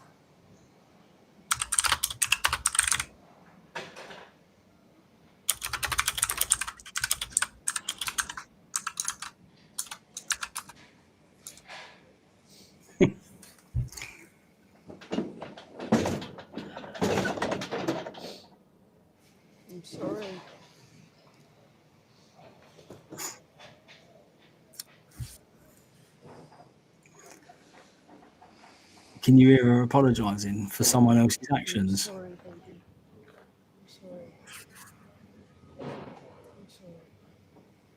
I'm sorry. I'm so sorry. I'm so sorry. I know. I'm so sorry. I know. What comfort can you give? What comfort could you give a person? And they are people because they have personalities, they have personhood, they have. Crying. It's crying. She's crying. Yeah. Cow's crying. You can see. Tears. Fear. Oh, she's terrified. She's absolutely terrified. She's just trying to get out so badly. So desperate. She. Oh God, I'm so sorry. They must be able to smell it. Like, imagine how scared they are. They've got extra large noses. Why they are you doing this to them? Can you not? Can you not farm plants? Why are you doing this to them? They're living beings just like us. Yeah, but It's not. Yeah, but okay, It's so not what about too late. future Turn ones? Why around. can't you Turn the farm car plants around instead? now. Turn it around. Why can't Just you? turn Why the do you car. have Just to do reverse this the to car them? back. But why do you have to? Why can't you do something else? Just Do reverse the something car else. Like, how do you not feel guilty about this? Look into their eyes. Look into their eyes. Back. Instead, he's reversed. He's driving forward. Look. He is Too late for making that them. Like, no, it's not. He It's could have not. turned They're around alive. then. They're He alive He could have now. turned around. It's not too late for them. 100%. Like, it's disgusting. That is their mentality. It's like they'd rather choose money. Like, that is their priority. Money is their priority. Evil. They don't care. You don't love somebody. You don't you don't drive somebody to their death who you love. Like, it's just absolutely insane. This is what I'm talking about, guys. Okay, guys, thank you so much for being here. My battery is about to run out. I'm going to pop onto Mel and Steve's live now, and then I might try and pop on again. So just keep an eye on my profile and pop back on in about 10 minutes because I just need to go and charge my phone for a minute. Thank you so much for being here.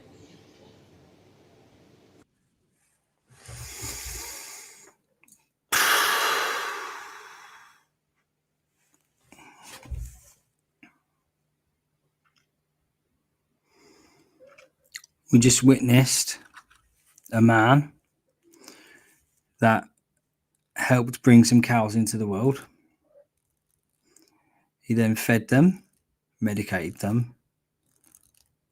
I'm not going to say that he cared for them. He maintained their well-being. And then at a certain date and time, he just decided that he wanted to cash them in. And he drove to a slaughterhouse where he is going to sell those living, sentient animals for cash so he can profit, because he may have well bought the animal for X amount of money and spent X amount of money on its well-being, and then he gets money back, a tiny bit of profit, not like when you think about how many hours as well that he's had to put in. The only way that it makes it economically viable for them is if they do it in large quantities, in large numbers. Otherwise, it's not economically viable because the amount of hours that are required to look after that many animals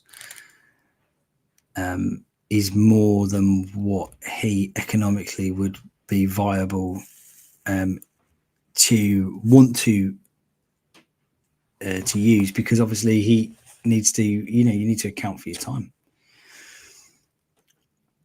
And then that animal is now going to be taken in, absolutely shitting itself, literally on the cage. You saw it. It's going to go in. It's going to be petrified alongside its family members, its friends from the herd. They're going to be moved through chutes, probably hit to make sure that they go through the right way. Then they're going to be shot in the head with a bolt gun, which is called a stun gun, but let's face it, it's a metal rod about this long that gets fired into their skull, which apparently desensitizes them to all, it's supposed to make them brain dead, but it doesn't work. It doesn't always work. Humans have been lobotomized with long metal poles like this. Humans were lobotomized. It doesn't work. Yeah. And even if it did work, why? And then they're going to be carved up. They're going to have their necks slit so that their blood comes out. Once they've been hung up with their neck slit and their blood pouring onto the ground, a group of men, women, whoever, who are paid minimum wage, the same amount of money that the minimum wage, absolute minimum wage, yeah. With super sharp knives, and they're going to skin it, cut its entrails out, dehoof it, decapitate it, and then they're going to cut its muscle tissue up into small chunks, and then they're going to package it up and put it on a supermarket shelf, and you're going to go buy it, and you're going to cook it and eat it. You're going to eat necrosis. You're going to eat dying flesh. From the moment it gets killed all the way to the shelves in the supermarket, that flesh is decaying. You're eating death and suffering. And that's disgusting.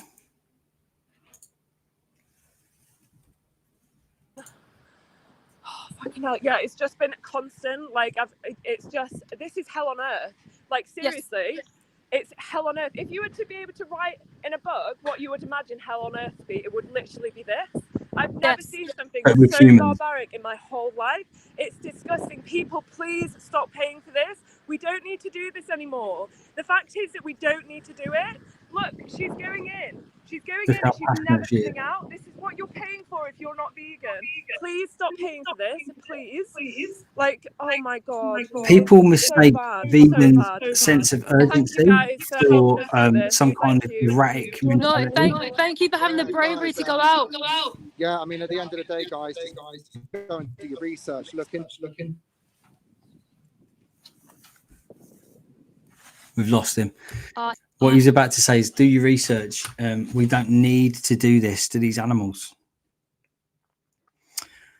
At the end of the day, I can say silly things and get irate and lose my temper with people in the chat here. But at the end of the day, the reason that I actually chose the path of veganism is because of compassion and empathy. I found it difficult to comprehend how I could be involved in the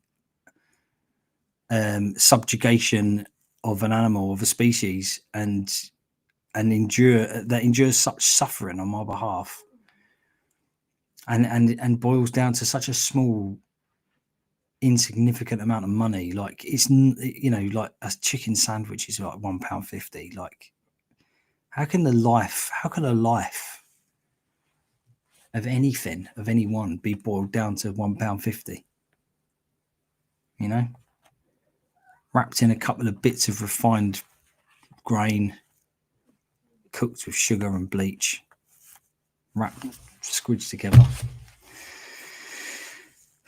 It's disgusting. It's wrong. It's not right. It does take it out of me. I've had many bouts of needing a break from this because it's very, very painful.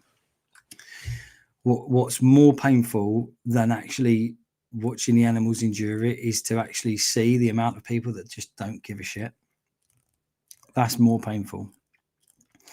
I find it hard to believe that there are so many people out there that just don't care. That's the thing that I find hard to believe. I know that everybody is capable of even psychopaths. I've watched that Ed Gein thing the other day, and even he has, you know, like there was doing the psychology of psychopaths. We watched Mind Hunters afterwards, and that, you know, like even psychopaths show and feel sympathy and empathy for their victims. But these aren't considered victims. These sentient creatures that have lived on this planet for millennia, for millions of years before us. We inherited the planet from them, you know, like they're actual decaying organisms are the soil that we grow our crops from, you know. We walk upon soil, sand. What is sand, you know? Tiny little, what's chalk? Chalk is tiny little sea organisms compressed together to make chalk. You know, the world that we live in is absolutely filled with suffering already. Why don't we just do the best that we can do to stop the suffering? And I've been guilty of suffering myself and deeply regret anything and everything I've ever done that's ever caused anyone.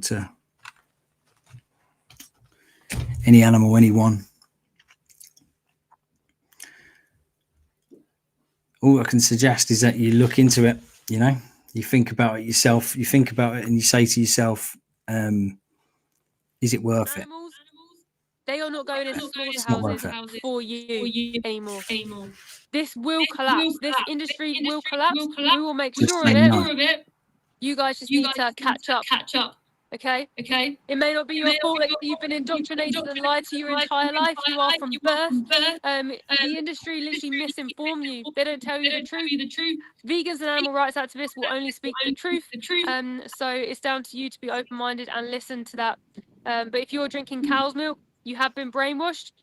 Propaganda is very strong in these industries, and we were brainwashed as well. But we saw what happened, and then we changed. And you can make that choice as well. Yeah, because the companies that figured out the psychology behind marketing, the tobacco companies, how could we make people buy more tobacco? That is literally what their mindset was. Watch the Mad Men thing on Netflix. You'll see. How can we figure out the psychology of people and manipulate them in such a way that they'll buy more of this product that we know to be harmful, that we know will kill them? How can we do more? What about Teflon, the forever chemicals? Look at the documentary on Netflix on Teflon. These people intentionally have been poisoning and polluting the planet and poisoning us for years. Johnson & Johnson talcum powder had asbestos in it. Talcum powder, the thing that we put on our kids, the thing that mothers buy to care for their children, had asbestos in it all the way up until the 90s. It's insanity. It's actual insanity. It's beyond my comprehension how people can sleep at night, how people can consider themselves humane.